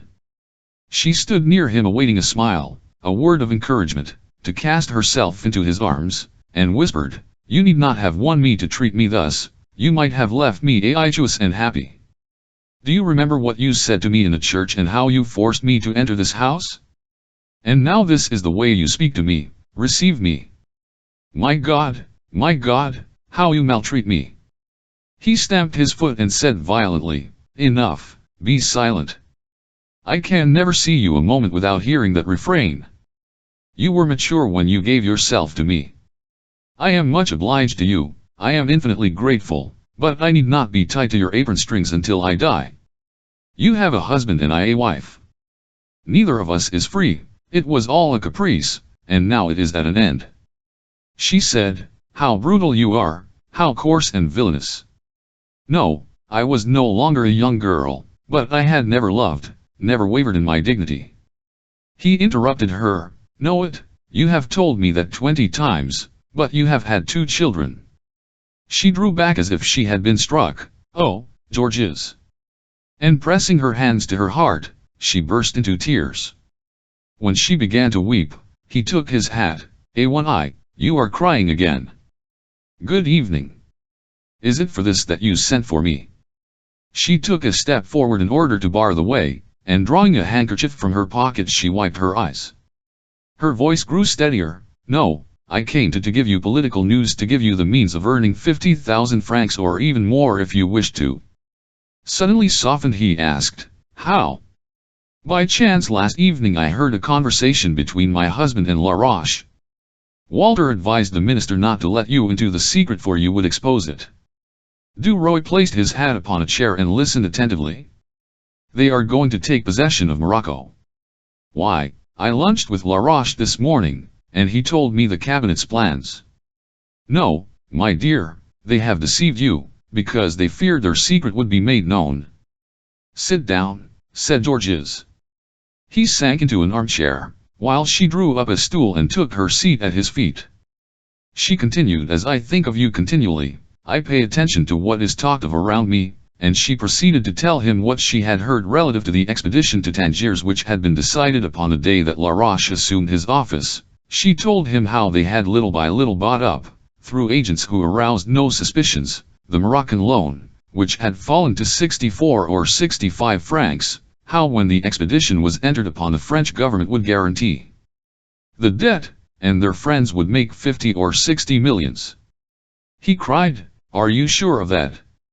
She replied, "Yes, I am sure." He continued, "That is indeed fine. As for that rascal of a Laroche, let him beware. I will get his ministerial carcass between my fingers yet." Then, after a moment's reflection, he muttered, "One might profit by that."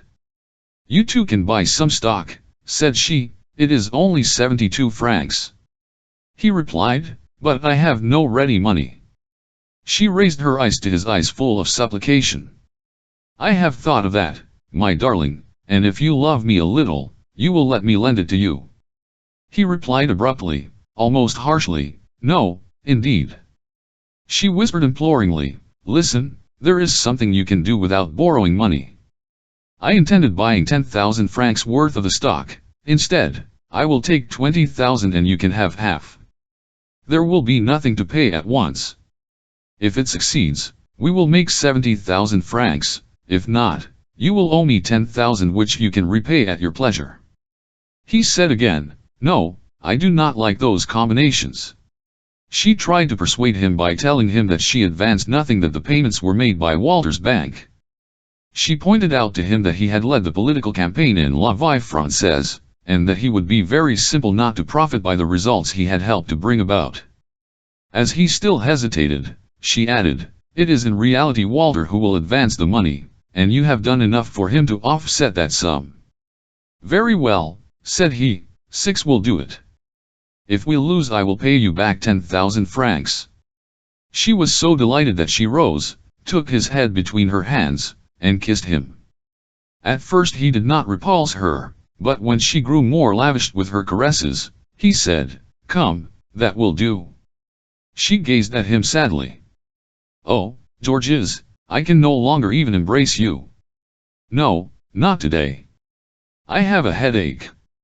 She reseated herself with docility at his feet and asked, "Will you dine with us tomorrow?" "It would give me such pleasure." He hesitated at first, but dared not refuse. "Yes, certainly. Thank you, dearest." She rubbed her cheek against the young man's vest. As she did so, one of her long black hairs caught on a button. She twisted it tightly around, then she twisted another around another button, and so on. When he rose, he would tear them out of her head, and would carry away with him unwittingly a lock of her hair. It would be an invisible bond between them. Involuntarily he would think, would dream of her, he would love her a little more the next day. Suddenly he said, "Must leave you, for I am expected at the chamber for the close of the session. I cannot be absent today." She sighed, "Already." Then adding resignedly, "Go, my darling, but you will come to dinner tomorrow." She rose abruptly. For a moment she felt a sham, stinging pain, as if needles had been stuck into her head, but she was glad to have suffered for him. "Adieu," said she. He took her in his arms and kissed her ice coldly, then she offered him her lips which he brushed lightly as he said, "Come, come, let us hurry, it is after 3 o'clock." She passed out before him saying, "Tomorrow at 7, he repeated her words and they separated. Duroy returned at 4 o'clock to await his mistress. She was somewhat late because her husband had come home for a week. She asked, "Can you come to dinner tomorrow? He will be delighted to see you." "No, I dine at the Walters. We have a great many political and financial matters to talk over." She took off her hat. He pointed to a bag on the mantelpiece, "Bought you some sweetmeats." She clapped her hands. "What a darling you are." She took them, tasted one, and said, "They are delicious. I shall not leave one. Come, sit down in the armchair, I will sit at your feet and eat my bonbons." He smiled as he saw her take the seat a short while since by Madame Walter. She too, called him darling, little one, dearest, and the words seemed to him sweet and caressing from her lips, while from Madame Walter's they irritated and nauseated him. Suddenly he remembered the 70,000 francs he was going to make, and bluntly interrupting Madame de Marelle's chatter, he said, "Listen, my darling, I am going to entrust you with a message to your husband. Tell him from me to buy tomorrow 10,000 francs worth of Moroccan, which is at 72, and I predict that before 3 months are past he will have made 80,000 francs. Tell him to maintain absolute silence. Tell him that the expedition to Tangiers is decided upon, and that the French government will guarantee the Moroccan debt. It is a state secret I am confiding to you, remember." She listened to him gravely and murmured, "Thank you. I will tell my husband this evening. You may rely upon him, he will not speak of it, he can be depended upon, there is no danger." She had eaten all of her bonbons and began to toy with the buttons on his vest. Suddenly she drew a long hair out of the buttonhole and began to laugh. "See. Here is one of Madeline's hairs, you are a faithful husband." Then growing serious, she examined the scarcely perceptible thread more closely and said, "It is not Madeline's, it is dark." He smiled. "It probably belongs to the housemaid." But she glanced at the vest with the care of a police inspector and found a second hair twisted around a second button. Then she saw a third, and turning pale and trembling somewhat, she exclaimed, "Oh, some woman has left hairs around all your buttons." In surprise, he stammered, "Why you are mad." She continued to unwind the hairs and cast them upon the floor. With her woman's instinct she had divined their meaning and gasped in her anger, ready to cry, "She loves you and she wished you to carry away with you something of hers. Oh, you are a traitor." She uttered a shrill, nervous cry, "Oh, it is an old woman's hair, here is a white one, you have taken a fancy to an old woman now. Then you do not need me, keep the other one." She rose. He attempted to detain her and stammered, "Are absurd, I do not know whose it," but she repeated, "Keep your old woman, keep her, have a chain made of her hair, of her grey hair, there is enough for that." Hastily she donned her hat and veil, and when he attempted to touch her she struck him in the face, and made her escape while he was stunned by the blow. When he found that he was alone, he cursed Madame Walter, bathed his face, and went out vowing vengeance. That time he would not pardon.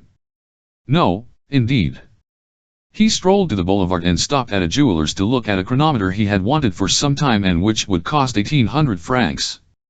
He thought with joy, "If I make my 70,000 francs, I can pay for." He began to dream of all the things he would do when he got the money. First of all he would become a deputy, then he would buy the chronometer, then he would speculate on change, and then he did not enter the office, preferring to confer with Madeleine before seeing Walter again and writing his article. He turned toward home. He reached Rue Droit when he paused. He had forgotten to inquire for Count de Vaudrec, who lived on Chaussée d'Antin. He retraced his steps with a light heart, thinking of 1,000 things, of the phonion he would make of that rascal of a Laroche, and of old Walter. He was not at all uneasy as to Clotilde's anger, knowing that she would soon forgive him. When he asked the janitor of the house in which Count de Vaudrec lived, 6 Lois M. de Vaudrec, "I have heard that he has been ailing of late," the man replied. "The Count is very ill, sir. They think he will not live through the night. The gout has reached his heart." Duroy was so startled he did not know what to do. "Vaudrec dying?" he stammered. "Thanks, I will call again," unconscious of what he was saying. He jumped into a cab and drove home. His wife had returned. He entered her room out of breath. "Did you know? Vaudrec is dying." She was reading a letter and coming to him asked, "What did you say?" Elle said that Vaudrec is dying of an attack of gout. Then he added, "What shall you do?" She rose, her face was livid, she burst into tears and buried her face in her hands. She remained standing, shaken by sobs, torn by anguish. Suddenly she conquered her grief and wiping her eyes, said, "I'm going to him, do not worry about me, I do not know what time I shall return, do not expect me." He replied, "Very well. Go." They shook hands and she left in such haste that she forgot her gloves. Georges, after dining alone, began to write his article. He wrote it according to the minister's instructions, hinting to the readers that the expedition to Morocco would not take place. He took it, when completed, to the office, conversed several moments with M. Walter, and set out again, smoking, with a light heart, he knew not why. His wife had not returned. He retired and fell asleep. Toward midnight Madeleine came home. Georges sat up in bed and asked, "Well?" He had never seen her so pale and agitated. She whispered, "He is dead, told you nothing?" "Nothing. He was unconscious when I arrived." Questions which he dared not ask arose to George's lips. "Lie down and rest," said he. She disrobed hastily and slipped into bed. He continued, "Had he any relatives at his deathbed?" "Only a nephew." "All." "Did he often see that nephew?" "They had not met for 10 years."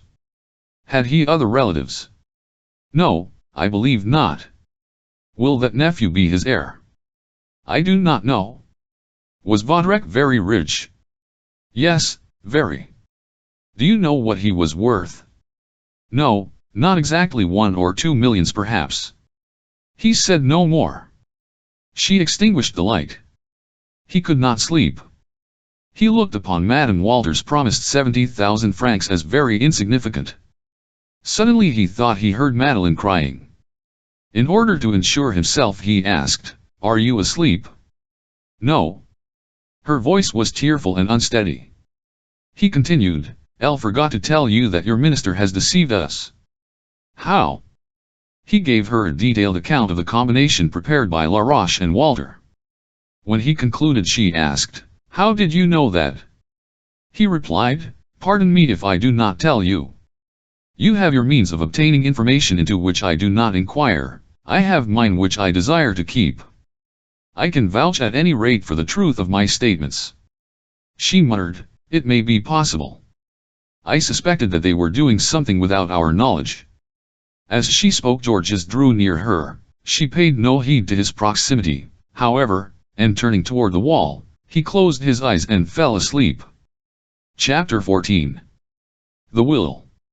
The church was draped in black, and over the door a large escutcheon surmounted by a coronet announced to the passers-by that a nobleman was being buried. The ceremony was just over. Those present went out slowly, passing by the coffin, and by Count of Vaudrec's nephew, who shook hands and returned salutations. When Georges Duroy and his wife left the church, they walked along side by side on their way home. They did not speak, they were both very astonishing. Madeleine asked, "What, my friend?" "That Vaudrec left us nothing." She blushed and said, "Why should he leave us anything? Had he any reason for doing so?" Then after several moments of silence, she continued, "Perhaps there is a will at a lawyer's, we should not know of." He replied, "That is possible, for he was our best friend. He dined with us twice a week, he came at any time, he was at home with us. He loved you as a father, he had no family, no children, no brothers, nor sisters, only a nephew. Yes, there should be a will. I would not care for much a remembrance to prove that he thought of us, that he recognized the affection we felt for him. We should certainly have a mark of friendship." She said with a pensive and indifferent air, "It is possible that there is a will." When they entered the house, the footman handed Madeleine a letter. She opened it and offered it to her husband. Office of Laxlanier and Notary. 17, Rue de Vosges. Madame, kindly call at my office at 12:15 CLCRK Tuesday, Wednesday, or Thursday, on business which concerns you. Yours respectfully, Georges, in his turn, colored. That is as it should be. It is strange, however, that he should write to you and not to me, for I am the head of the family legally. Shall we go at once? She asked. Yes, I should like to. After luncheon they set out for M. Lamineur's office. The notary was a short, round man, round all over. His head looked like a ball fastened to another ball, which was supported by legs so short that they too almost resembled balls. He bowed, as Duroy and his wife were shown into his office, pointed to seats, and said, turning to Madeleine, "Madame, I sent for you in order to inform you of Count of Vaudrec's will, which will be of interest to you." Georges could not help muttering, suspected that. The notary continued, "I shall read you the document, which is very brief. The undersigned, Paul Enlil Cyprien Gontran, Count of Vaudrec, sound both in body and minel, here express my last wishes as death might take me at any moment. I wish to take the precaution of drawing up my will, to deposit it if M. Lamineur having no direct heirs, I bequeath all my fortune, comprising and bonds for 600,000 francs and landed property for 500,000, and to Madame Claire Madeleine Duroy unconditionally. I beg her to accept that gift from a dead friend as of devoted profoundly in affection." The notary said, "That is all. That document bears the date of August last, and took the place of one of the same nature made 2 years ago in the name of Madame Claire Madeleine Forestier. I have the first will, which would prove, in case of contestation on the part of the family, that Count of Vaudrec had not changed his mind. Madeline cast down her eyes, her cheeks were pale. Georges nervously twisted his mustache. The notary continued after a moment's pause, "It is of course understood that Madame cannot accept that legacy without your consent." Duroy rose and said shortly, "Ask time for reflection." The notary smiled, bowed, and replied pleasantly, "I comprehend the scruples which cause you to hesitate. I may add that M. de Vaudrec's nephew, who was informed this morning of his uncle's last wishes, expresses himself as ready to respect them if he be given 100,000 francs. In my opinion the will cannot be broken, but a lawsuit would cause a sensation which you would probably like to avoid. The world often judges uncharitably. Can you let me have your reply before Saturday?" Georges bowed, and together with his wife left the office. When they arrived home, Duroy closed the door and throwing his hat on the bed, asked, "What were the relations between you and Vaudrec?" Madeline, who was taking off her veil, turned around with a shudder. "Between us?" "Yes, between you and him. One does not leave one's entire fortune to a woman unless she trembled, and could scarcely take out the pins which fastened the transparent tissue." Then she stammered in an agitated manner, "You are mad, you did not think he would leave you anything." Georges replied, emphasizing each word, "Yes, he could have left me something, me, your husband, his friend, but not you, my wife and his friend. The distinction is material in the eyes of the world." Madeline gazed at him fixedly. "It seems to me that the world would have considered a legacy from him to you very strange." "Why?" "Because," she hesitated, then continued, "because you are my husband, because you were not well acquainted, because I have been his friend so long, because his first will, made during Forestier's lifetime, was already in my favor." Georges began to pace to and fro. He finally said, "You cannot accept that." She answered indifferently, "Very well, it is not necessary then to wait until Saturday, you can inform M. Lamanur at once." He paused before her, and they gazed into one another's eyes as if by that mute and ardent interrogation they were trying to examine each other's consciences. In a low voice he murmured, "Come, confess your relations." She shrugged her shoulders. "You are absurd. Vaudrec was very fond of me, very, but there was nothing more, never." He stamped his foot. "You lie. It is not possible." She replied calmly, "It is so, nevertheless." He resumed his pacing to and fro, then pausing again, he said, "Explain to me, then, why he left all his fortune to you." She did so with a nonchalant air. "It is very simple. As you said just now, we were his only friends, or rather, I was his only friend, for he knew me when a child. My mother was a governess in his father's house. He came here continually, and as he had no legal heirs, he selected me. It is possible that he even loved me a little. But what woman has never been loved thus? He brought me flowers every Monday. You were never surprised at that, and he never brought you any. Today he leaves me his fortune for the same reason, because he had no one else to leave it to. It would on the other hand have been extremely surprising if he had left it to you. Why? What are you to him?" She spoke so naturally and so calmly that Georges hesitated before replying, "It makes no difference, we cannot accept that bequest under those conditions. Everyone would talk about it and laugh at me. My fellow journalists are already too much disposed to be jealous of me and to attack me. I have to be especially careful of my honor and my reputation. I cannot permit my wife to accept a legacy of that kind from a man whom rumor has already assigned to her as her lover. Forestier might perhaps have tolerated that, but I shall not." She replied gently, "Very well, my dear, we will not take it. It will be 1,000,000 less in our pockets, that is all." Georges paced the room and uttered his thoughts aloud, thus speaking to his wife without addressing her. Yes, 1,000,000 so much the worse. He did not think when making his will what a breach of etiquette he was committing. He did not realize in what a false, ridiculous position he was placing me. He should have left half of it to me, that would have made matters right. He seated himself, crossed his legs and began to twist the ends of his mustache, as was his custom when annoyed, uneasy, or pondering over a weighty question. Madeline took up a piece of embroidered 1Y upon which she worked occasionally, and said, "I have nothing to say. You must decide." It was some time before he replied. Then he said hesitatingly, "The world would never understand how it was that Vodrak constituted you his sole heiress and that I allowed it. To accept that legacy would be to avow guilty relations on your part and an infamous lack of self-respect on mine. Do you know how the acceptance of it might be interpreted? We should have to find some adroit means of palliating it. We should have to give people to suppose, for instance, that he divided his fortune between us, giving half to you and half to me." She said, "Do not see how that can be done, since there is a formal will." He replied, "Oh, that is very simple. We have no children, you can therefore deed me part of the inheritance. In that way we can silence malignant tongues." She answered somewhat impatiently, "I do not see how we can silence malignant tongues since the will is there, signed by Vodrak." He said angrily, "Do you need to exhibit it, or affix it to the door? You are absurd. We will say that the fortune was left us jointly by Count of Vodrak. That is all.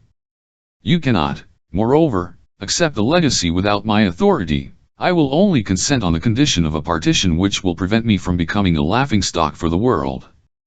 She glanced sharply at him, "As you will. I am ready." He seemed to hesitate again, rose, paced the floor, and avoiding his wife's piercing gaze, he said, "No, decidedly no, perhaps it would be better to renounce it altogether, it would be more correct, more honorable.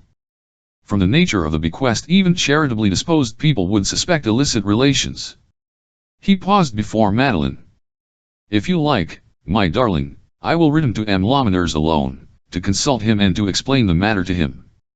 I will tell him of my scruples and I will add that we have agreed to divide it in order to avoid any scandal. From the moment that I accept a portion of the inheritance it will be evident that there is nothing wrong.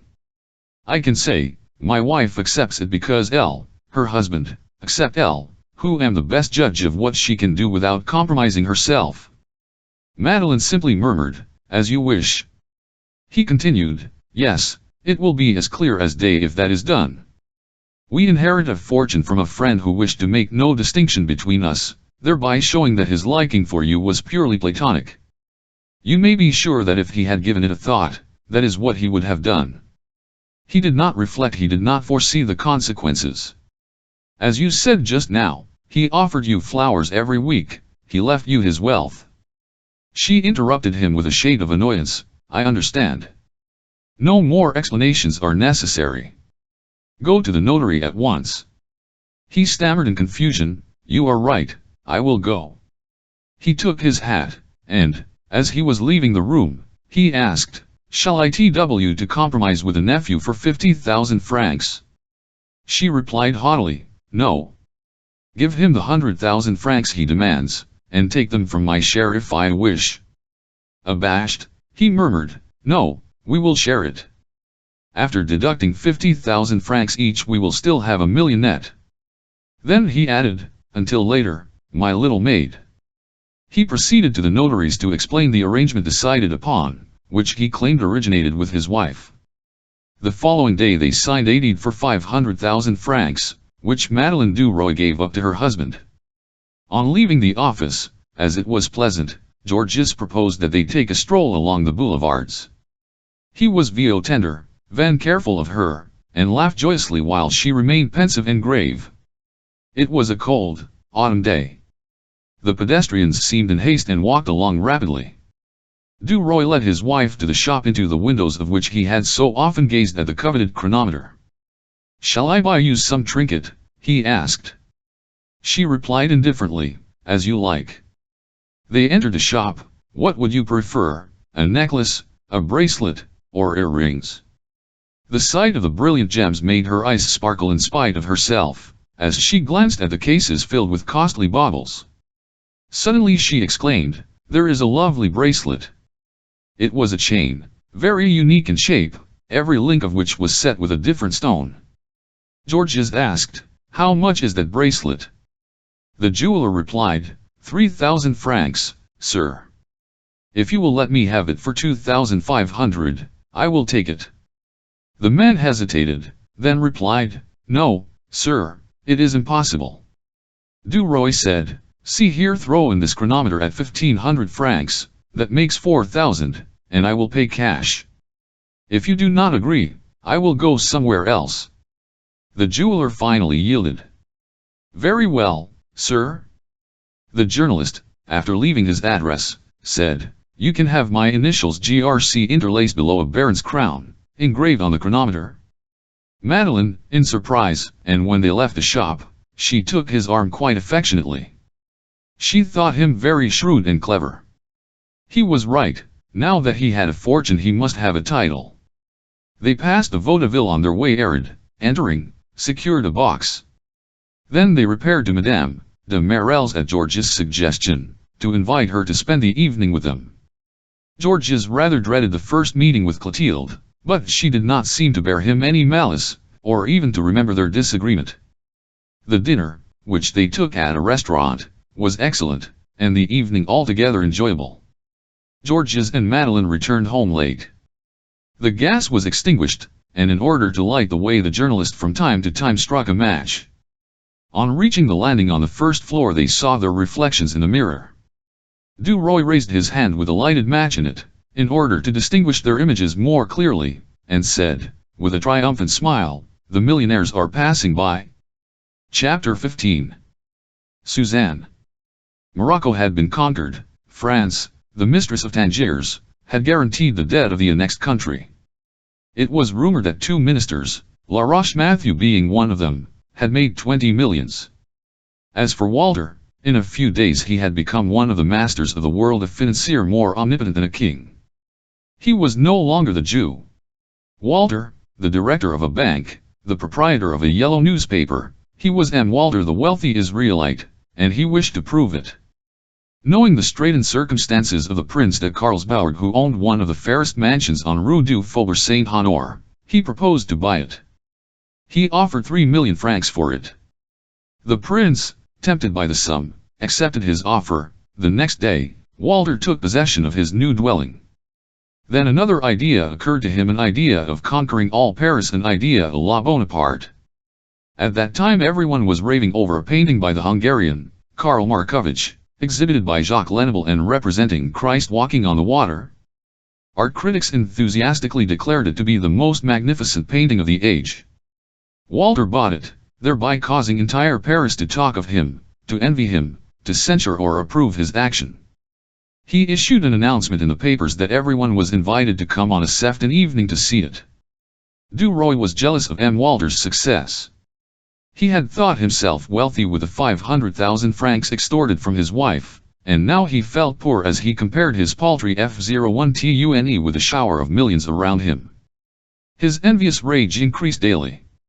He cherished ill will toward everyone, toward the Walters, even toward his wife, and above all toward the man who had deceived him, made use of him, and who dined twice a week at his house.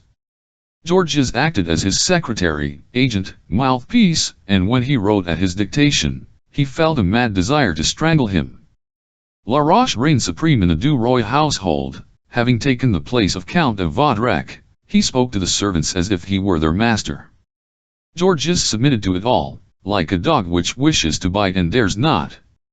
But he was often harsh and brutal to Madeleine, who merely shruged her shoulders and treated him as one would a fretful child. She was surprised, too, at his constant ill humor, and said, "I do not understand you. You are always complaining. Your position is excellent." His only reply was to turn his back upon her.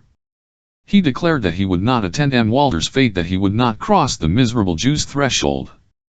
For 2 months Madame Walter had written to him daily, beseeching him to come to see her, to appoint a meeting where he would, in order that she might give him the 70,000 francs she had made for him.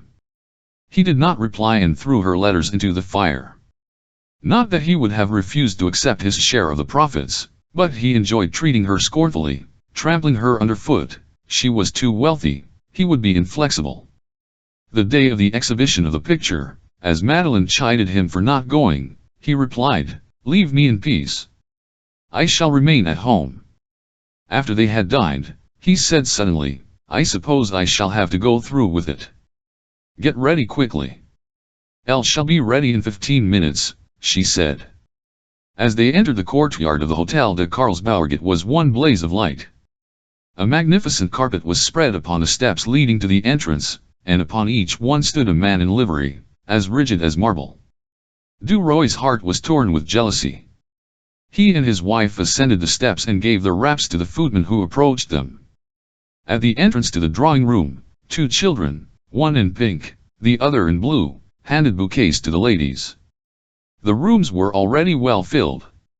The majority of the ladies were in street costumes, a proof that they came thither as they would go to any exhibition. The few who intended to remain to the ball which was to follow wore evening dress. Madame Walter, surrounded by friends, stood in the second salon and received the visitors. Many did not know her, and walked through the rooms as if in a museum without paying any heed to the host and hostess. When Virginie perceived Duroy, she grew livid and made a movement toward him, then she paused and waited for him to advance. He bowed ceremoniously, while Madeleine greeted her effusively. Georges left his wife near Madame Walter and mingled with the guests. 5 drawing rooms opened one into the other. They were carpeted with rich, oriental rugs, and upon their walls hung paintings by the old masters. As he made his way through the throng, someone seized his arm, and a fresh, youthful voice whispered in his ear, "Ah, here you are at last, naughty Bel-Ami. Why do we never see you any more?" It was Suzanne Walter, with her azure eyes and wealth of golden hair. He was delighted to see her, and apologized as they shook hands. "I have been so busy for 2 months that I have been nowhere." She replied gravely, "That is too bad. You have grieved us deeply, for Mama and I adore you. As for myself, I cannot do without you. If you are not here, I am bored to death. You see, I tell you so frankly, that you will not remain away like that any more. Give me your arm, I will show you Christ walking on the water myself. It is at the very end, behind the conservatory." Papa put it back there so that everyone would be obliged to go through the rooms. It is astonishing how proud Papa is of Thea's house. As they walked through the rooms, all turned to look at that handsome man and that bewitching girl. A well-known painter said, "There is a fine couple." Georges thought, "If my position had been made, I would have married her. Why did I never think of it? How could I have taken the other one? What folly! One always acts too hastily, one never reflects sufficiently." And longing, bitter longing possessed him, corrupting all his pleasure, rendering life odious. Suzanne said, "You must come often, Bel-Ami, we can do anything we like now Papa is rich." He replied, "Oh, you will soon marry some prince, perhaps, and we shall never meet any more." She cried frankly, "Oh, I shall not. I shall choose someone I love very dearly. I am rich enough for 2. He smiled ironically and said, "I'll give you 6 months. By that time you will be Madame la Marquise, Madame la Duchesse, or Madame la Princesse, and you will look down upon me, Mademoiselle." She pretended to be angry, patted his arm with her fan, and vowed that she would marry according to the dictates of her heart. He replied, "We shall see, you are too wealthy. You, too, have inherited some money. Barely 20,000 livres a year. It is a mere pittance nowadays. But your wife has the same. Yes, we have 1,000,000 together, 40,000 a year. We cannot even keep a carriage on that." They had, in the meantime, reached the last drawing room, and before them lay the conservatory with its rare shrubs and plants. To their left, under a dome of palms, was a marble basin, on the edges of which 4 large swans of Delftware emitted the water from their beaks. The journalist stopped and said to himself, "This is luxury, this is the kind of house in which to live. Why can I not have one?" His companion did not speak. He looked at her and thought once more, "If I only had taken her." Suddenly Suzanne seemed to awaken from her reverie. "Come," said she, dragging Georges through a group which barred their way, and turning him to the right. Before him, surrounded by verdure on all sides, was the picture. One had to look closely at it in order to understand it. It was a grand work, the work of a master, one of those triumphs of art which furnishes one for years with food for thought. Du Roy gazed at it for some time, and then turned away, to make room for others. Suzanne's tiny hand still rested upon his arm. She asked, "Would you like a glass of champagne? We will go to the buffet, we shall find Papa there." Slowly they traversed the crowded rooms. Suddenly Georges heard a voice say, "That is Laroche and Madame Du Roy?" He turned and saw his wife passing upon the minister's arm. They were talking in low tones and smiling into each other's eyes. He fancied he saw some people whisper, as they gazed at them, and he felt a desire to fall upon those two beings and smite them to the earth. His wife was making a laughingstock of him. Who was she? A shrewd little parvenue, that was all. He could never make his way with a wife who compromised him. She would be a stumbling block in his path. Ah, if he had foreseen, if he had known. He would have played for higher stakes. What a brilliant match he might have made with little Suzanne. How could he have been so blind? They reached the dining room with its marble columns and walls hung with old Gobelins tapestry. Walter spied his editor, and hastened to shake hands. He was beside himself with joy. "Have you seen everything? Say, Suzanne, have you shown him everything? What a lot of people, eh? Have you seen Prince Degerche? He just drank a glass of punch." Then he pounced upon Senator Rissolin and his wife. A gentleman greeted Suzanne, a tall, slender man with fair whiskers and a worldly air. Georges heard her call him Marquis de Cazales, and he was suddenly inspired with jealousy. How long had she known him? Since she had become wealthy, no doubt. He saw in him a possible suitor. Someone seized his arm. It was Norbert of Veron. The old Pete said, "This is what they call amusing themselves. After a while they will dance, then they will retire, and the young girls will be satisfied. Take some champagne, it is excellent." Georges scarcely heard his words. He was looking for Suzanne, who had gone off with the Marquis de Cazales. He left Norbert of Veron abruptly and went in pursuit of the young girl. The thirsty crowd stopped him. When he had made his way through it, he found himself face to face with M. and Madame de Marelle. He had often met the wife, but he had not met the husband for some time. The latter grasped both of his hands and thanked him for the message he had sent him by Clotilde relative to the stocks. Du Roy replied, "In exchange for that service I shall take your wife, or rather offer her my arm. Husband and wife should always be separated." M. de Marelle bowed. "Very well. If I lose you we can meet here again in an hour." The two young people disappeared in the crowd, followed by the husband. Madame de Marelle said, "There are two girls who will have 20 or 30 millions each, and Suzanne is pretty in the bargain." He made no reply, his own thought coming from the lips of another irritated him. He took Clotilde to see the painting. As they crossed the conservatory he saw his wife seated near Laroche Mathieu, both of them almost hidden behind a group of plants. They seemed to say, "We are having a meeting in public, for we do not care for the world's opinion." Madame de Marelle admired Karl Markovich's painting, and they turned to repair to the other rooms. They were separated from M. de Marelle. He asked, "Is Laurine still vexed with me?" "Yes. She refuses to see you and gees away when you are mentioned." He did not reply. The child's sudden enmity grieved and annoyed him. Suzanne met them at a door and cried, "Oh, here you are. Now, Belle Amie, you are going to be left alone, for I shall take Clotilde to see my room." And the two women glided through the throng. At that moment a voice at his side murmured, "Georges." It was Madame Walter. She continued in a low voice, "How cruel you are! How needlessly you inflict suffering upon me!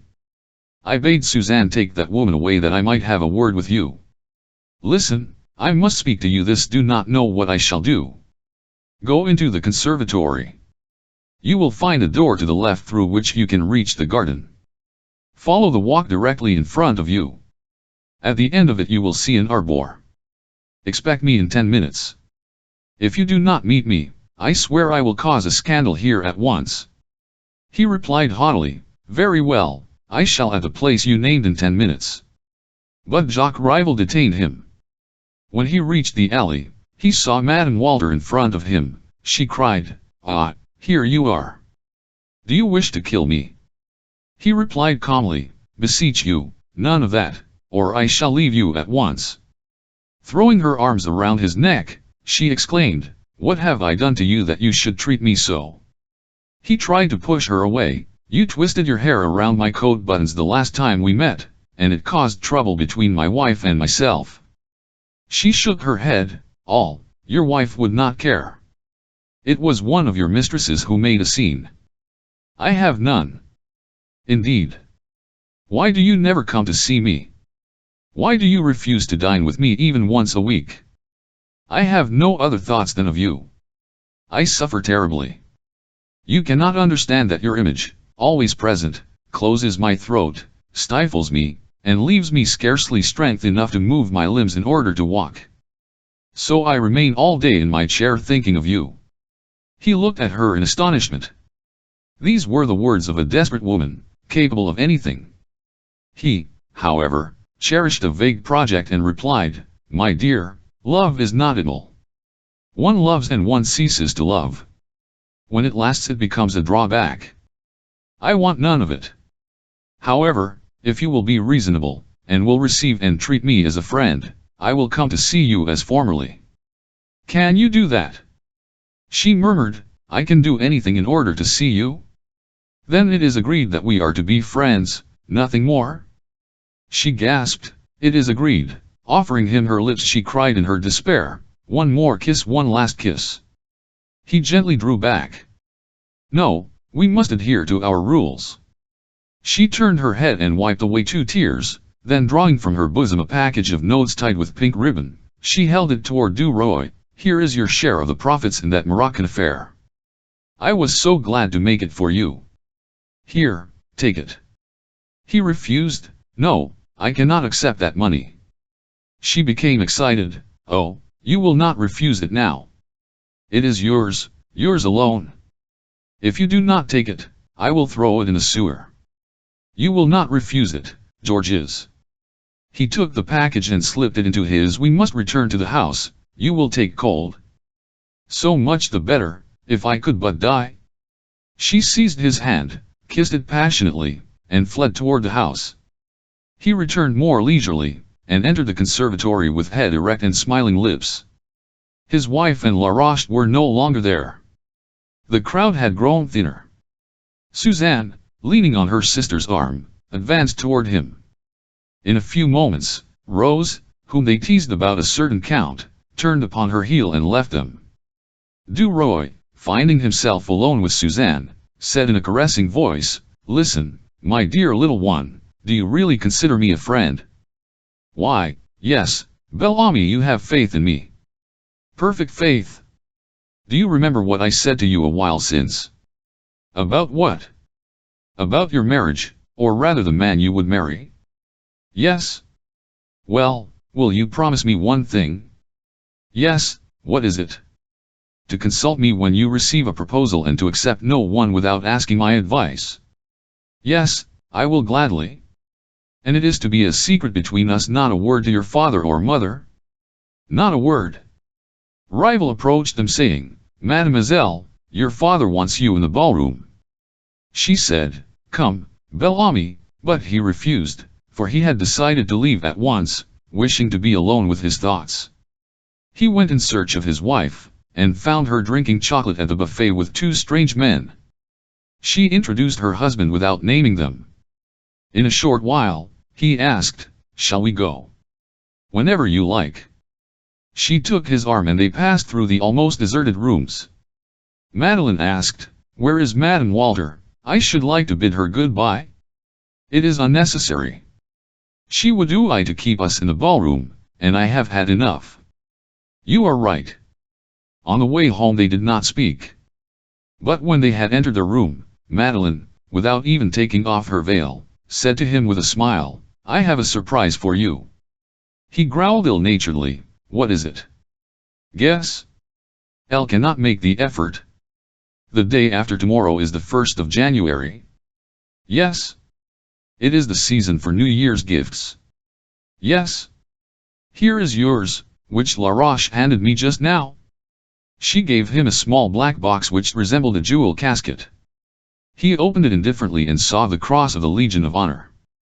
He turned a trifle pale, then smiled, and said, I should have preferred 10 millions.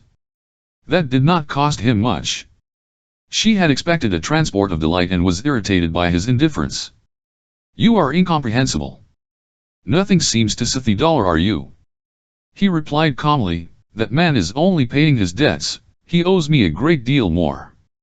She was astonished at his tone, and said, it is very nice, however, at your age. He replied, I should have much more. He took the casket, placed it on the mantelpiece, and looked for some minutes at the brilliant star within it. Then he closed it with a shrug of his shoulders and began to prepare to retire. L'officiel of January I announced that M. Prosper Georges Duroy had been decorated with a Legion of Honor for exceptional services. The name was written in 2 words, and that afforded Georges more pleasure than the decoration itself. An hour after having read that notice, he received a note from Madame Walter, inviting him to come and bring his wife to dine with him that evening, to celebrate his distinction. At first he hesitated, then throwing the letter in the fire, he said to Madeleine, we shall dine at the Walters this evening. In her surprise she exclaimed, why, I thought you would never set your foot in their house again. His sole reply was, I have changed my mind. When they arrived at Rue du Faubourg Saint-Honore, they found Madame Walter alone in a dainty boudoir in which she received her intimate friends. She was dressed in black and her hair was powdered. At a distance she appeared like an old lady, in proximity, like a youthful one. Are you in mourning? Asked Madeleine. She replied sadly, yes and no. I have lost none of my relatives, but I have arrived at an age when one should wear somber colors. I wear it today to inaugurate it, hitherto I have worn it in my heart. The dinner was somewhat tedious. Suzanne alone talked incessantly.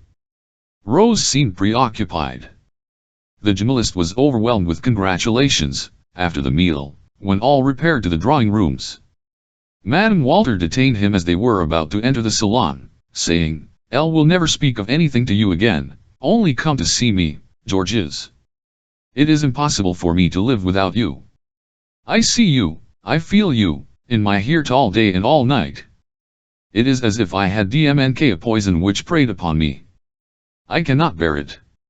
I would rather be as an old woman to you. I powdered my hair for that reason tonight, but come from time to time as a friend. He replied calmly, very well. It is unnecessary to speak of it again. You see, I came today on receipt of your letter. Walter, who had preceded them, with his 2 daughters and Madeleine, awaited Duroy near the picture of Christ walking on the water. Only think, said he, found my wife yesterday kneeling before that painting as if in a chapel. She was praying. Madame Walter replied in a firm voice, in a voice in which vibrated a secret exaltation, that Christ will save my soul.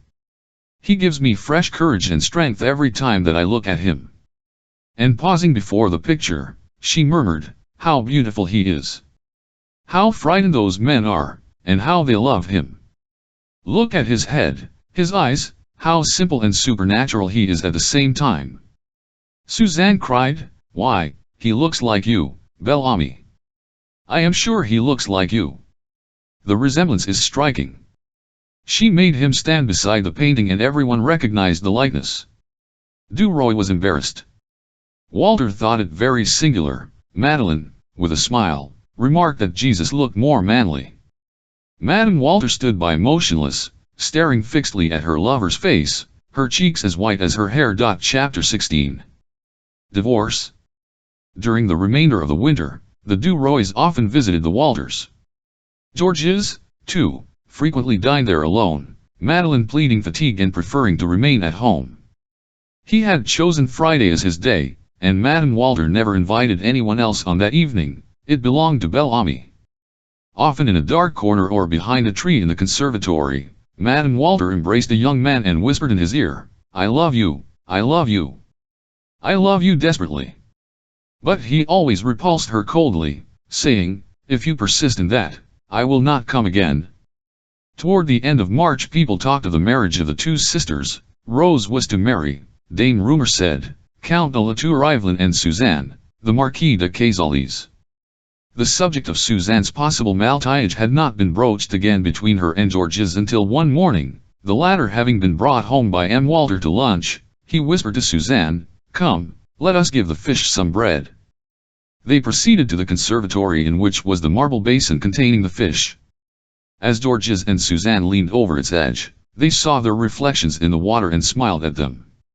Suddenly, he said in a low voice, "It is not right of you to keep secrets from me, Suzanne."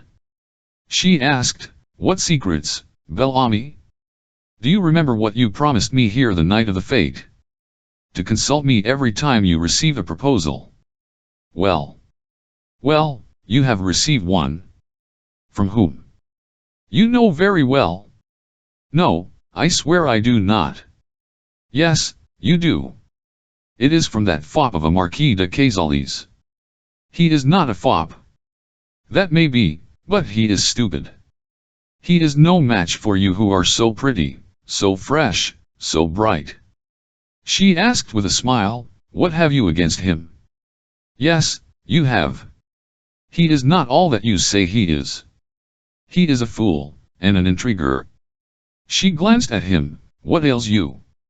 He spoke as if tearing a secret from the depths of his heart. I am jealous of him." She was astonished. "You?" "Yes, one." "Why?" "Because I love you and you know it." Then she said severely, "You are mad, Bel Ami." He replied, "No, that I am. Should I confess it, I, a married man, to you, a young girl? I am worse than mad, I am culpable, wretched, I have no possible hope, and that thought almost destroys my reason. When I hear that you are going to be married, I feel murder in my heart. You must forgive me, Suzanne." He paused. The young girl murmured half sadly, half gaily, "It is a pity that you are married, but what can you do? It cannot be helped." He turned toward her abruptly and said, "If I were free, would you marry?" She replied, "Yes, Bel Ami, I would marry you because I love you better than any of the others." He rose and stammering, Thanks, do not, I implore you, say yes to anyone. Wait a while. Promise me." Somewhat confused, and without comprehending what he asked, she whispered, "I'll promise." Duroy threw a large piece of bread into the water and fled, without saying adieu, as if he were beside himself. Suzanne, in surprise, returned to the salon. When Duroy arrived home, he asked Madeleine, who was writing letters, "Shall you dine at the Walters Friday?" "I am going." She hesitated. "No, I am not well. I prefer to remain here." "As you like. No one will force you." Then he took up his hat and went out. For some time he had watched and followed her, knowing all her actions. The time he had awaited had come at length. On Friday he dressed early, in order, as he said, to make several calls before going to M. Walters. At about 6 o'clock, after having kissed his wife, he went in search of a cab. He said to the cabman, "You can stop at No. 17, Rue Fontaine and remain there until I order you to go on. Then you can take me to the Restaurant du Coq Faisan, Rue Lafayette." The cab rolled slowly on. Duroy lowered the shades. When in front of his house, he kept watch of it. After waiting 10 minutes, he saw Madeleine come out and go toward the boulevards. When she was out of earshot, he put his head out of the window and cried, "Go on." The cab proceeded on its way and stopped at the Coq Faisan. Georges entered the dining room and ate slowly, looking at his watch from time to time. At 7:30 he left and drove to Rue La Rochefoucauld. He mounted to the third story of a house in that street, and asked the maid who opened the door, "Is M. Guibert Delorme at home?" "Yes, sir." He was shown into the drawing room, and after waiting some time, a tall man with a military bearing and grey hair entered. He was the police commissioner. Duroy bowed, then said, "As I suspected, my wife is with her lover in furnished apartments they have rented on Rue des Martyrs." The magistrate bowed. "I am at your service, sir." "Very well, I have a cab below." and with 3 other officers they proceeded to the house in which Duroy expected to surprise his wife. One officer remained at the door to watch the exit. On the 2nd floor they halted. Duroy rang the bell and they waited. In 2 or 3 minutes Georges rang again several times in succession. They heard a light step approach, and a woman's voice, evidently disguised, asked, "Who is there?" The police officer replied, "Open in the name of the law." The voice repeated, "Who are you?" "I am the police commissioner." "Open, or I will force the door." The voice continued, "What do you want?" Duroy interrupted, "It is I. It is useless to try to escape us." The footsteps receded and then returned.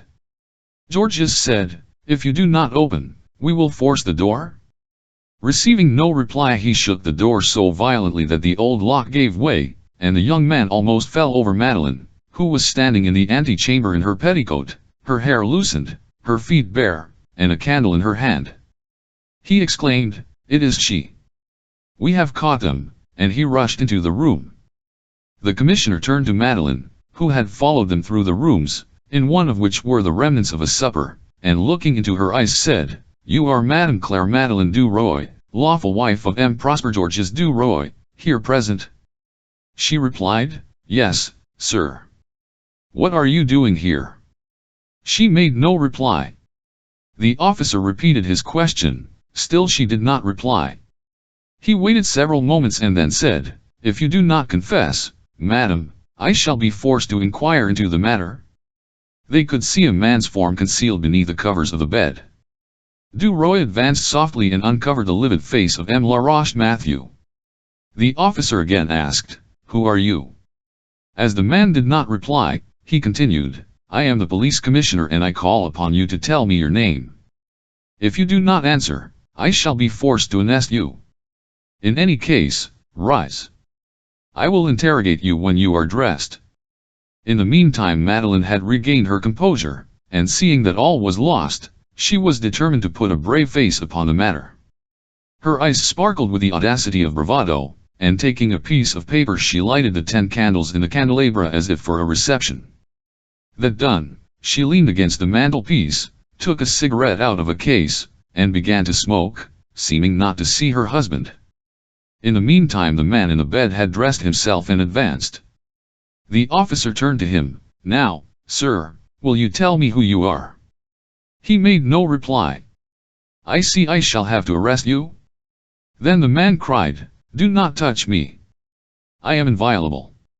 Duroy rushed toward him exclaiming, "I can have you arrested if I want to." Then he added, "This man's name is Laroche Mathieu, Minister of Foreign Affairs." The officer retreated and stammered, "Sir, will you tell me who you for once that miserable fellow has not lied?" "I am indeed Laroche Mathieu, Minister," and pointing to George's breast, he added, "and that scoundrel wears upon his coat the cross of honor which I gave him." Duroy turned pale. With a rapid gesture he tore the decoration from his buttonhole and throwing it in the fire exclaimed, "That is what a decoration is worth which is given by a scoundrel of your order." The commissioner stepped between them, as they stood face to face, saying, "Gentlemen, you forget yourselves and your dignity." Madeleine smoked on calmly, a smile hovering about her lips. The officer continued, "Sir, I have surprised you alone with Madame Duroy under suspicious circumstances. What have you to say?" "Nothing, do your duty." The commissioner turned to Madeleine, "Do you confess, madam, that this gentleman is your lover?" She replied boldly, "I do not deny it." "That is sufficient." The magistrate made several notes. When he had finished writing, the minister, who stood ready, coat upon arm, hat in hand, asked, "Do you need me any longer, sir? Can I go?" Duroy addressed him with an insolent smile, "Why should you go? We have finished, we will leave you alone together."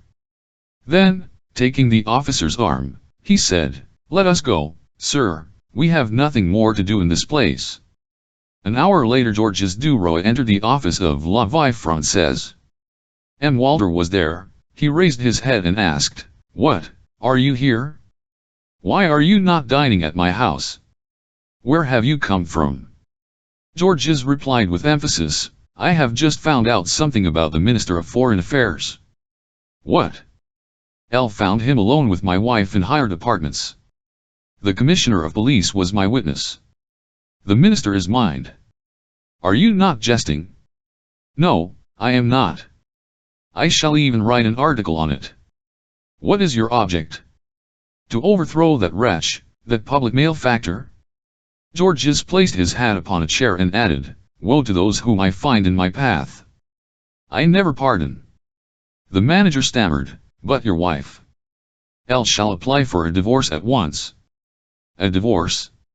Yes, I am master of the situation. I shall be free. I have a stated income. I shall offer myself as a candidate in October in my native district, where I am known. I could not win any respect were I to be hampered with a wife whose honor was sullied. She took me for a simpleton, but since I have known her game, I have watched her, and now I shall get on, for I shall be free. Georges rose. I will write the item, it must be handled prudently. The old man hesitated, then said, Do so, it serves those right who are caught in such scrapes. Chapter 17. The final plot. 3 months had elapsed. Georges Duroy's divorce had been obtained. His wife had resumed the name of Forestier. As the Walters were going to Trouville on the 15th of July, they decided to spend a day in the country before starting. The day chosen was Thursday, and they set out at 9 in the morning in a large 6-seated carriage drawn by 4 horses. They were going to lunch at Saint-Germain. Bel-Ami had requested that he might be the only young man in the party, for he could not bear the presence of the Marquis de Cazalès. At the last moment, however, it was decided that Count de la Tour-Ivelan should go, for he and Rose had been betrothed a month. The day was delightful. Georges, who was very pale, gazed at Suzanne as they sat in the carriage and their eyes met. Madame Walter was contented and happy. The luncheon was a long and merry one. Before leaving for Paris, Duroy proposed a walk on the terrace. They stopped on the way to admire the view. As they passed on, Georges and Suzanne lingered behind. The former whispered softly, Suzanne, I love you madly. She whispered in return, Love you too, Bel-Ami, he continued. If I cannot have you for my wife, I shall leave the country. She replied, Ask Papa. Perhaps he will consent. He answered impatiently, No, I repeat that it is useless, the door of the house would be closed against me. I would lose my position on the journal, and we would not even meet. Those are the consequences a formal proposal would produce. They have promised you to the Marquis de Cazalès, they hope you will finally say yes, and they are waiting. What can we do? Have you the courage to brave your father and mother for my sake? Truly. Yes. Well. There is only one way. It must come from you and not from me. You are an indulged child, they let you say anything and are not surprised at any audacity on your part. Listen, then. This evening on returning home, go to your mother first, and tell her that you want to marry me. She will be very much agitated and very angry. Suzanne interrupted him, Oh, Mama would be glad. He replied quickly, No, no, you do not know her. She will be more vexed than your father. But you must insist, you must not yield, you must repeat that you will marry me and me alone. Will you do so? And on leaving your mother, repeat the same thing to your father very decidedly. Well, and then matters will reach a climax. If you are determined to be my wife, my dear, dear, little Suzanne, I will elope with you. She clapped her hands, as all the charming adventures in the romances she had read occurred to her, and cried, Oh, what bliss! When will you elope with me? He whispered very low, Tonight. Where shall we go? That is my secret. Think well of what you are doing. Remember that after that flight you must become my wife. It is the only means, but it is dangerous, very dangerous for you. I have decided. Where shall I meet you? Me about midnight in the Place de la Concorde. I will be there. He clasped her hand. Oh, how I love you! How brave and good you are! Then you do not want to marry Marquis de Cazalès? Oh, no. Madame Walter, turning her head, called out, "Come, little one, what are you and Bel-Ami doing?" They rejoined the others and returned by way of Chateau. When the carriage arrived at the door of the mansion, Madame Walter pressed Georges to dine with them, but he refused, and returned home to look over his papers and destroy any compromising letters. Then he repaired in a cab with feverish haste to the place of meeting. He waited there some time, and thinking his lady love had played him false, he was about to drive off, when a gentle voice whispered at the door of his cab, "Are you there, Bel-Ami? Is it you, Suzanne?" "Yes." "All, get in." She entered the cab and he bade the cabman drive on. He asked, "Well, how did it all pass off?" She murmured faintly, "Oh, it was terrible, with Mama especially." "Your Mama? What did she say? Tell me." "Oh, it was frightful. I entered her room and made the little speech I had prepared. She turned pale and cried, 'Never.' I wept, I protested that I would marry only you. She was like a mad woman. She vowed I should be sent to a convent. I never saw her like that, never." Papa, hearing her agitated words, entered. He was not as angry as she was, but he said you were not a suitable match for me. As they had vexed me, I talked louder than they, and Papa with a dramatic air bade me leave the room. That decided me to fly with you. And here I am, where shall we go? He replied, encircling her waist with his arm, "It is too late to take the train. This cab will take us to Sèvres where we can spend the night, and tomorrow we will leave for La Roche-Guyon. It is a pretty village on the banks of the Seine between Mantes and Bonnières." The cab rolled on. Georges took the young girl's hand and kissed it respectfully.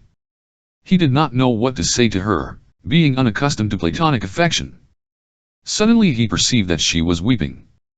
He asked in affright, "What ails you, my dear little one?" She replied tearfully, "Was thinking that poor Mama could not sleep if she had found out that I was gone." Her mother indeed was not asleep. When Suzanne left the room, mine. Walter turned to her husband and asked in despair, "What does that mean?" "It means that that intriguer has influenced her. It is he who has made her refuse Cazales. You have flattered and cajoled him, too. It was Bel-Ami here, Bel-Ami there, from morning until night. Now you are paid for it. Yes, you. You are as much infatuated with him as Madeleine, Suzanne, and the rest of them. Do you think that I did not see that you could not exist for 2 days without him?" She rose tragically, "I will not allow you to speak to me thus. You forget that I was not brought up like you, in a shop." With an oath, he left the room, banging the door behind him. When he was gone, she thought over all that had taken place. Suzanne was in love with Bel-Ami, and Bel-Ami wanted to marry Suzanne. No, it was not tunnel. She was mistaken. He would not be capable of such an action. He knew nothing of Suzanne's escapade. They would take Suzanne away for 6 months and that would end it. She rose, saying, "Cannot rest in this uncertainty. I shall lose my reason.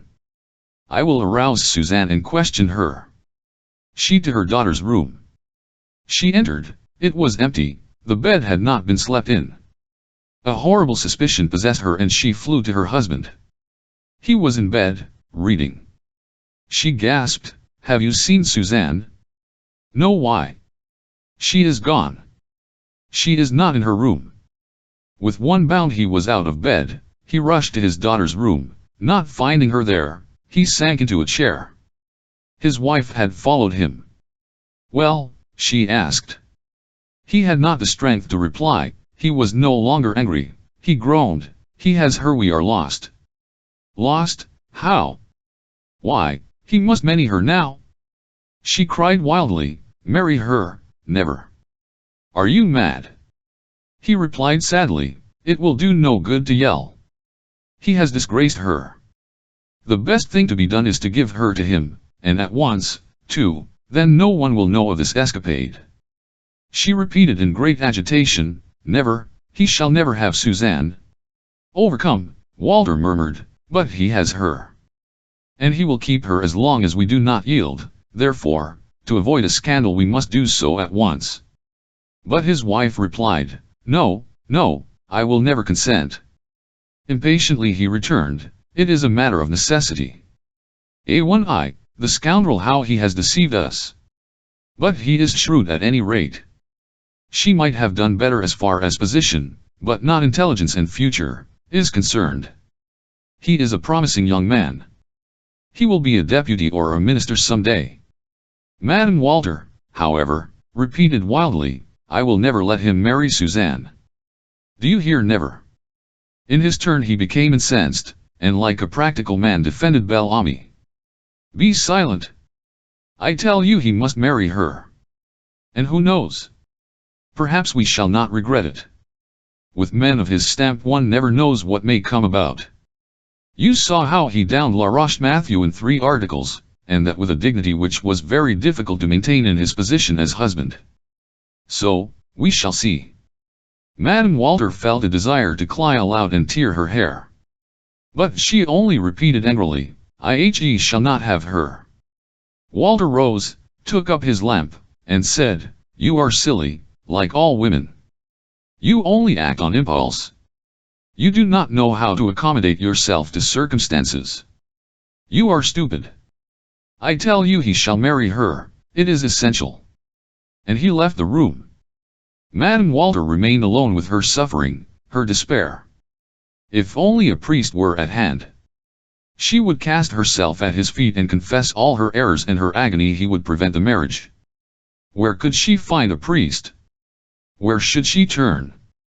Before her eyes floated, like a vision, the calm face of Christ walking on the water, as she had seen it in the painting. He seemed to say to her, "Come unto me, kneel at my feet. I will comfort and instruct you as to what to do."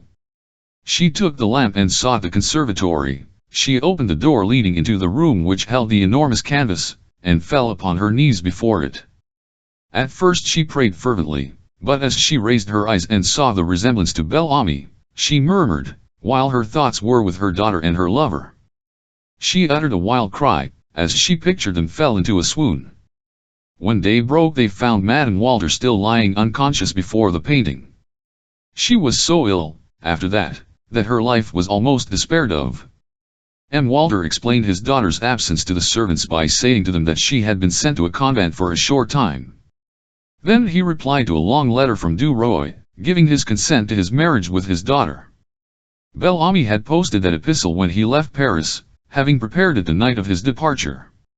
In it he said in respectful terms that he had loved the young girl a long time, that there had never been any understanding between them, but that as she came to him to say, "Will be your wife," he felt authorized in keeping her, in hiding her, in fact, until he had obtained a reply from her parents, whose wishes were to him of more value than those of his betrothed.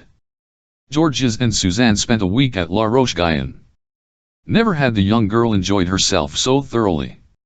As she passed for his sister, they lived in a chaste and free intimacy, a kind of living companionship.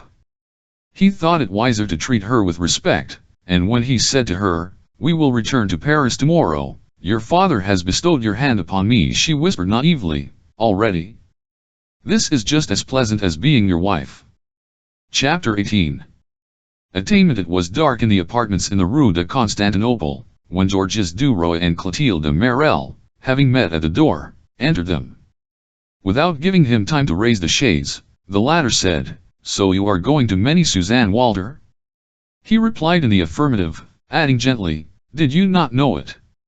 She answered angrily, "So you are going to marry Suzanne Walter? For 3 months you have deceived me. Everyone knew of it but me. My husband told me. Since you left your wife you have been preparing for that stroke, and you made use of me in the interim. What a rascal you are!" He asked, "How do you make that out?" "I had a wife who deceived me, I surprised her, obtained a divorce, and am now going to marry another. What is more simple than that?" She murmured, "What a villain!" He said with dignity, "I beg of you to be more careful as to what you say." She rebelled at such words from him. "What? Would you like me to handle you with gloves? You have conducted yourself like a rascal ever since I have known you, and now you do not want me to speak of it. You deceive everyone, you gather pleasure and money everywhere, and you want me to treat you as an honest man. He rose, his lips twitched. Be silent or I will make you leave these rooms. She cried, leave here, you will make me you? You forget that it is I who have paid for these apartments from the VO first, and you threaten to put me out of them. Be silent, good for nothing. Do you think I do not know how you stole Apollyon of Vaudrec's bequest from Madeleine? Do you think I do not know about Suzanne? He seized her by her shoulders and shook her. Do not speak of that, I forbid you. No, you have ruined her. He would have taken anything else, but that lie exasperated him. He repeated, be silent. He shook her as he would have shaken the bough of a tree. Still you were her ruin, I know it. He rushed upon her and struck her as if she had been a man. Suddenly she ceased speaking, and groaned beneath his blows. Finally he desisted, paced the room several times in order to regain his self-possession, entered the bedroom, filled the basin with cold water and bathed his head. Then he washed his hands and returned to see what Clotilde was doing. She had not moved. She lay upon the floor weeping softly. He asked harshly, will you soon have done crying? She did not reply. He stood in the center of the room, somewhat embarrassed, somewhat ashamed, as he saw the form lying before him. Suddenly he seized his hat. Good evening. You can leave the key with the janitor when you are ready. I will not await your pleasure. He left the room, closed the door, sought the porter, and said to him, Madame is resting. She will go out soon. You can tell the proprietor that I have given notice for the 1st of October. His marriage was fixed for the 20th, it was to take place at the Madeleine. There had been a great deal of gossip about the entire affair, and many different reports were circulated. Madame Walter had aged greatly, her hair was grey and she sought solace in religion. In the early pan of September, La Vie Française announced that Baron Duroy de Cantel had become its chief editor, M. Walter reserving the title of manager. To that announcement were subjoined the names of the staff of art and theatrical critics, political reporters, and so forth. Journalists no longer sneered in speaking of La Vie Française, its success had been rapid and complete. The marriage of its chief editor was what was called a Parisian event, Georges Duroy and the Walters having occasioned much comment for some time. The ceremony took place on a clear, autumn day. At 10 o'clock the curious began to assemble, at 11 o'clock, detachments of officers came to disperse the crowd. Soon after, the first guests arrived, they were followed by others, women in rich costumes, men, grave and dignified. The church slowly began to fill. Norbert of Varennes espied Jacques Rival, and joined him. Well, said he, sharpers always succeed. His companion, who was not envious, replied, so much the better for him. His fortune is made. Rival asked, do you know what has become of his wife? The poet smiled. Yes and no, she lives a very retired life, I have been told, in the Montmartre quarter. But there is a but. For some time I have read political articles in La Plume, which resemble those of Forestier and Duroy. They are supposed to be written by a Jean Le101, a young, intelligent, handsome man something like our friend Georges who has become acquainted with Madame Forestier. From that I have concluded that she likes beginners and that they like her. She is, moreover, rich. Vaudrec and Laroche Mathieu were not attentive to her for nothing. Rival asked, tell me, is it tunnel that Madame Walter and Duroy do not speak? Yes. She did not wish to give him her daughter's hand. But he threatened the old man with shocking revelations. Walter remembered Laroche Mathieu's fate and yielded at once, but his wife, obstinate like all women, vowed that she would never address a word to her son-in-law. It is comical to see them together. She looks like the statue of vengeance, and he is very uncomfortable, although he tries to appear at his ease. Suddenly the beadle stnlck the floor 3 times with his staff. All the people turned to see what was coming, and the young bride appeared in the doorway leaning upon her father's arm. She looked like a beautiful doll, crowned with a wreath of orange blossoms. She advanced with bowed head. The ladies smiled and murmured as she passed them. The men whispered, exquisite, adorable. M. Walter walked by her side with exaggerated dignity. Behind them came 4 maids of honor dressed in pink and forming a charming court for so dainty a queen. Madame Walter followed on the arm of Count de la Tour Ivelin's aged father. She did not walk, she dragged herself along, ready to faint at every step. She had aged and grown thinner. Next came Georges Duroy with an old lady, a stranger. He held his head proudly erect and wore upon his coat, like a drop of blood, the red ribbon of the Legion of Honor. He was followed by the relatives, Rose, who had been married 6 weeks, with a senator, Count de la Tour Ivelin with Viscountess de Persmoor. Following them was a motley procession of associates and friends of Duroy, country cousins of Madame Walters, and guests invited by her husband. The tones of the organ filled the church, the large doors at the entrance were closed, and Georges kneeled beside his bride in the choir. The new Bishop of Tangiers, cross in hand, mitre on head, entered from the sacristy, to unite them in the name of the Almighty. He asked the usual questions, rings were exchanged, words pronounced which bound them forever, and then he delivered an address to the newly married couple. The sound of stifled sobs caused several to turn their heads. Madame Walter was weeping, her face buried in her hands. She had been obliged to yield, but since the day on which she had told Duroy, "You are the vilest man I know, never speak to me again, for I will not answer you," she had suffered intolerable anguish. She hated Suzanne bitterly, her hatred was caused by unnatural jealousy. The bishop was marrying a daughter to her mother's lover, before her and 2,000 persons, and she could say nothing, she could not stop him. She could not cry, "He is mine, that man is my lover. That union you are blessing is infamous." Several ladies, touched by her apparent grief, murmured, "How affected that poor mother is." The bishop said, "You are among the favored ones of the earth. You, sir, who are raised above others by your talent, you who write, instruct, counsel, guide the people, have a grand mission to fulfill, a fine example to set." Duroy listened to him proudly. A prelate of the Roman Church spoke thus to him. A number of illustrious people had come thither on his account. It seemed to him that an invisible power was impelling him on. He would become one of the masters of the Council. Why he, the son of the poor peasants of Cantoletu. He had given his parents 5,000 francs of Count of Vaudreuil, and he intended sending them 50,000 more, then they could buy a small estate and live happily. The bishop had finished his harangue, a priest ascended the altar, and the organ pealed forth. Suddenly the vibrating tones melted into delicate, melodious ones, like the songs of birds, then again they swelled into deep, full tones, and human voices chanted over their bowed heads. Vory and Landac of the opera were singing. Bel-Ami, kneeling beside Suzanne, bowed his head. At that moment he felt almost pious, for he was filled with gratitude for the blessings showered upon him. Without knowing just whom he was addressing, he offered up thanks for his success. When the ceremony was over, he rose, and, giving his arm to his wife, they passed into the sacristy. A stream of people entered. Georges fancied himself a king whom the people were coming to greet. He shook hands, uttered words which signified nothing, and replied to congratulations with the words, "You are very kind."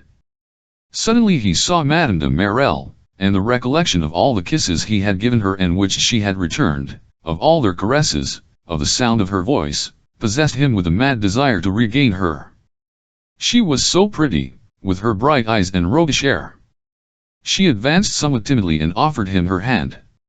He took, retained, and pressed it as if to say, "I shall love you always, I am yours." Their eyes met, smiling, bright, full of love. She murmured in her soft tones, "Until we meet again, sir," and he gaily repeated her words. Others approached, and she passed on. Finally the throng dispersed. Georges placed Suzanne's hand upon his arm to pass through the church with her. It was filled with people, for all had resumed their seats in order to see them leave the sacred edifice together. He walked along slowly, with a firm step, his head erect. He saw no one. He only thought of himself. When they reached the threshold he saw a crowd gathered outside, come to gaze at him, Georges Duroy. The people of Paris envied him. Raising his eyes, He saw beyond the Place de la Concorde, the Chamber of Deputies, and it seemed to him that it was only a stone's throw from the portico of the Madeleine to that of the Palais Bourbon. Leisurely they descended the steps between two rows of spectators, but Georges did not see them. His thoughts had returned to the past, and before his eyes, dazzled by the bright sunlight, floated the image of Madame de Marelle, rearranging the curly locks upon her temples before the mirror in their apartments. The end.